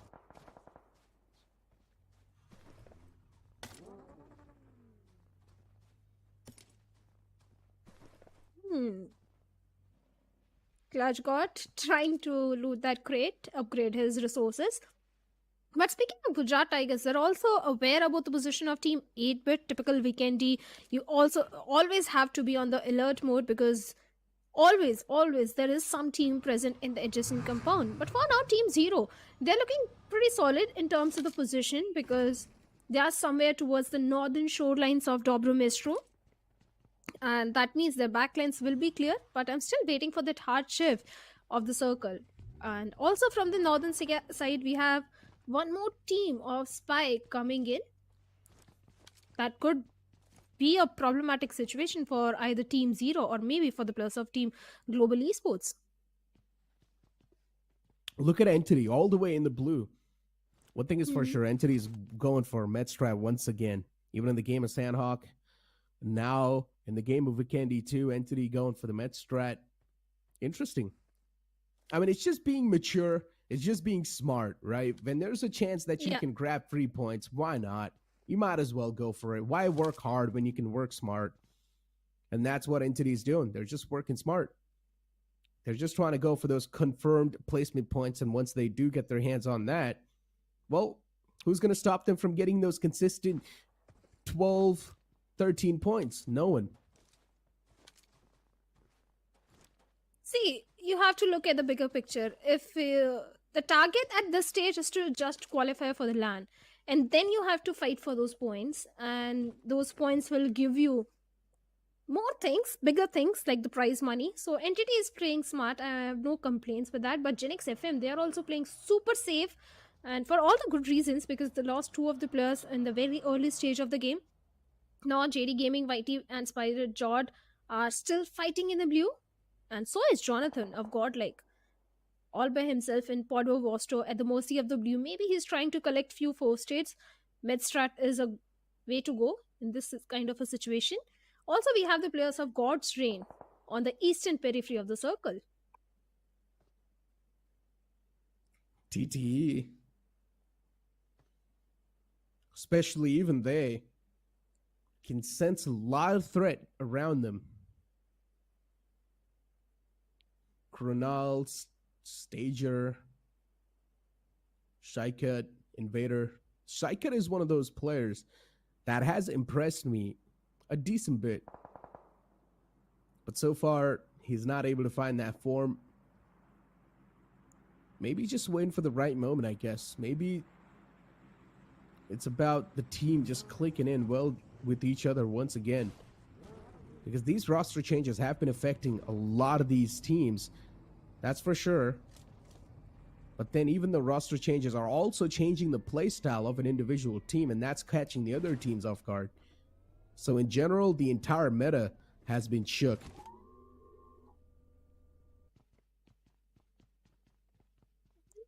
Well, it does have certain pros and cons.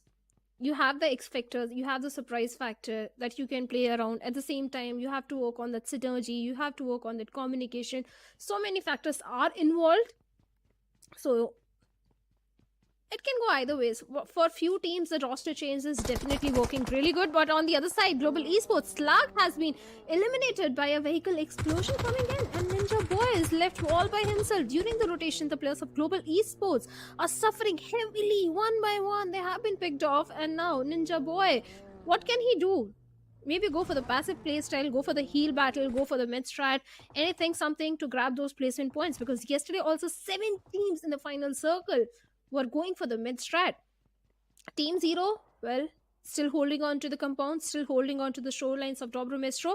A good position to hold on to, and at the same time, they're aware where exactly the players of Team OR are. And OR also is one of those teams, Necro, that performed really good yesterday in Vikendi. OR is one of those consistent teams that you can never just look away from. And I've always mentioned this. OR is one of those teams that likes to stay under the radar. They like to move without being unspotted. And that's what has been the strong suit for OR, even when Jelly was idling and even now. But we've definitely seen that sudden shift in the playstyle too, as soon as Jelly left. We're seeing a little bit of an aggressive OR. And I'm loving that. I'm always a big fan of a smart aggression. And that's what Admino and his team has been showcasing so far. But I hope it's not going to be miscalculated, because the next circle shift now pops up in front of us. An 8-bit that found themselves right in the smack center. This is the best position 8-bit can ask themselves to be in. But all they need to do now is be good in the defense. Oh, certainly. This is 100% agreed, a good position to hold on to, and defending the compound is going to be prime important for not just 8-bit, for the players of Team Together Esports also, because they are also towards the southern side. If the circle goes a little south, Team Together Esports can also benefit heavily. But on the northern front, we have Team Prince entering inside the circle. So that means if the circle takes a northern shift, this can again be a very good game for the players of Team Prince. But Ninja Boy, look at him. Completely on the western shorelines, going for a very passive gameplay, looking for those first aids in the compounds nearby shorelines. I like this hold that is coming from the side of Team Zero, because they have been not been able to perform up to the expectations. So sometimes you need to change your playstyle, go super passive and analyze the situation, understand the gravity of the situation and play accordingly. And that is exactly what the players of Team Zero are trying to do right now. WSB. All the 4 players playing on the edge. Not sure how good of a position this can opt out to be, but if the circle moves away, then yeah, it's going to be threat lingering all around them. Look at in front. It's God's Green. On the side, it's Blind Esports. On their left is another team. To get out of this pickle, oh, sounds next to impossible. So you better start paving your path right now without wasting any time. You better start finding a good safety rotation out of this single compound as quick as possible. And the only way you can try to do that is information. For now, a couple of shots exchanged against Blind Esports. Nothing really harmful.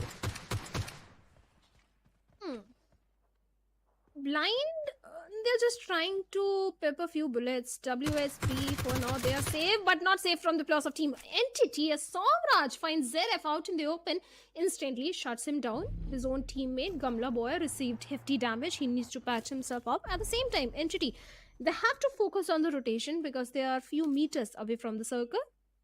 Somraj is also aware about the position of Team Together Esports, saw them rotating, migrating inside the circle. Troy having enough first hits, but this is stage 5 blue. They can't take this blue zone's damage right now. And WSB already lost 1 player. There is a possibility of Team Blind also making a rush towards them. Blind Esports, they can see the rotation pop out of the compound. WSB, somehow they've made a safe run to that shack. Still, I'm not sure how safe of a position that's going to be, but it's a decent position compared to the before one, because they've got a good stance inside the circle for now. Entity Gamla Boy all the way out in blue. As I mentioned, Entity once again just going for the med strat. He's got 23 first aids in his pocket. And now the elimination feed as well starting to pop up. Entity against the players of Genix FM. JD Gaming's knocked out. On the verge of getting confirmed as well. Jonathan's right next to Somraj as well. Gamla Boy down and also taken away to his death. And now going for the resurrection is Somraj, but he realizes that in the front is his foe. And he needs to be quite quick. He cannot afford to waste any time. And he's also messed up with his vehicle, so he does not have anything to rotate out of that position. He actually went to collect the first aids because Gamla Boy was the person having 23 first aids. He dropped the medkits, he dropped the first aids, he immediately rushed onto the compound to collect those first aids and start the heal battle, start that mid strat. Well, let's see, he only grabbed 6 first aids. But look at that, the lurking snake, Jackson, thrown down. And looks like the players of Team Blind are not even aware about the position of Jackson. He can do a lot of damage. And look at the utility that he's having in his hands. 9 throw in first aids, 2 Molotovs. He can take the entirety of Team Blind. But he has to play his cards right. He can't compromise with his position at all. He has to strike when the players of Team Blind are at the weak moment. Or maybe when they are out in the open. Yeah, finding the right moment to strike. OR Esports going for that toss. And yes, it's going to be a perfect one, Pro. Oh, that three-pointer with that much precision is definitely incredible. OR Esports, do they want to make the push happen against Spy? That's what I want to find out, and yes, they do. Zap pulls out the TBS and closing personal, goes for the shots. He misses all of them, and Zap also loses out on his life. OR Esports, what a big blunder. Even Pro's knocked out. Recovering from this spot is going to be tough for OR, but Pro should be back up on his feet. But now OR Esports are only down to a three-man squad. So many blunders happening at the same time, and now Honey too loses out on his life. 4-shot Esports. So many things going bad for them at the same time. This is not a good position at all. Not good position. A single grenade could result in the demise of both these players, Goku and Cheyenne. They have to defend this little shag with all their might. And the way the players of Team OR are surrounding them, it seems highly unlikely. But Gujarat Tigers, oh, finds Enemy out in the open, instantly takes him down, trying to take down the enemy player, Clutch God. Now he can also be the victim, trying to get the confirmation point also. Pro on a very low HP. OR not looking so fantastic. Clutch God is trying his level best to get one more finish point in his pockets. 2 finishes already there. Finds Pro trying to shut him down, but somewhere else on the map, the players of Team Together Esports are also locking horns, where WSB and OP has been taken down, but finally a grenade right on the face of Pro takes him down.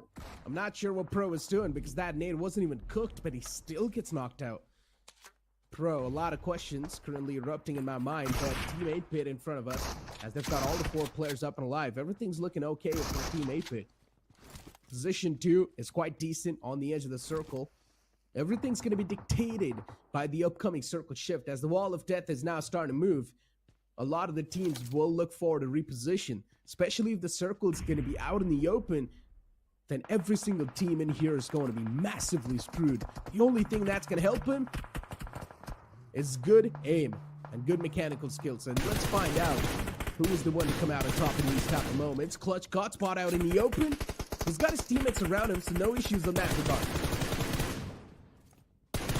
Esports also might come under heavy fire from the side of 8-Bit, and looks like the circle has gone away from the compound of 8-Bit, and now 4-shot Esports, Gujarat Tigers, 8-Bit, all these teams, they have to go for the rotation, and Shadow OG will also already been spotted down by Juicy, and with that M416 he's trying to do some sort of damage towards the side of Shadow, but looks like it's only the vehicle, but finally a few bullets connected.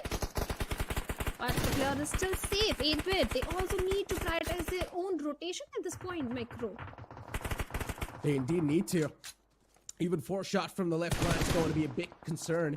So 8-Bit, a team that has got a solid compound, but unfortunately they do not have the circle. So this is not the prime positioning at all. Team 8-Bit, they eventually will need to leave this compound. But being proactive can reward you even better. Clutch got shut down instantly. Nicely done. 1 free elimination point wrapped up. Goku in the front lines, also spotted through the smoke. But not exactly sure where Goku is currently. Mighty still just going for the blind spots. Not able to find any connections. Team 8-Bit, it's time to reposition. You better start paving your pathway to the circle right now. And they're doing a great job in shutting down the teams inside the circle too. But the time is running away. The time's ticking away. And 8-Bit, they finally are on a move. Juicy knocked out. Ronak in the back lines going for the Met strat. 8-Bit, they've only got 2 players in the front lines, while Team Together Esports can be a big blunder for them. Invader could have been a threat for Mighty, but Madman dealt with him so beautifully, but Godston, Justin got the confirmation point, and there it is. Mighty has been taken down, and now 8-Bit, they have to rely on Ronak for that mid strat, because both the players have been taken down. Mighty will also get confirmed. So many eliminations coming, and God's Reign, they're looking super strong with all the 4 players alive. Looks like this is their game to lose. They'll get the victory in this particular one, because all other players, all of the teams are going for the mid strat, barring one, and that is MJ of Gujarat Tigers. Yeah, MJ a little bit far away from this rock. Wixky all the way back in the blue. As I mentioned, just going for the med strat. The same thing's happening with 8-Bit as well. A lot of these teams going for the Met strat. And look at inside the circle. There's only 2 teams, and look at how many teams are alive. 7. That means 6 teams, or that means 5 teams currently are going for the Met strat. That's what Vikendi is nowadays for you. Godsreen looking to take a back-to-back chicken dinner home. And the only team that's currently standing in the way is Gujarat Tigers, and that too only MJ. He finds Delta, but now he's gonna have the entirety of Godsreen just clashing on top of him, especially Justin closes in that distance. But what a big blunder, Justin! He knocks himself out because he steps out of the moving vehicle. And now the fight is taken down to a 2v1. MJ now has a fair shot at winning this fight. Veds trying to close on up, get real up close and personal, but MJ gets knocked out because the play zone. Gujarat Tigers, all the possibilities of winning this game have now vanished into thin air. But valiant effort from the side of MJ, or should I say big blunder from the side of Justin, or was it the overconfidence? Nevertheless, they are getting the 15 placement points. Wades in Destro are there. We can never underestimate Destro, Wades, Justin and Delta PG, the way this lineup has performed in the past. They have always been so dominating, finally getting a winner-winner chicken dinner in the map of Vikendi. But we know who's getting 15 placement points. But the main question is, who is getting those 12 placement points? Imagine if Weds gets taken down. There's still 4 teams going for the Met strat. And if even one of those teams finds a clear line of sight onto Veds all the way back in the blue, this can be an entire different outing. But let's see. Definitely there is a possibility. What's going to happen? Ronak 2 from 8-Bit is still going for the Met strat. I want to see how many Mets Ronak has in his back. Because still 4 teams are constantly going for that Met strat. And Wixky's on his final one. Is going to be taken down on the 5th spot in the game. 3 more teams to go who are still outside of the circle and going for the Met strat. And at the same time, all those 3 teams will be taken down. It was Team Together Esports' player and another one from 8-Bit. Chicken dinner in the name of Godsreen. A back-to-back win from Godsreen and a stark statement already being made in the overall standings. And now they're probably going to be the one to rule the overall standings too. Oh, there is certainly a very big possibility, because yesterday also they finished on the 17th spot if I'm not wrong. And today, with 2 back-to-back winner-winner chicken dinners, definitely they can be the table toppers. They can be on the top position. And what can you expect from this lineup? Delta PG, Destro, they have super strong. The consistent performance is something they always deliver in every tournament. And I think in this particular one also, with good finishes, and definitely good placement points, they're getting a winner-winner chicken dinner. Godsreen. We thought the form was lost yesterday, but then Godsreen on day 2 out of nowhere, they just come back massively. Veds, being the coach, is still playing in the playing 4, which is quite astonishing to me, which is quite weird to me in the first place, but it's actually working out for them. They've managed to get 2 back-to-back chicken dinners, so hey, whatever rocks the boat, you might as well try to do the same thing over and over again in the future games too. And for Godsreen, Veds' addition in the playing 4 is actually working out quite decently, so we might as well see the same thing go on in the future too. Well, if it is working in your favor, there is no need to mend it. And addition of the coach is definitely working in the favor of Godsreen. So we can expect Wades to stick with the players and maybe change his career from as a coach to as a player. That could be a possibility. Or maybe he's just trying to show the teammates, better guide them in the game rather than offline. I mean, I'm not sure what he's trying to do, but whatever he's doing, it's working out. That's all I know. So yeah. I guess keep doing what you're doing, but maybe there can be a different thing that's exactly going on behind the scenes as well. Maybe their 4th man is not really feeling well. Maybe we don't exactly know what's going on. That's why maybe he's not able to play. But whatever Godsreen is doing, whatever Destro is doing, it's working out for his team. So you should keep on doing it. And you've already managed to get 2 chicken dinners back to back. So that's a solid lead in the overall standings that you've already gotten. So I would say you being in the top 16, you being in the top 2, or maybe on the 1st spot, it's already a great way to end the day off. Now, if Godsreen in the last game, if they do want to take a nap, feel free. I don't think so they'll be doing so, because the momentum is already rolling in their favor. They'll be looking for a 3rd winner chicken dinner, because as far as I know, this is a team that is never happy. They'll always go for the maximum points they can accumulate for themselves. And this game also started with a few disappointments where Big Brother Esports got few finishes, but they lost 3 of their own. Yeah, pretty much. I mean, OR Esports too. This fight from Zap could have been so bad for his team. I mean, it almost was. Zap got knocked out, then instantly even Pro was knocked out. Luckily enough, Pro got back up on his feet, so OR Esports had a 3-man squad that kept him moving up in the front too, but that could have been way much more bad than it should have been. But Pro, over here, I'm not exactly sure what was going on in his mind, even though the nade wasn't even cooked, but Pro still stayed in that same spot and got blown to smithereen. At this moment also, Madman supported Mighty wonderfully because he was able to take down Invader, and that was the only threat that Mighty had. But eventually Mighty was taken down by some other team, that was Gujarat Tigers. MJ survived for a very long time, tried to do his best by taking down Justin of God's Train also. But a few disappointments in the name of Team Zero are still continuing in this particular game also. Of course, I mean, Team Zero, as you mentioned, not being able to perform that great too. Once again, a big concern for that side too. Then Team Zero, I don't exactly know what's going on. One thing is for sure, the team synergy is lacking. I don't know how to fix it. Maybe these guys just need to talk with each other, have a good conversation, figure out what exactly is going wrong, and then maybe get back inside the battlegrounds once again. They still have got one more game to go, and if they do manage to get a chicken dinner in the last game, then maybe catching up to top 16 can be easy. But looking at all the possibilities that currently can happen, I highly doubt that chicken dinner will be there. See, if a particular team is not performing on just Vikendi and Sanhok, we can say, okay, these are now the strong maps, strong suits of this particular team. But with Team Zero, they're not able to perform either on Erangel, Miramar, Vikendi, Sanhok. The performance is not coming at all.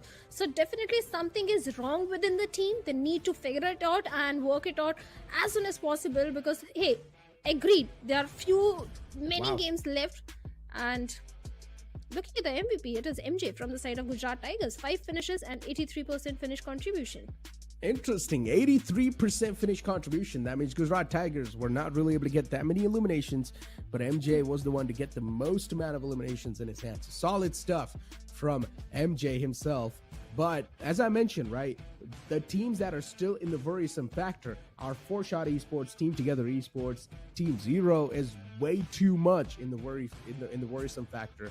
So a lot of these teams not being able to play that great is slowly and steadily going to start to affect them inside the tournament. So it's better to catch up and pick up the pace as the time is still there to do so. Stars of the match in front of us, it's going to SpyX Goku with the best companion with 3 rescues and health restored of 154 with a survival time of 25:02. Good starts coming in, but Team Together Esports, they need to do much more than that because yesterday they had only 20 points in their favor. And this game, yes, few points are there, but if you want to secure a 4-shot spot for the LAN finals, make sure you are in the top 10 every time. If not top 10, at least top 8 you are there. But Team Together, looking at their points, this time they got 16 points. They fared off really well, Necro. Pretty much. They definitely did. As we do have the match rankings, and as I mentioned, Team Together Esports was definitely in the worrisome factor, but this game is going to sort of shake those jitters away. It's going to sort of shake that worry away. But then Team Prince, once again, getting that consistent finish in the game of Vikendi. Gujarat Tigers getting 12 points too. Top 5, they're looking quite safe. OR Esports, 5 points.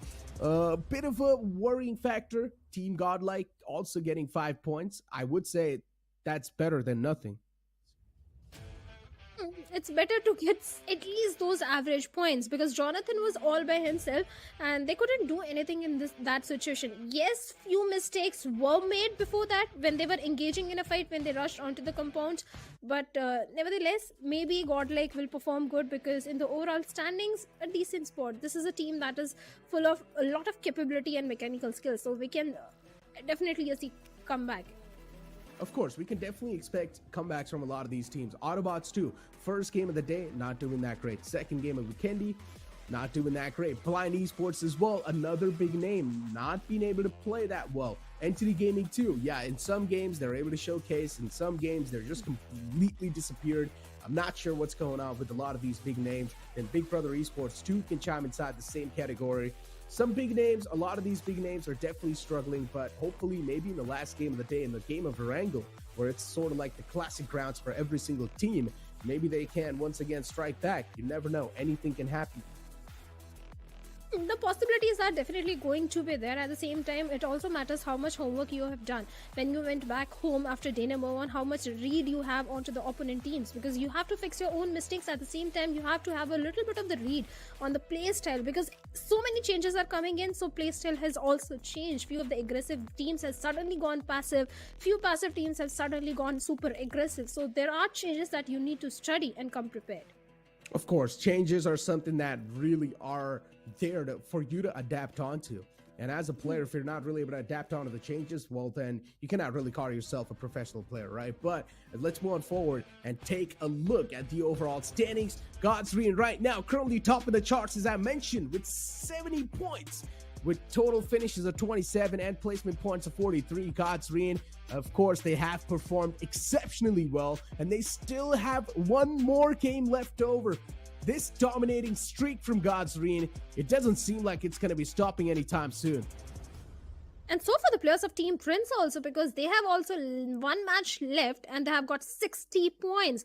So definitely they can topple over the players of Team Soul and come on the second spot. And if they play their cards right, if they get a winner chicken dinner, maybe they can also beat the contender for the top spot. But looking at the second page, we have the players of Team Gujarat Esports on the 11th spot with total of 45 points. AUTOBOTZ with 44 points. Gujarat Tigers also doing really well with 44 points on the 13th spot.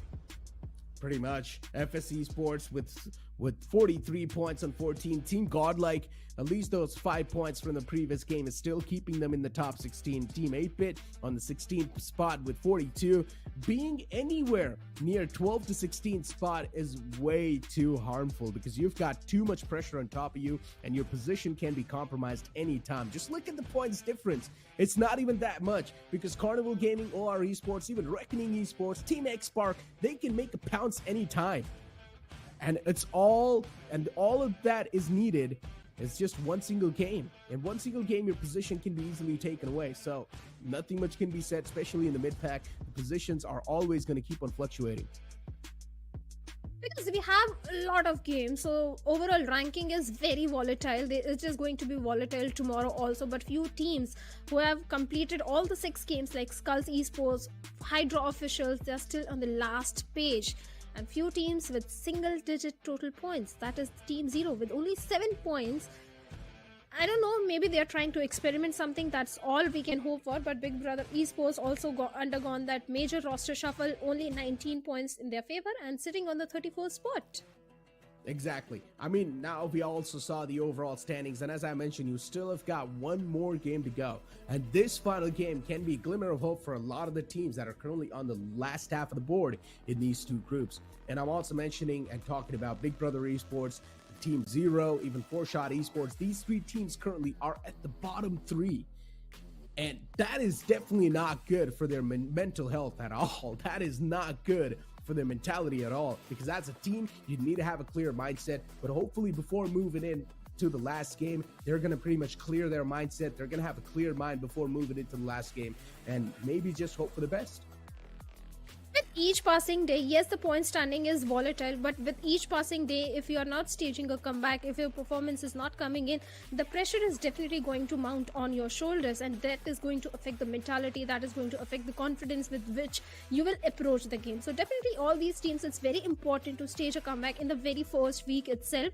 Yes, one more day left, but if they stage a comeback on this very Erangel, it is definitely going to give some confidence boost for day number 3.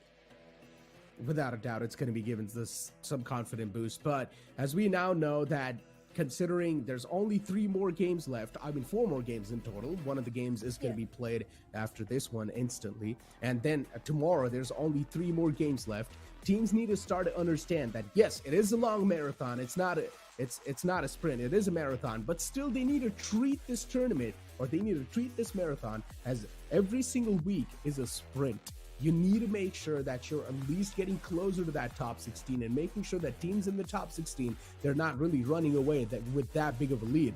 But with that being said, ladies and gentlemen, let's move on forward and take a look at the schedule, because this is where the last map is going to be played. As I mentioned, last one's going to be Erangel. Group DNA is the one to chime inside the action.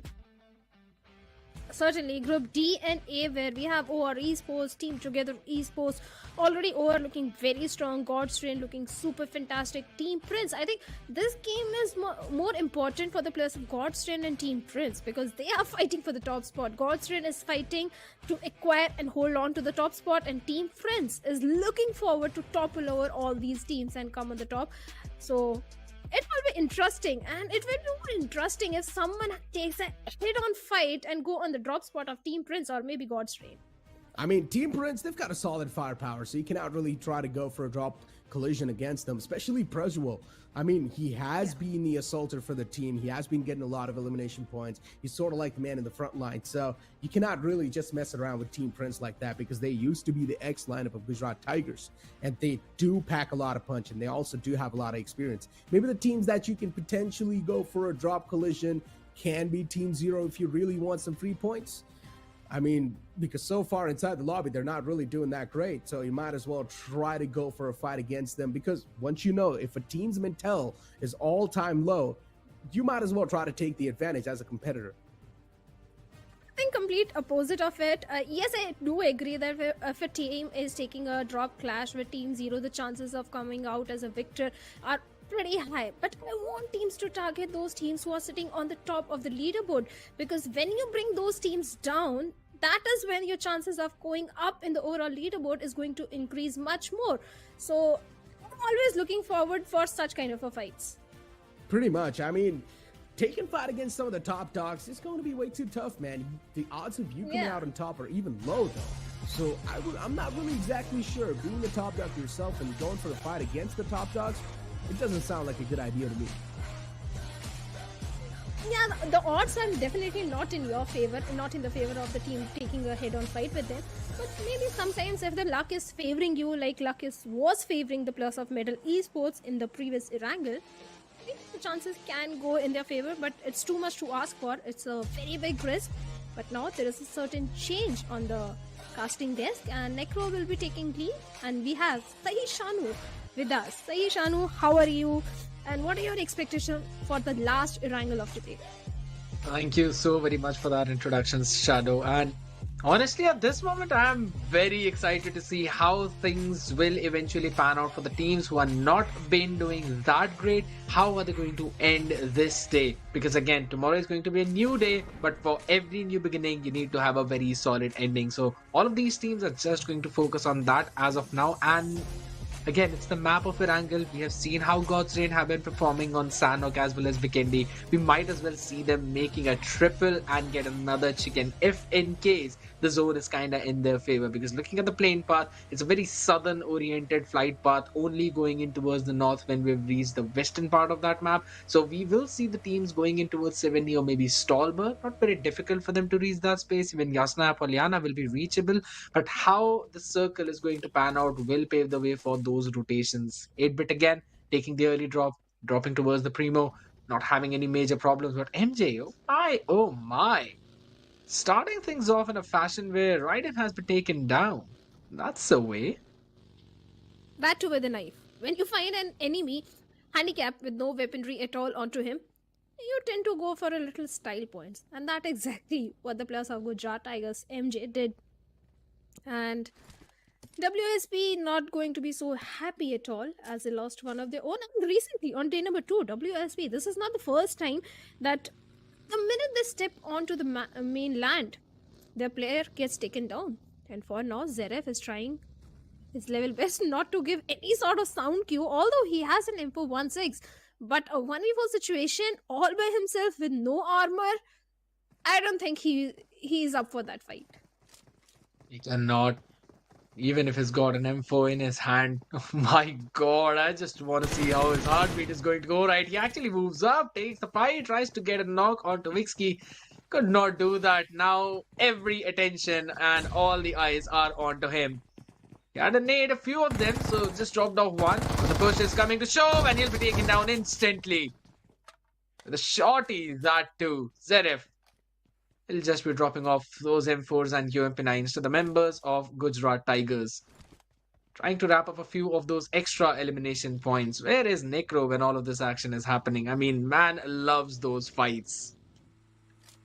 I'm sure thought he's watching from the back lines, but look at that. AB Skrills finds Beast with a Uzi. So many fights, so many early casualties are coming in, and Skrills also on the verge of elimination, but he's trying his level best with that AUG to take down Skrills. And finally, Mavi comes for the rescue mission, for the help, takes Skrills down, and Ninja Boy also takes down Rico. So the tables have turned, and Global Esports, well, they are looking super strong right now. Absolutely. Not exactly the way of start AUTOBOTZ thought they would have. They're definitely taking a beating at this point. Beast will be revived up. Getting him back on his feet is going to be the priority for Global. And they're also out in the open. So they've already sent Ninja Boy as well as Slug out there scouting to make sure that they find a very good compound where they could find some important and necessary loot. They don't have any first aid kits, just a few bandages here and there to probably get them up on their feet and breathing. They'll be making a very long rotation though, directly towards up northern part of the map. Not quite sure if they would actually want to end up towards Severny or not, because now they're in a 2-2 split. So if in case the backline gets spotted and finished off, there would be absolutely no way Ninja Boy and Slug could provide any kind of support. On towards the other part of the map, if you look, Kameshki, he plays with XFM, likes to loot and is doing the exact same thing. And the zone is also pretty close to them, so I don't think so they're going to face any problems. Correct. From Kameshki, they can head over to the city of Lipovka because that is unoccupied, and definitely go for the secondary loot over there. But in the city of Yasnia, which has been the home ground for Godlike, and now OR also, they both are there. And usually the teams that drop in the city of Yasnia usually never goes for a head-on fight. They just loot, grab the resources, and then migrate inside the circle. From the looks of it, looks like even OR and Godlike, they're also going to do the same thing, not engage in any unnecessary sort of kerfuffle. Just grab the loot and move inside the circle. But one of the player of OR is so very close to Jelly. He's taking a big risk, I have to say. Or should I say Jelly is taking a big risk, because Jelly is not at all aware about the position of Zap. Indeed, not aware at all, and it's basically almost going into the same compound as well, just 1 or 2 away. And if in case that happens, it's going to be troublesome. Just have to wait and see how this will pan out for their side. Team Zero on the other side though, and Novo entirely free from any kind of contest. They're having this sweet time near that port, right? I was about to say beach. That's not exactly as a beach as you would hope it would be. After those early few contests, we've now taken a step back. Everything is just chill, cool, calm, collected. No one's going in for any fights anymore, because the zone is just hard shifting towards the eastern hemisphere, having half of the military base island as well in it. Now, my question is going to be, will Gladiators directly go and rotate up towards the northern island, or will they stick with the military island and try to pave their way towards the eastern bridge, where inevitably they would meet Team Zero? I don't think they're going to meet Team Zero for now if they go for an early rotation, because look at that, God's Train, they have a clear pathway. The only threat was the players of Gujarat Tigers, and Gujarat Tigers are already making their way inside the center spot of the circle. So at this point, God's Train, they are going to find a clear pathway. And Team Zero also tends to go for a late rotation. Their playstyle have certainly changed. So maybe anything can happen. There are so many possibilities. But look at the current position of all the teams. Team Blind, they have the prime spot. They are right in the epicenter of the circle.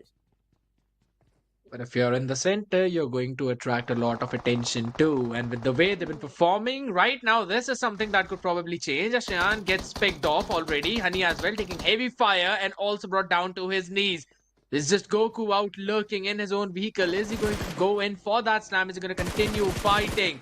And I think so the answer to that question is going to be the yes, as he jumps in. Player 1 of Blind has already been taken down, but it's going to be 4 shot with just 2 members standing. Honey is going to be flushed out eventually. But can Blind keep on fighting? That is the question. Is this going to be the fight that changes the momentum? DBS in the hand. We've seen the range that this weapon offers. Player 2 currently Trying to go in for that fight, eventual flush coming in, but look at Goku. He does not even have any HP. It's just down to player 2 now, and Blind again losing members left and right. And this has become an advantageous situation for the members of 4Shot. A 2v1, and player 2 is all alone. The DBS in the hand, so it's going to be difficult to flush him out.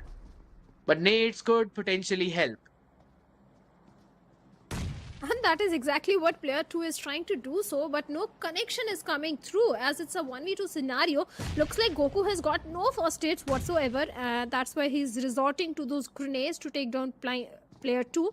And that S12 in his hands, anything can happen, but looks like a third party is coming in the name of Godlike as Mac takes down Goku. Some relief for blind player 2. Now it's a 1v1 scenario. And Godlike, they're also looking forward to rush onto the compound, but from the windows with the S12K, blind pair shuts down the last man of 4Shot Esports and sees the day. But now he has to reposition. He has to run away from this compound because Godlike is ready to strike. As soon as they saw that the fight is over, the result is out in the open, and blind player 2 wins it, they decided they're not going to go in for any kind of contest. They don't want any more flush points because there are none to grab. It might as well be that they're just a little bit late in grabbing that real estate. So we'll only find there at least 7 crates. My oh my, that was a really messy fight. They don't exactly have the idea that it's eventually empty, so they're going to flush out their own few utilities. But in the shadows as well, you are already seeing the members of OR making their way, going in for that rotation as well towards that central spot. And it's just as I mentioned that if you're in the center, you're going to attract a lot of attention. But Godlike, now their own compound has been taken away. Are they going to force this fight is going to be the question. Jelly is dangerously low. Jelly needs to patch himself up, and from the rooftop, Uzumaki is also getting a lot of information onto the plus of Team Entity. As Somraj, along with Troy, is making the entry, trying to find a center spot. Look at the splash of colors in the center. Everyone wants to have a spot, a compound for themselves right at the epicenter, but few teams are going for a very late rotation, like the plus of WSP. For all the good reasons, because only 2 players remaining. Sirvi is still in the blue all by himself. Gujarat Tigers also making their way from the side of Rozhok. GE, Global Esports also going for a late rotation. I think they'll be heading to the city of Yasnaya right now.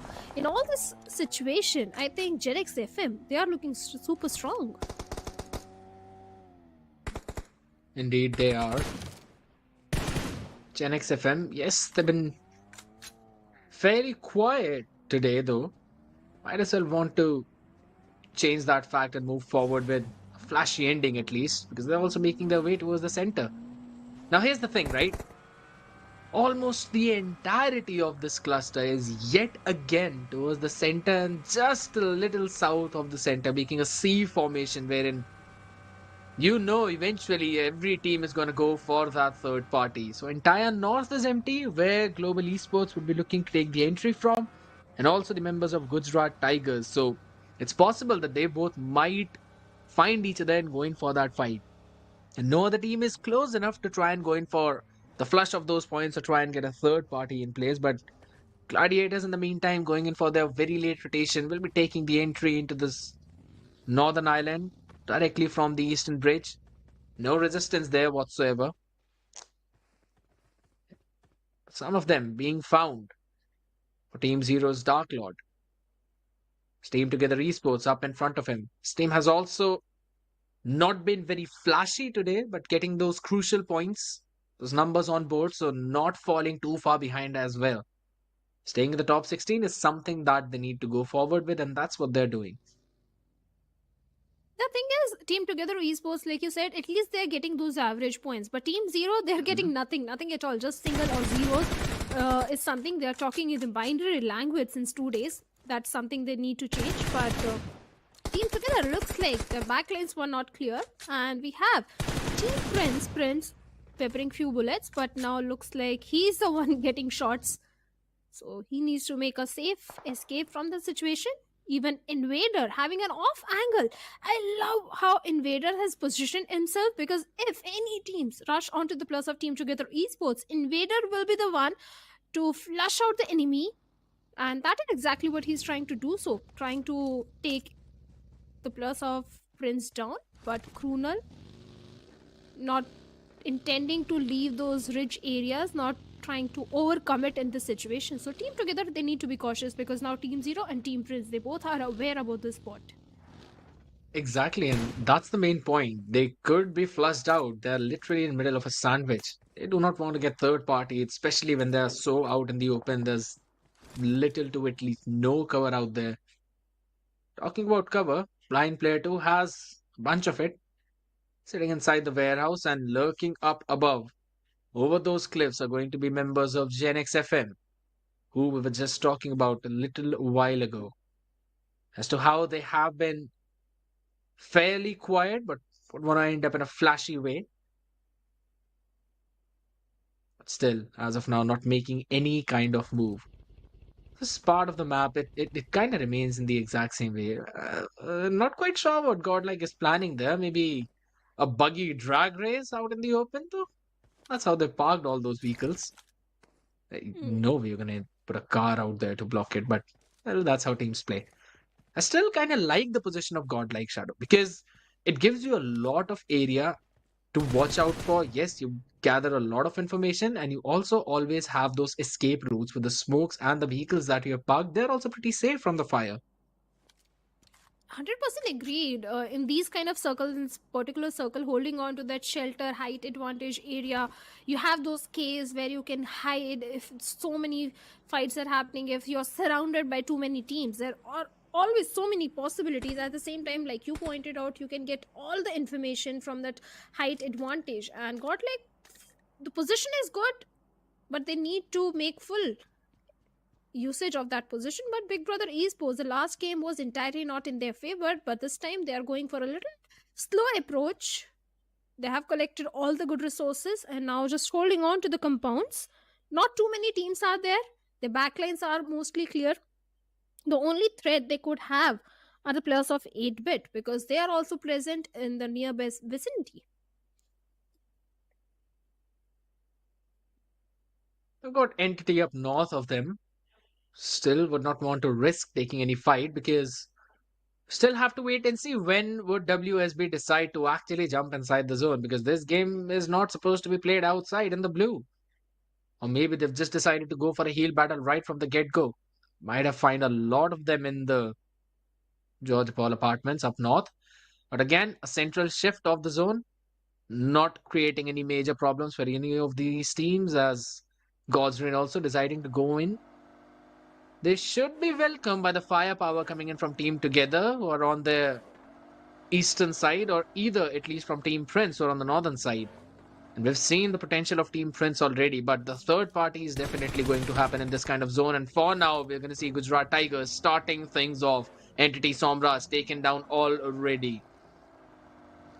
Entity not in the best of the spot. The split that is coming in from their side, they can be picked up individually, and that is exactly what the players of Gujarat Tigers are trying to do so. But on the other side, Godlike, we were just talking about them. Global Esports, Mavi has taken down Mac. The knock has come through. Let's see if the confirmation will also come. But with those vehicles, the rush has been made. Mac, I think he'll be easily revived, and Beast with those grenades is trying to find one more knock. Finally, the Ninja Boy with a DPS takes on Jonathan in a close frontal battle. This fight is suddenly in the favor of Global Esports. On the other side, somewhere else on the map, AUTOBOTZ, they have also been eliminated with 0 points on the 15 spot. But Global Esports still trying to make their way inside the shelter cave. That is indeed true. Global definitely trying to take their entry point. But they've got to be worried about Gen X FM, who are lurking in the shadows, and also Team Together, who would probably hear these fires and might as well just decide to jump in and join into the action. And OR as well. It's pretty near to them. And it's what you were talking about, how Godlike can actually get a little bit of safety when they are inside those caves. But look at what Global are actually doing. They're actually blocking it off. Are they going to blow the vehicle as well to just stop them from coming in or coming out of that cave, to be specific? Zigord is just on towards the other entry, that shelter, and he is keeping an eye onto the members of OR. But again, they've got to be worried about Global, who do not seem to be budging an inch from that one entry point. That's a very smart little Tom and Jerry play going on between Godlike and Global Esports, though I'll be very honest. Both these teams, they don't want to risk anything because they have to live up to the expectations. Global Esports not having the best of the time today. Same goes for the players of Godlike. The Vikendi was not in their favor. And this time also, they've lost one of their main assaulter, that was Jonathan. And 3 men, they don't want to take any sort of risk.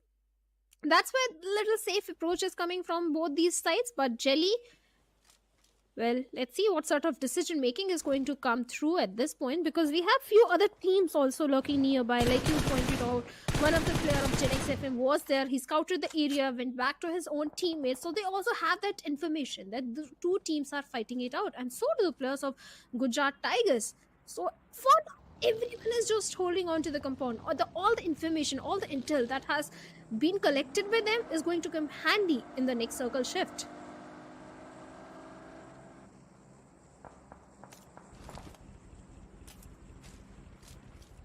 Next one is going to be the main place where we'll see the maximum fights going on, because again, this is a situation where we've got 50 players alive, 15 teams up on board, and only AUTOBOTZ have been taken down. Entity also taking that entry, and the zone this time takes a hard southern shift, so every team will be moving forward into that. The only ones who've got a very solid position is Team Zero, Team Prince. 8-Bit would also be able to get a little bit of a high ground in their advantage. Team Together Esports, maybe just getting a few covers of those clips, because they would want to play towards the lower part of that, or maybe just want to play on the higher ground and gatekeep all the other teams who would try to enter, but it would be open from the other directions, just where Team Prince have found an angle onto them. So we'll have to play it slow and also have to play it smart, strategic in this situation, as MJ again is just not stopping with the form that he had. And Godlike in the meantime has just been decimated in that rotation. They were caught between Team Prince as well as 8-Bit. The change in the play style of so many teams, the rotations have changed, the intel which every team needs is not there. Godlike had no idea about the position of 8-Bit and about the position of Team Prince, and that's the reason they have been eliminated. 14 teams remaining, 46 players, and Team Prince, they have already acquired good points, or at least they tried to do so, but they didn't get any single finish point. But we have Team Zero. Okay, I'm not fan of this position at all, which Team Zero is having, holding on to a single visit tower by all the 4 players. Suppose if any teams comes nearby, or if any player comes nearby, a single grenade could result in the demise of multiple players. Well, that is true, but on the bright side, they've got 3 flashy cars out there. The cars are not going to give you points. I'm not a big fan of this one position as well. I would definitely agree. But for now, Team Prince, again, gatekeeping Team Together Esports, not letting them in the zone whatsoever. Everyone just chunked down so very low. I don't think so they'll even be able to survive if they keep put on that one specific place. They need to find some kind of opening, maybe a few smokes being thrown out to try and pave a way for them. Maybe circle around and enter through the different part of the circle. Because again, if you're looking at up north, we will see multiple teams, Entity, Global, OR, and even probably Big Brother going on against each other. So this southern entry is going to be the main key. And if teams are not staying put there, they will probably try and enter through that road that's coming in from Milta and maybe confront Team Together again. Gen X FM taking a few shots. Team Prince has occupied the best place in this specific zone, gatekeeping everyone who's trying to enter through the southern part. But now, since it's taken a shift against them, I don't think so how well they would be able to go in for those rotations. Clutch Clot also taking down Anushto OP of WSB, and Gen X FM definitely coming under heavy fire. And so the players of Big Brother Esports, as Usumaki has been taken down, and OR Esports, a team that already has a momentum rolling. Robin with that buggy, trying to scout the area, trying to find some sort of opening. With those grenades, Seth, he has to be very cautious because he couldn't be the one to be taken down. But Zap with a vehicle, looking for a vehicle, ran over. Oh, some bold moves are definitely coming through from this particular team. On the other side of the map, we have Blind Player also picking up the plus and also losing of their own. The trade game is there, but OR not trying to overcome it. They have gathered as much information as much possible. Pro out in the open. What are you doing, mate? Taking heavy fire from Entity apparently, but if you're also looking at the rotation that's going to come in from Big Brothers, they're going to go down south where Gladiators would be waiting, and they would also want to try and enter in towards that safe zone. And 8-bit, just perfect gatekeepers out there, and also Team Prince who would be ready to welcome all of them. Because Team Together Esports are also taking that long rotation, and also along with the members of Gujarat Tigers who are hot on their heels. That just seems to be an awful place to be at, to be very honest. And right now, one of the best positions in the zone has been occupied by OR as well as Entity. Okay, since you and I, we both have the access to the map feed, do you think God's Train, they're heading for a third winner chicken dinner? But we'll discuss that. But before that, Big Brother Esports found Juicy out in the open, instantly takes him down. The knock has come through. They'll be looking for the confirmation. Invaders, this is not a compound you want to hold on to right now, because Big Brothers are also a big threat. And under the supervision of one of the players, all three players, Big Brother has rushed onto the compounds. It looks like 8-bit, they'll be falling down now. It's going to be so very messy though. Juicy, yes, down on his knees, and now Ronak will also fall. That basically confirms two flushes that are going to be in that one specific house, because Madman and Mighty, they're both in a different compound and cannot move out because you've got many vultures out there lurking. Rishi quickly taking that space. They got those extra few flushes, and Global Esports have also been eliminated. And I don't think so that Gladiators would be able to get another chicken in this game, because every entry point has been blocked off, and they're also taking heavy fire from the members of Gujarat Tigers. And in the meantime, Entity, they've got a possibility of maybe ruining the game of quite a few teams. But look at the positioning of OR. It's absolutely brilliant. But what is not brilliant is going to be the position of Mighty, as he is left alone and being sandwiched between Gujarat Tigers as well as Big Brothers, who are 4 men strong. Gujarat Tigers again facing another casualty. Clutch God out in the open, up close and personal. Uzumaki firing a lot of those shots. Clutch God still standing on his feet and has got to take care of Mighty as well, who is in that compound. Molotov to stop his push, stop his advance. He's got to use his last first aid. That is God. Those close frontal battles were so crucial for the players of Gujarat Tigers to win, but unfortunately Shadow OG lost that, Vixie lost that, and now Clutch was the last man standing, but a grenade right on his face from the side of Saif brings an elimination. And Big Brother Esports, well, they have got 5 finishes and they have made it inside the top 6, but they have to make it inside the circle as well. And OR Esports still on the periphery, they have a little hard cover for themselves to hold on to, but Genix FM grenades are coming through, bringing in knocks over there onto the plus of Team 0. The trades are also coming in, but OR Esports, they have to be cautious as Zap has been taken down by Entity Troy.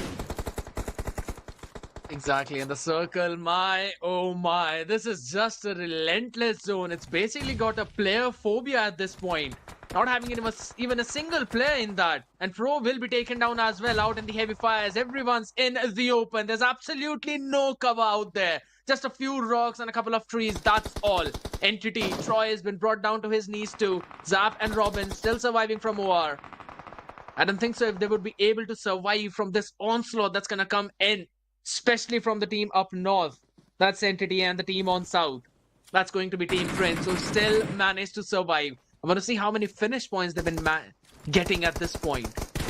But Entity again, they'll be coming under heavy fire as OR want to be taking their space, seem to be interested, and Team Prince is the one who makes the first move, goes in, tries to take the center or at least the edge of the zone to be safe from the blue. But they also have to be worried about the team on their right.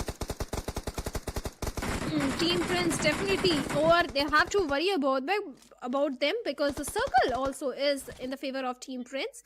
We have one player remaining from the side of Genix FM, but right now Edmino's entire focus is on the plus of Entity. With those grenades, he's trying to look for a knock. Edmino Definitely finds one.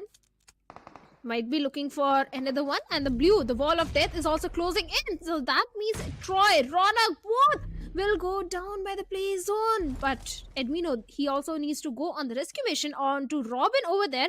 But now Edmino's entire focus is on to the plus of Team Prince, as Prince is hiding behind that tree. I guess the decision has been made. It's probably going to be Team Prince, who only lost Prajwal and now will be able to flush out a few extra points for themselves. Though AJ was the one who was able to steal it away. The question is, who is going to stop this force? Because they are not to be reckoned with. It's Karan who's just so very out. Even Zab standing, maybe firing a few bullets, but none of them connecting, and he's got no first aid. He will fall to the play zone yet again, and the winner of this game are going to be none other than Team Prince. 100% agree. Team Prince, they needed that winner chicken dinner, because yesterday they finished day number 1 on the top spot in the overall ranking. And this time they were on the 3rd spot with the last game remaining. They were looking forward for this winner chicken dinner. And so were the players of God's Reign. But God's Reign, they got eliminated. I don't know how many points do they have. So there is a very big possibility that Team Prince might have toppled over God's Reign, and now maybe they are sitting on the top spot.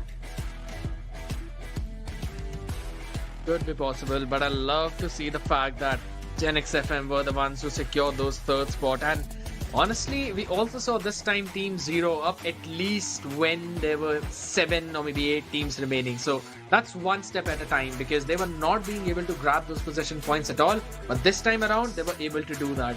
Even kudos to Big Brother Esports. Even though they could not win that crucial fight that came in front of them, because again, Gujarat Tigers push was something that they did not expect, and they always had OR up to their northwestern part, which were firing those bullets. So they still managed to come out on top with 2 of their players remaining. I think so that was a very good play coming in from them, grabbing a few of those flushes as well, helping them and move up in the leaderboard. But again, kudos to Team Prince, having a very solid position, and also they had to push up against the height that they were put, in. They were at a disadvantageous situation. I would still give them a hats off. Even OR also played fantastic, because they were all also coming under heavy fire. The rotation was not at all easy for them, but still they made their way. They carved their way inside the circle till the final circle. True. And one of the players was also going for the med strat, the heal battle. That definitely rewarded them with good placement points and good finish points also. 4 of 5, I think 3 to 4 finish points OR is definitely having. So a good outing for OR. True.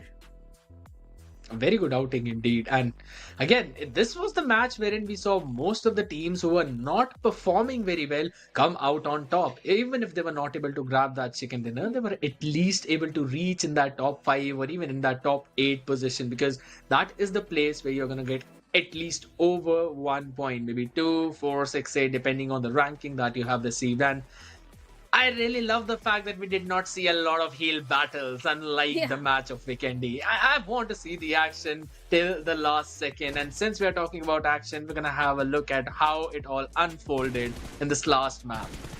Speaking of action, a team that was not able to perform really good was WSB. I don't know what was happening wrong with this particular team. The rotations were so off. The drop, which they were picking all the 4 players in different areas, that was not working in their favor. And in my defense, I'm going to say only one thing: I'm Jinx blind. All right.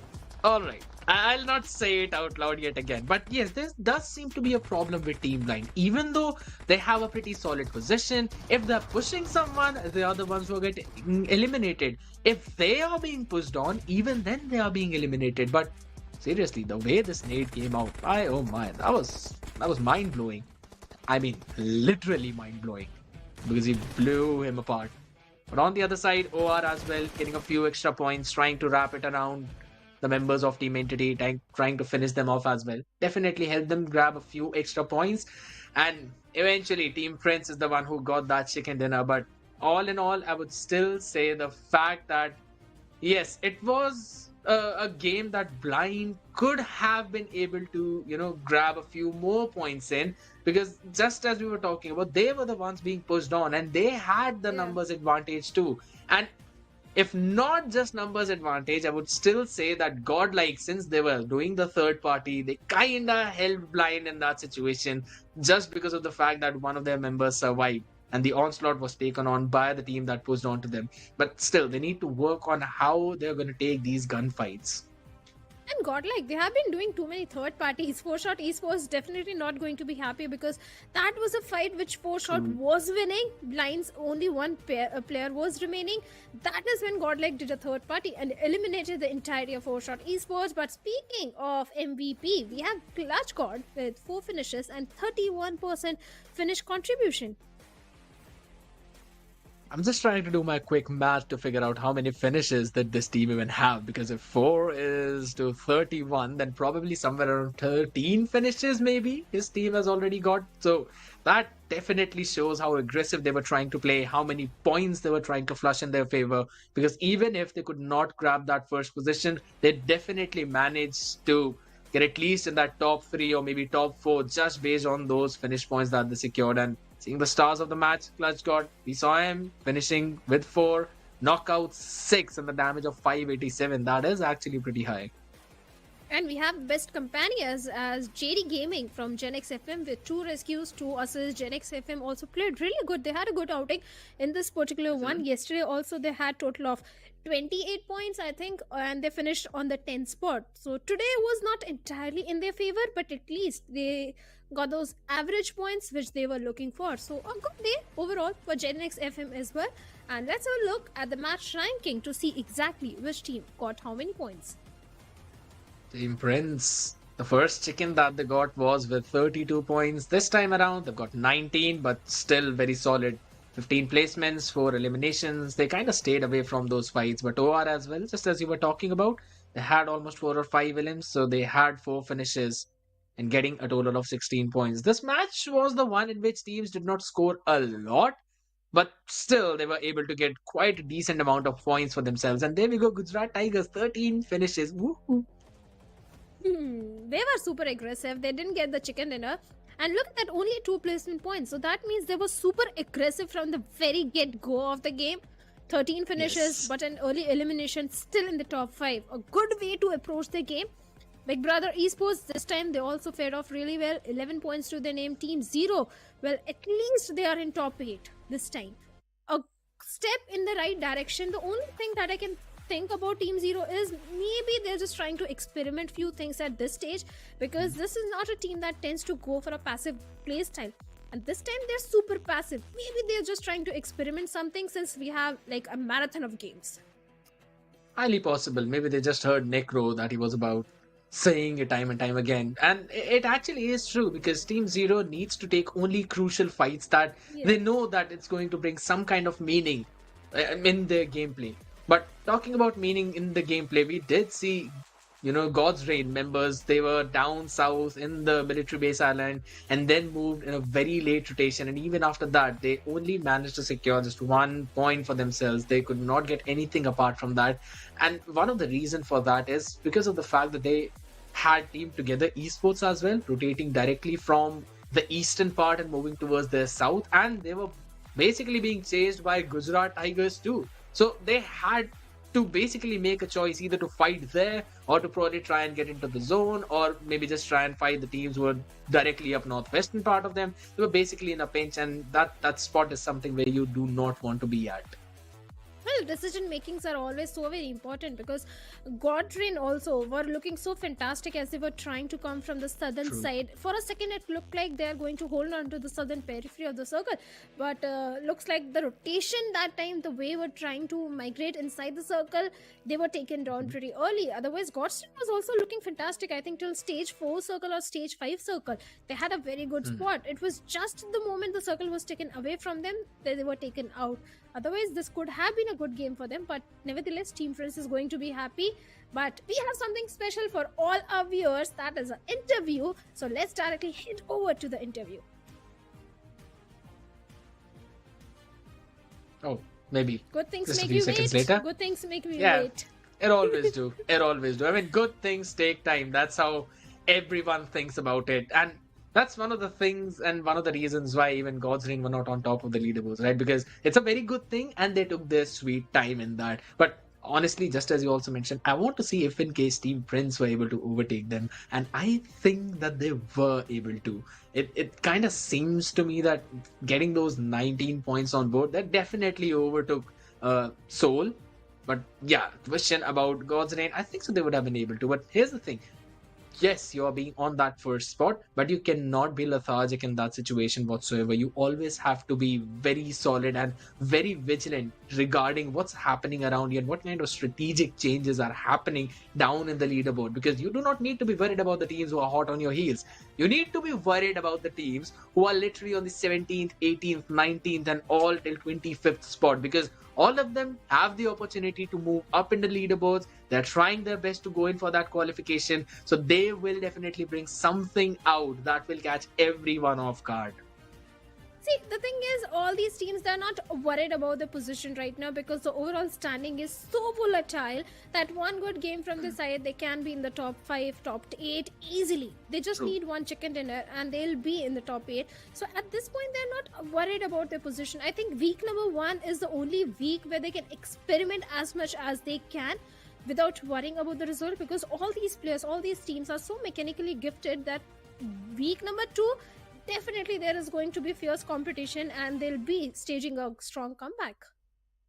Yes, week number 2 is where, yes, you perfectly mentioned where most of the eyes will lie down in, because that's the one. Yes, week 1, it kind of lays down your foundation, but week 2 is where you start to build up onto that. But we're going to first build up the great hype for the interview that's going to come right in front of our screens, ladies and gentlemen. So stay tuned. How are you feeling? Hello guys, कैसे हो आप सब? बढ़िया। अच्छा लग रहा है, दिन तो अच्छा गया हमारा आज। एक पहला सवाल, हाँ चलो, वेज का नाम आज बहुत दिखा है, तो कौन खेल रहा था? वेज खेल रहे थे और वो शोगन? नहीं, वेज भाई थे। वेज भाई हमें एज अ कोच ज्वाइन किया तो वही खेल रहे थे, बिकॉज शोगन का कुछ मेडिकल इमरजेंसी थी तो वो आज खेला नहीं, बट कल से he'll be back। और आपके कोच आज इतना बेहतरीन परफॉर्म करके गए, पहले सैनोक के बाद आप तो काफी खुश हुए होगे। हाँ, मतलब जोन हमारा ही था, अगर हम कन्वर्ट नहीं करते तो हमने ही गंदा खेलना था, बट अच्छा खेला हमने, अच्छा कन्वर्ट किया, कॉलिंग्स एंड आल्सो प्रॉपर था उस गेम में, इट वाज गुड। बट डेस्टो, ये सवाल उठा था विकेंडी के बाद, जब आप तो ब्लू जोन में थे, आप हील बैटल पे निकल गए थे because you got knocked bye play zone. Delta और जस्टिन का जो मूव था, क्या वो डांट खाने वाला था? हाँ, डांट खाए ना मैच के बाद। वो कमिट करना ही नहीं था वहाँ पे, बिकॉज मुझे लगा वो कमिट करने का नीड ही नहीं था, बिकॉज एक तो सीन ये भी था ना कि मैं जोन में था नहीं, तो मुझे आइडिया नहीं था कि क्या हो रहा है जी। अगर आइडिया होता तो हम वो करते भी नहीं। हमारी स्ट्रीम पे पूरा कवर्ड, तो ठीक है, स्ट्रीम पे पूरा कवर्ड, एक बार जरूर देखना, बिकॉज डेल्टा ने थोड़ा देखा। अब क्यों और डांट पड़वा रहे हो शाम को? अब इस गेम में क्या हुआ, मतलब लाइक अच्छी रोटेशन चल रही थी, सडनली व्हाट हैपेंड? थोड़ा मिसकॉम हुआ इस गेम के अंदर भी, अगर वो मिसकॉम नहीं होता तो हम अच्छा करते, वो मिसकॉम के चक्कर में ये गेम थ्रो हो गया पूरा। So, आगे का क्या कुछ बताना चाहोगे? प्लान शोगन की वापसी कब होगी? कुछ लीग्स वगैरह दे दो यार। शोगन कल से वापस आ जाएगा और कल से थोड़ा हम अपना नेचुरल गेम ही खेल रहे हैं, हम तो अपना थोड़ा और ट्राई करेंगे। हमारा प्लान यही है कि हम 24 गेम्स में अपना क्वालिफिकेशन सिक्योर कर ले, फिर हम थोड़ा ऑल इन जा सकते हैं। खूबसूरत। आज का दिन तो मतलब बहुत ही बढ़िया गया, क्योंकि वेद भाई के एडिशन की वजह से सब चंगा सा गया। बट कल ऐसा क्या हुआ था पहले दिन के अंदर जो कि सब कुछ अनफॉर्चुनेट गया था आप लोगों के अगेंस्ट? अरे वही, थोड़ा हम काफी लंबे ब्रेक पे थे ना एज अ टीम, तो अभी रिसेंटली हमने वापस खेलना स्टार्ट किया, तो थोड़ा फ्लो बनने में टाइम लगता है। अभी चीजें ठीक हो रही हैं, हम मिस्टेक्स पे काम ही कर रहे हैं अपना, आने वाले टाइम में वो भी नहीं होंगी, अच्छा ही खेलेंगे। उम्मीद रहेगी कि आपने जैसा बोला, आपका जो मिशन है 24 गेम्स में क्वालिफाई होने का, वो सक्सेसफुल रहेगा। मेरे को भी देखना है फ्री होके जब आप खेलेंगे तब कैसा कहर बरसाते हैं। डेस्टो, thank you so much for joining us for this interview and good luck for tomorrow and congratulations आज की रन पे।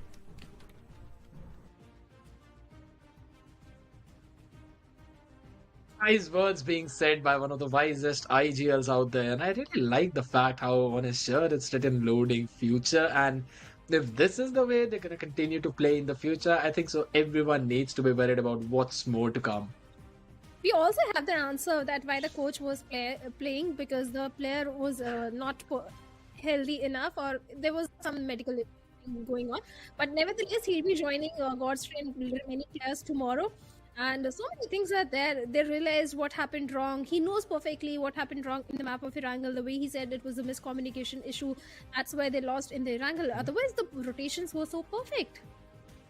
Absolutely, they were literally on point. But yes, it kind of ended up being a situation where even the zone was not in their favor, and there was a little bit of lack of information as well, which I would say, because they had no idea about what's going on towards the northwestern part of them, or even towards the northern part of the circle, and they had a very fast rotation coming directly at them from the east. So that's something where they were basically caught in. Eventually, it's fine because again they had two very good games, and after the end of day 2 they have managed to at least retain the second spot. That's the bare minimum for them. So I think so that's a very good day. Now this is something that all the other teams would need to do, because you want to end the week on a very high notice, or at least have a point that is very close to the top 16. And since we're already talking about top 16, we've got the top 1. That's going to be Team Prince again taking over God's Reign. Oh yes, certainly. Team Prince on the top with 79 points. Day 1 they were on the top. Day number 2 they are on the top. God's Reign on the second spot with total of 71 points. And like this to was saying, they're planning to secure this spot for qualification in the first 24 games, so that in the remaining games they can go all YOLO. I like that approach of God's Reign, and so is also exactly trying to do the same thing. 66 points, sitting on the third spot. Gujarat Tigers they also had a fantastic day today. 59 points to their name.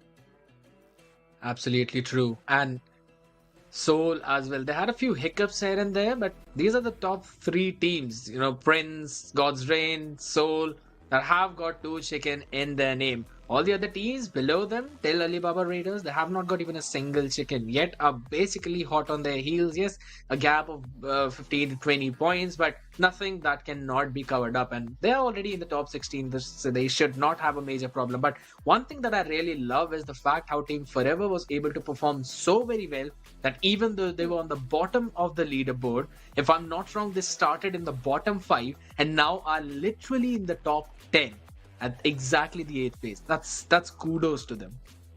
They had only 3 points yesterday, and today they're looking super strong with 51 points. So definitely they have staged a major comeback on day number 2. I hope they continue doing so in the remaining days. Entity also had a good outing today.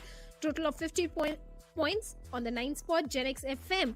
Well, they tried their level best in the last Erangel. 50 points to their name, sitting on the 10th spot. Revenant also had a good outing, decent outing. 47 points in their name with 8-bit on 12th, and 47 points also in their name. Yes, that is indeed true. And again, following them up, TWM, Team Together Esports, AUTOBOTZ and Vingod. These are the 2 teams that everyone was hoping would be a little more higher in the leaderboard. But day 2 has not been very friendly to them, so they had to just move a little bit downwards, barely on that qualification edge, just hanging by the skin of their teeth. But upon that 17th, we've got Medal. They were also able to secure a chicken dinner, and I think so they should also be placed a little bit more higher. But look at the points difference that's basically between the teams that are after 10th and directly till 24th. It's not a lot. At maximum of 15 points difference. So every team till iFlix, they've still got a chance to end things on a note wherein they would be in the top 16 if in case day number 3 goes very well for them. Oh, certainly. Even for Team Zero, Hydra officials, 4-Shot Esports, they also have a very high chance of coming in top 16 because there are so many games. So Orangutan, 35 points to their name. They had a decent day 1. They just need to focus on those placement points because the finish points are coming through. 25 finishes, 10 points placement is something they need to work on. Skull Esports, I don't know what's happening wrong with this team because they were super aggressive in the open finals. Suddenly a major drop has been showcased by them in the performance. Blind Esports is also one of those teams that really need to work on. They all need to work on both their finish points as well as their placement points. But one thing for sure is that Hydra official is taking a very bad beating along with Big Brother Esports and WSB Gaming. But 4-Shot and Team Zero, something that I really want to see from them is going to be a change of pace. Maybe try and choose a different kind of play style. They've been trying to go in for a little bit of a safe and a passive play, also not being in the perfect position. Maybe try and get a read onto what their opponent is doing, because they would be placed up against different teams tomorrow. So might as well just try and figure out the way that they have been going on with their own pacing and their own pathing. Trace it out, find the best possible loophole in that, and then try and take the fight against them. Maybe pull off a few of the miraculous plays, or even if you do not want to play again those flashy plays, you can just try and find the best opportunity or the best position to make sure that you've got at least decent amount of placement points. Well, placement points, finish points, all these you need to focus on, and you have to work on that, because yes, it is just week number 1, but every passing day is going to mount the pressure on your shoulders to stage a comeback. So better do it in the very first week or the second week, because tomorrow, with only 3 games remaining for each team, total of 6 games, I think it is a high time that all the bottom teams start staging a comeback. But with that, we have come to the end of our show. But before ending the show, a huge thank you to our sponsor for bringing such a good opportunity for all the players. Starting things off with Samsung Galaxy S23 Ultra, share the epic and level up your game. Snapdragon Elite Gaming, when winning matters the most, and Monster Energy, unleash the beast. But Sahi Shanu, any final words for the teams? I think that's about it, because I personally feel that God's Reign definitely had a few sips of that Monster Energy because of that energetic 2 chicken dinners that they managed to secure on the map of Sanhok and Vikendi. Let's see if the same kind of performance is going to unveil tomorrow too. So good luck to all the teams out there. It's fine, no pressure. You've still got 1 more day, 3 more matches. Just take it at your own pace. Just take it at your own pace, and maybe we'll see a great comeback from the bottom teams tomorrow. But you guys, we'll see you guys tomorrow at the same time. Have a good night. The Snapdragon Pro Series powered by Samsung Galaxy is brought to you by Snapdragon Elite Gaming, Samsung Galaxy S23 Ultra, and Monster Energy.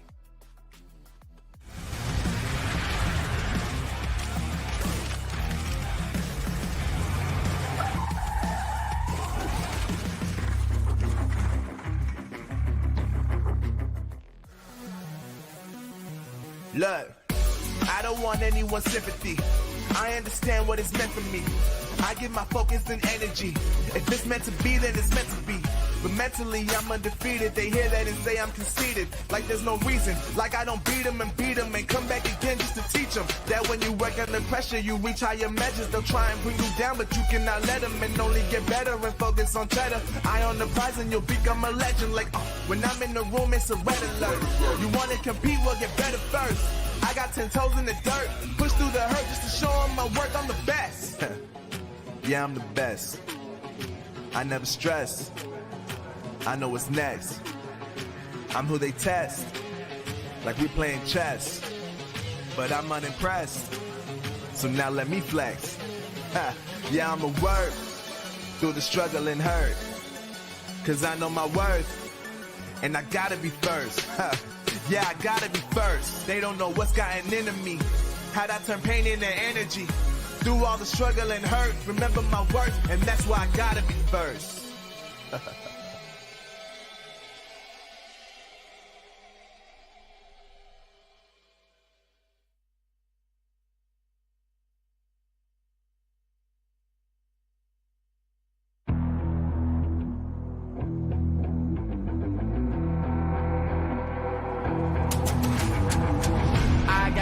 I'm on the mission, snap any minute, casually when it stop tripping on me, stop dissing on me. Yeah, I got a dream, can't take it from me. My fire's burning, now I'm always learning. Tell me where to go, man, I'm on a journey. Yeah, I can't explain it, I get excited. Keep it 300, King Leonidas.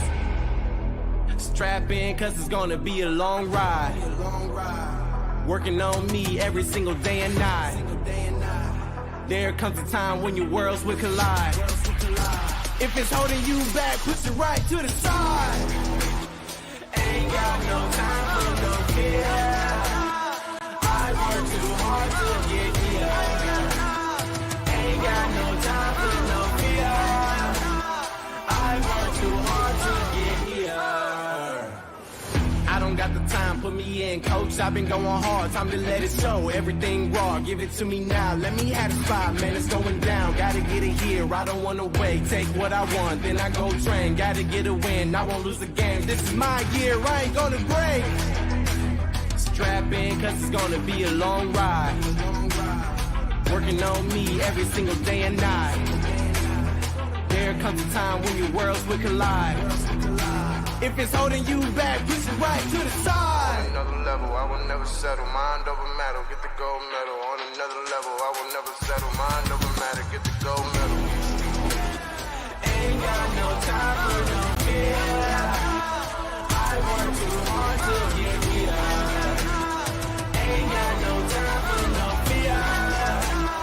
I work too hard to get here. On another level, I will never settle. Mind over matter, get the gold medal. On another level, I will never settle. Mind over matter, get the gold medal. On another level, I will never settle. Mind over matter, get the gold medal. On another level, I will never settle. Mind over matter, get the gold medal.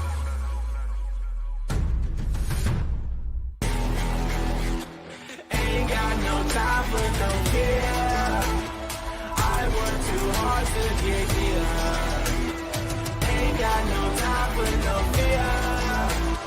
I work too hard to get here. Ain't got no time for no fear. I work too hard to get here. Ain't got no time for no fear. I work too hard to get here.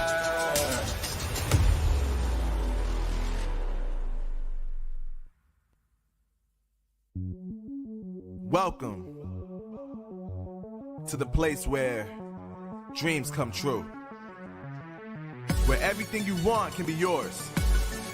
If and only if you're willing to work for them. You're willing to hurt for them. But most of all, you're willing to be first for them. Ha! Look, I'm going straight to the top. I don't know how I would stop, like it or not. I got some goals that I'm hitting. You hear what I'm spitting? It's hot. Look what I got. Whole lot of passion and pain. The road to success is insane. Stay out my lane, cause I'm on a mission. I'm getting what stands in my way. Yeah, I'm a beast. I wouldn't play with me, baby. The way that I'm training is crazy, and I do it daily. You wanna talk about drive? I got more drive than Mercedes. I've never been late. I'm in the room, it's a red alert. You wanna compete? Well, get better first. I got 10 toes in the dirt, push through the hurt just to show them my worth. I'm the best. Yeah, I'm the best. I never stress. I know what's next. I'm who they test, like we playing chess. But I'm unimpressed, so now let me flex.